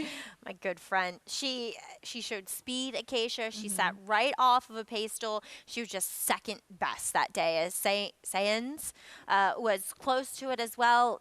And she looks, at least on paper, to find the right kind of field here, unless one of the firsters can run. 8-5 right now on Divisibility, as an interesting firster is the one Homecoming Queen. I'm sure you saw this big pedigree too. Lisa T, the Dam, the sister to Super Saver, and yet she's debuting for $50,000. That can't be a good sign. No, you would think not. And yeah, Lisa T has not produced any winners in 3 foals to run. So it feels as though the Supercharger pedigree has not come through. Although it looks like Super Saver. It has like some Super Saver qualities. Yeah. Well, we'll see. Homecoming Queen. She's sharp today. First time out for Rudy Brissett. And it too feels like the Rudy Brissett horses, if they're live, they take a lot of money. That's fair. She's 9-2. Here's a second-time starter, Unkept Secret. I thought this horse looked great in the paddock for Keith DeSormo. She did work out one heck of a trip, but showed some professionalism beneath Jimmy Graham first time out. Here's a 3, Girl Afraid, as I just threw my Apple Pencil off the dust. Don't worry, I'll get it later. I've been there, done that. Good to have around as a first-time starter. Good to have around. There's some pedigree for you go back. The Dams have to Odysseus, who's the greatest stakes winner going along. Here's Susie's Saver, filly by Super Saver. There we go. Shortcut cheater blinkers on, showed absolutely nothing on debut. The 6 is out. Next will be a big price runner, Red-Haired Colleen. And she should be. I mean, she's like the redheaded stepchild of this group. She is the biggest price on the board right now. Here's the 8, Dreaming Always. Dreaming Always adds blinkers, getting a nice warm-up here because she was a bit slow from the gate first time out in a race that was dominated more up front. Blinkers going on too, as Adam Beschizza will be aboard her. Here's your favorite Divisibility. Yeah, as Tyler Gaffleone aboard once again. She makes a lot of sense here as the favorite, a daughter of McLean's Music for Brendan Walsh, who, as always, enjoys a fruitful Churchill Downs. Doing well so far with a limited number of starters and a firster to the outside. Here's Ragsdale. Ragsdale is a daughter of Union Rags, whom on the bottom side, it's mostly a turf pedigree, though the Dam did win first time out as a 2-year-old on the dirt. And we all know what kind of turf sire Union Rags is. Everybody is bound and determined to make him a turf sire. I swear it's because they just show nothing in the morning. Yeah, yes. They all kind of have that same type of look, the same type of demeanor. And it is interesting. It is interesting. We'll see what this one does on the main track, breaking to the outside. First-time starter for Dale Romans. There's your favorite, though, Divisibility. She's sharp, warming up on track under Tyler Gaffleone, encouraging that she did show speed in her 2-year-old debut. For more, let's go back to Paul trackside. Yeah, I agree with you 100%, Acacia, because when you look at the rest of this field, a lot of these fillies either have not started or really didn't do much running at all. When you look at the Visibility, she was involved from the beginning of the race all the way to the end. Like Maggie said, Signs just turned her away. They were 1-2 around the racetrack.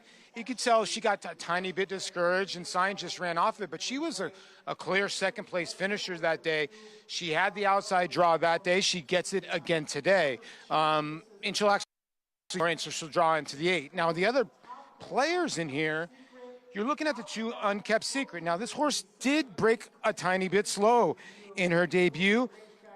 But again, like Maggie said, I thought this horse worked into a decent trip, showed a little bit of courage, so maybe got a couple races out of that last race, closing up into second. The 3 in here, Girl Afraid, all you see is 1s on the board, so maybe this is the filly that goes to the front end. And then the unknown, obviously, is the 1 Homecoming Queen, a filly by Carpe Diem. He did his best running at 2. Like you said, the pedigree scares me that this horse has been in, is now in for 50 with that kind of pedigree. Rudy Broussais, he's brought in a lot of horses training at Windstar Farm. They've taken money in the maiden special weight level. They have not done that well. They didn't do that well at Keeneland. They didn't do really that well except one here at Churchill. Now this one in for 50. It's really hard to decipher where to go with this horse. I'll tell you what, though, the sneaky money is coming in on the 8 here, Dreaming Always. I thought a sneaky good last race, broke dead last, blinkers go on, and Ada Beschizza had a choice in here. The 5, Susie's River from Mark Casse, who's sticking the blinkers on. I think the 10 could be a horse that could get in to the trifecta or the superfecta, but it might be hard to beat the 9 here, guys. Thank you. Some potential nice prices to use underneath. The number 9 Divisibility, though, as Paul said, does look to be tough to get around on the board. Louis Sias has had himself a good day, though, and he'll be aboard that first-time starter. Homecoming Queen, as mentioned, he has some strong chances as far as the Breeders' Cup is concerned. Here's a look at his Friday mounts for Future Starts Friday. Yeah, his best shot on Friday looks to come in the form of Delight, whom I'm totally against, but I'll probably put her in the winner's circle. He seemed to like Casa Creed as we look at his older horses on Saturday. This seems to be the strong chances, including defending champ in the sprint, Aloha West. Doubt that it will be the same kind of setup he got last year, but still a good horse to be on. And I know Andy likes Simplification at a price in the dirt mile. He does. I disagree with him that he ran a better race than Cyberknife, but he is a horse that consistently shows up, and you would have to think that less ground is ultimately going to be better for him. What about Frank's Rocket as well? I mean, I don't completely dismiss her for Louis. First-time owner resulted in a big win, albeit against Lesser at Charlestown, but it feels like she's been crying out, and nothing against her previous rider, she's been crying out for somebody strong, just to pick her up and push her over the line. And she's coming in here in great form. And it's not a tough filly mare sprint It is this a year. very wide open rendition this year, and she is as consistent as they can. Maybe she doesn't win every time, but she always runs her race. Yeah, I don't see why she's not a legitimate contender in here. Both Belmont horses have serious A lot chances. of people liked her last year, too, when she was taking on the boys in the sprint. Yeah. Yes, they did. That's right. She was and kind of a wise that. guy horse. Yeah. Look, I have a lot of respect for Frank's Rocket. She kind of dances every dance. She does. She does. Louis Sias, plenty of big chances coming up this weekend. He'll be on a first-time starter in the nightcap to try and make it 4 on the day at Churchill Downs. 3-2, though, on your favorite, but a couple other second-time starters intriguing. Number 2, Unkept Secret. She closed from off of it to finish second on her debut, so a different type of running style shown versus your favorite, but she is one that also has a race under her belt for Keys to Charlotte.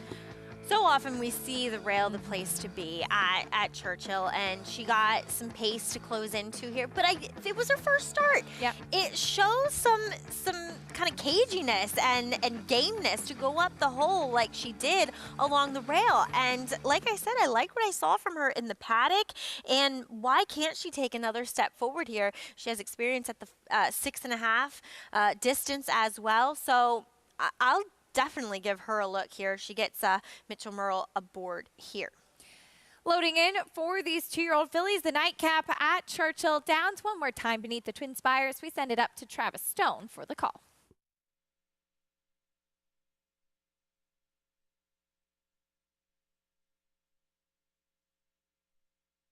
Waiting for Divisibility and Ragsdale.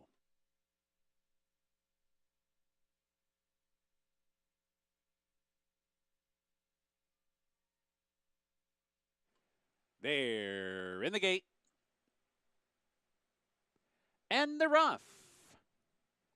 Girl Afraid made a right-hand turn coming out of the gate. Unkept Secret broke alertly. He's looking for the lead. Those two go head-to-head now. Red-haired Colleen comes away third on the outside, but Girl Afraid is fastest early and steps out to lead by 2. Divisibility comes on to grab second. Red-haired Colleen is racing third. Unkept Secret toward the rail fourth. Susie Savers outrunning in fifth. Dreaming Always on the outside sixth. 2 lengths from there back to Ragsdale. 2 more back to Homecoming Queen. And 5 back to Good to Have Around. 9th and last. The opening quarter goes in 23 seconds flat. Far turn. Girl Afraid steps out by 2. Girl Afraid the leader with 3 furlongs to go. Divisibility is on the chase in second. So to Unkept Secret, who angles outside from third. 3 back to Susie Saver, who's back in fourth. Homecoming Queen trying to muster up a late rally from fifth. So too Good to Have Around. They're off the turn, and Girl Afraid is still in front. Unkept Secret coming after her, though. Girl Afraid leads by 2.5. Unkept Secret second. Divisibility back into third. Homecoming Queen fourth. Final 16th. Girl Afraid still there by 2. Unkept Secret's been chasing her throughout and will chase her home. Girl Afraid in a masterful front-running ride. Over Unkept Secret in second. It's tight for third there. Divisibility or Homecoming Queen. Jimmy Graham was aggressive with Girl Afraid, and it paid off as she's had 7 starts, Maggie, 5 in the money finishes, and I guess she just found the right spot today. Getting back to the dirt, and I actually saw her back in Saratoga. I wrote Pretty Philly. But congratulations to my friend Matt Kintz getting the job done here. As Paul pointed out, you knew that Jimmy Graham going from the 2 to the 3 could be meaningful here. And 2, when he looks back under his arm, oh man, my other call's coming after me. I better keep to my task here. And boy, Girl Afraid did. She did. 8-1 winner over Unkept Secret, who Jimmy Graham did ride in her debut. She ran a good race, closing once again. Your favorite Divisibility was poised, looking like she was going to be able to make a run, and just didn't really have the punch that you would have liked to see in the stretch. No, she didn't. She ranged up and then really flattened that last 1/8 of a mile. We did see the 3, Girl Afraid, take a bit of a right-handed turn coming out of the gate, but still had enough early speed to get her to the front end.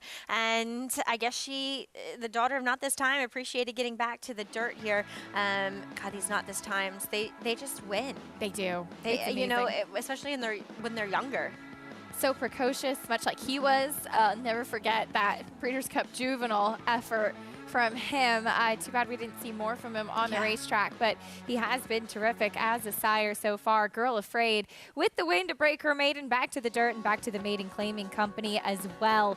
3-2-9-1 in the nightcap at Churchill Downs. Well, trainer Bill Mott, he has an absolutely loaded arsenal heading into the Breeders' Cup. We'll talk a little bit about his chances to pick up some more purple accessories and some Breeders' Cup wins after this.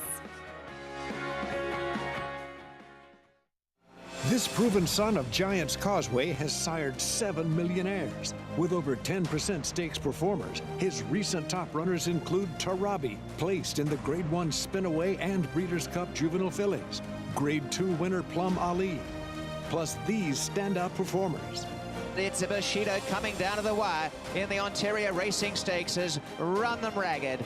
A proven value sire. First Samurai, standing at Claiborne Farm.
Cigar makes his move, and he sweeps to the lead with a dramatic rush with 3 furlongs to go, and Jerry Bailey turns him loose, and he guides him down to the rail as the field turns for home. Unaccounted for down inside, a 1/4 mile between Cigar and A Perfect Season, coming down to the last furlong with a 2.5 length lead, and Jerry Bailey calls on Cigar for everything he has. The Carrier's awakening second.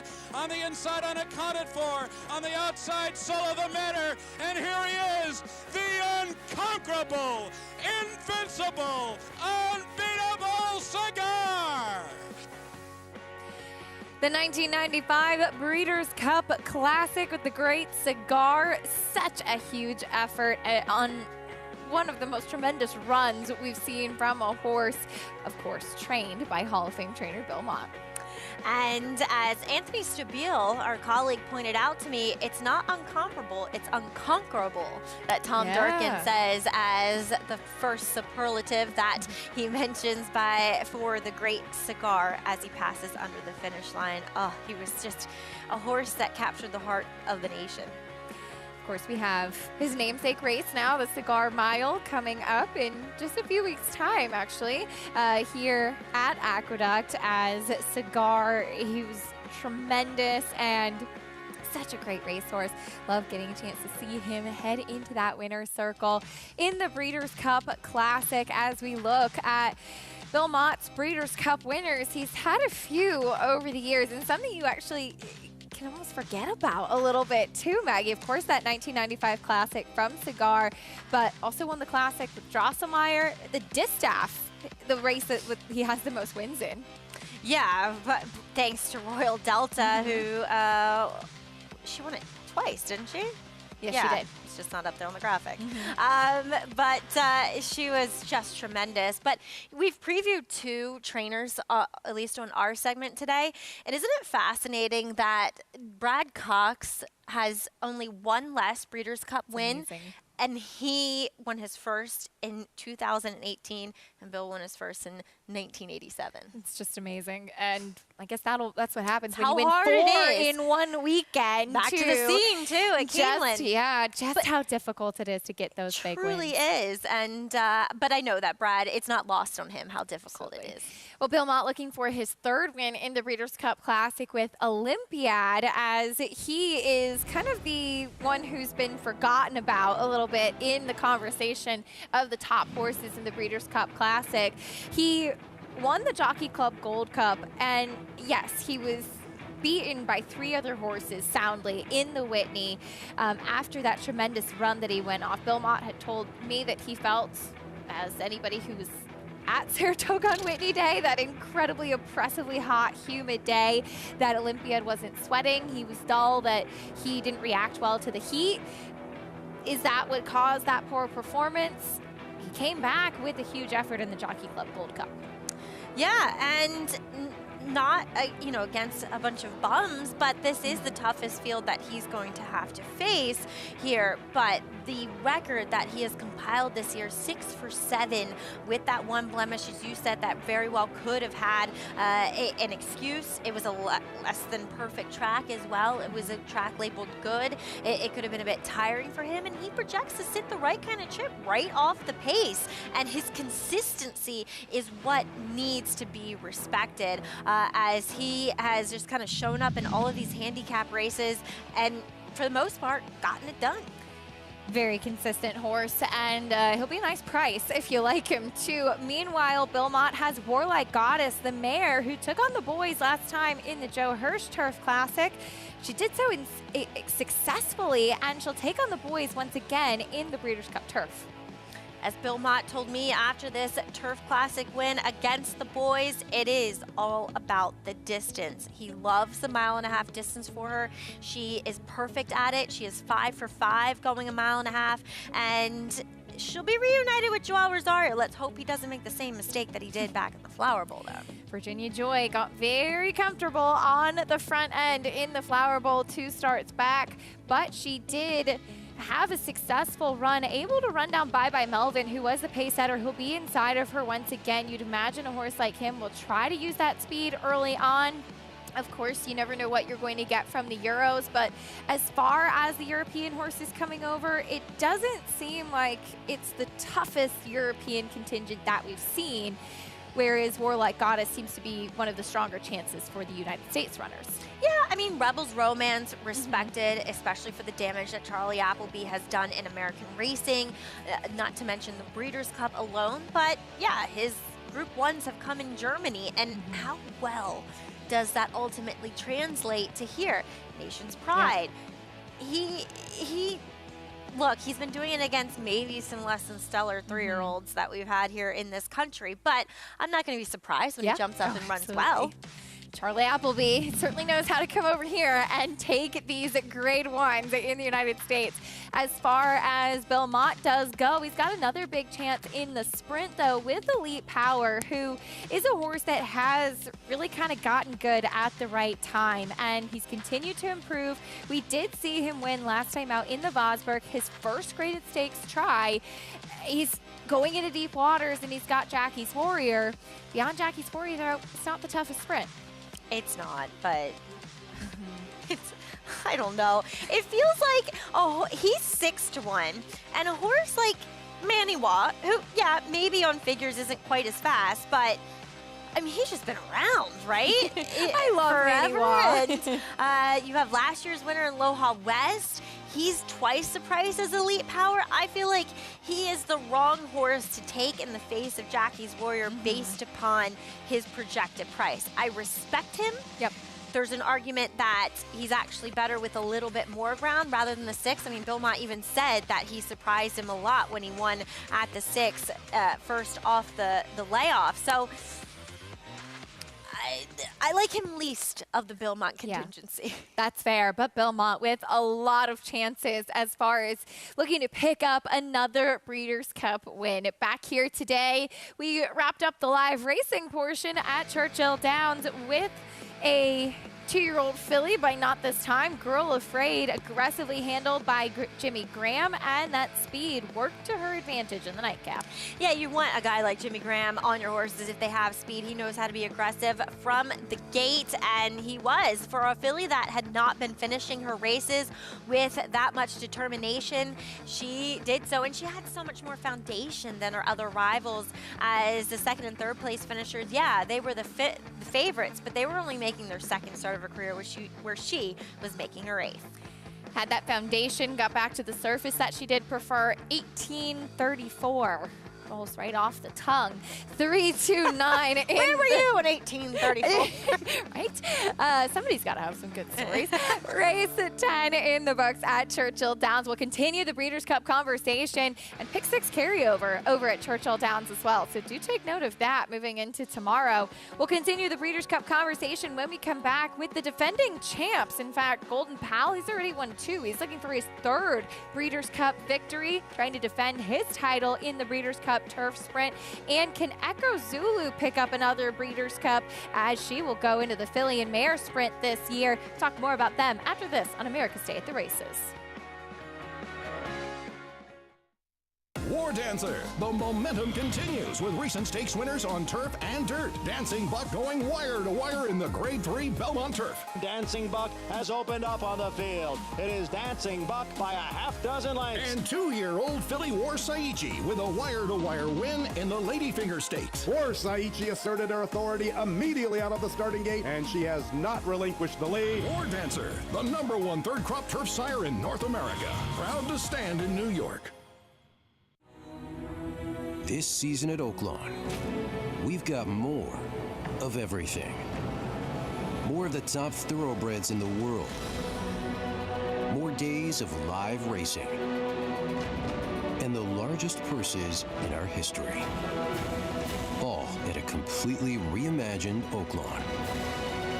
Come be a part of this historic season at Arkansas's only casino resort.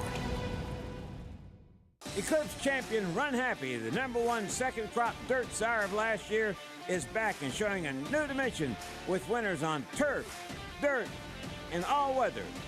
A record-breaking sprint champion, Run Happy is also siring winners at all distances from 7 furlongs to 1.25 miles.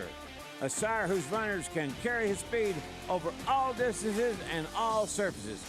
Run happy, price for value, and standing strong at Claiborne Farm. Giddy up. Game of Silks is coming this December. Racetrack Television Network brings you every race, from every track, on every screen, every day. With monthly packages starting as low as $5, RTN gives you great value and access to more live HD streaming and race replays than anyone. Visit RTN.tv today to sign up and watch on almost any device, including Roku and Amazon Fire. RTN has packages that start at $5 per month.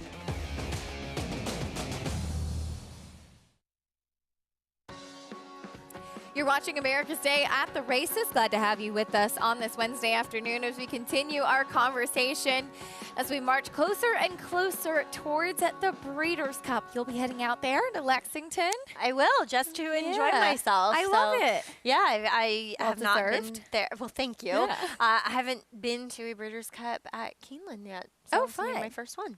Yeah. Enjoy, and we look forward to it coming back to Keeneland, as the last time it was held at Keeneland was 2020. Of course, not the same kind of experience in 2020 as the Breeders' Cup typically is. So we get things back to normal this year. Was it Del Mar last year? And here's some horses who won Breeders' Cup races at Del Mar last year who are coming back to try and win another Breeders' Cup trip. Some trying to defend their title, some like Echo Zulu trying to take it to the next level, as she had extended her then undefeated 2-year-old season to win the juvenile fillies impressively and on to a championship. Maggie, this year it's a different story. She's trying to prove herself in the filly and mare sprint. And that's a plentiful list. It's good to see all these horses back, whereas at one point when she was meant to run in the Acorn, were we going to see Echo Zulu again this year? But she's come back, and I love the fact that they're keeping her sprinting, because for me, Acacia, I questioned her getting this mile at Del Mar last year, and 2, she's just never really changed from 2 to 3. So that physical prototype just makes her more appealing as a sprinter, and she comes off the back of a good win at Churchill into this Breeders' Cup filly and mare sprint. And as we've said earlier on, it's not the strongest one, though. We will see the defending champion, Cece, but her last few races haven't been as good. Yeah, she has some things to prove this year. And last year, when we saw Cece win the Breeders' Cup filly and mare sprint, she had quite a bit of pace to run at. And she did look to be on paper the one that was going to get the trip. And she did exactly that. That said, she ran some very good races back as a 6-year-old this year, too. I was in the paddock for her Ballerina. And Maggie, she's a horse that typically can be kind of a little hot, a little revved up. She looked asleep before the Ballerina. That's not good. And she didn't run her race. I know that she won last time, but she's facing significantly tougher than what she faced in her last start. Yeah, and she will face Goodnight Olive again, as well as Obligatory. I don't know which CC we're going to get. Obviously, she's one that might prefer the cooler temperatures, as Amelia Green aboard there for Mike McCarthy. She's busy. She is very busy. I mean, how many Breeders' Cup contenders is Amelia Kidd on in a morning? But yeah, look, I don't know what to make of her per se. Acacia, I thought she was likeliest to win in the Apple Blossom, but turns out she is just more of a sprinter. And then she wins those 2 races since, but for me, they just weren't as good of fields as what this is. Yeah, trying taking the same kind of trajectory that she did last year with the Princess Rooney Ballerina onto the Breeders' Cup filly and mare sprint. Let's see if she can defend her title. Meanwhile, Golden Pal is looking to become just the 3rd horse to win 3 Breeders' Cup races. He would join the likes of Goldie Kova and Beholder. Quite a list there, as of course he won the juvenile turf sprint, and then last year a 3-year-old versus older in the turf sprint. Yeah, well, I mean, shouldn't he be even more likely to win this Yes, year? I would think so. And he's gotten faster this year too, consistently faster, with 3 triple-digit buyer speed figures in this country. He doesn't particularly like European racing. You would think, as being such a turf sprint standout, that it would translate well because they just aren't quite as fast over there. But it doesn't. He doesn't ship well. And now he's in his backyard, Acacia, where he has run his fastest races at Keeneland. I honestly can't really get around him here. He's 4 for 4 at Keeneland, too, which I thought was incredible. He is coming off a win in the Woodford. A 106 Buyer speed figure, feeling fresh coming in here, Which too. He's like spooking at something from the inside, on the inside rail. Oh, there's birds out there. No, oh, it's the birds. Yeah, Killer he's like, I am birds. not going over there. Listen, buddy, if those were pigeons, I would be right there with you. We still He's probably a have pigeon one hater too, swooping Acacia. around. You're Yes. in good company. Yes. So there's Golden Pal. I mean, he's a super, super cool horse, and one who has just been so dazzlingly quick, and looking to pick up that 3rd Breeders' Cup win would be quite an accomplishment.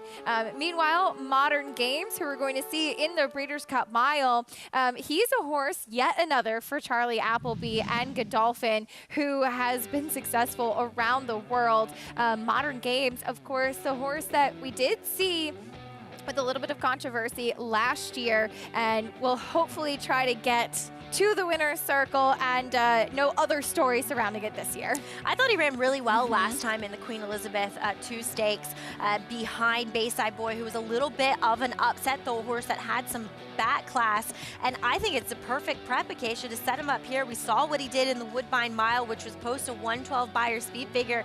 For me, he has a serious shot to win this Breeders' Cup Mile and be, I guess, hopefully a wagering Of course, participant this accidentally time. scratched at the gate last year. Ran for purse money only, but he did win impressively. And we do see him come off a 2nd place finish last time out. That'll do it for us today as the sun starts to set. And we appreciate you joining us. Fun as always up here. Likewise, enjoying it and looking forward to the Breeders' Cup this weekend. It'll be a lot of fun. We hope that you'll continue to follow along with us here on America's Day at the Races. We'll be back tomorrow. Our show is from 1 to 6. We saw some nice performances today, too, including that 1.5-mile win in the feature from Scarlet Fusion, and then getting a chance to see Nepotism, who is in very good form right now. And what a day for Louis Saez with 3 wins at Churchill Downs. For Maggie Wolfendale, Paula Duca, I'm Acacia Clement. We'll see you tomorrow on America's Day at the Races.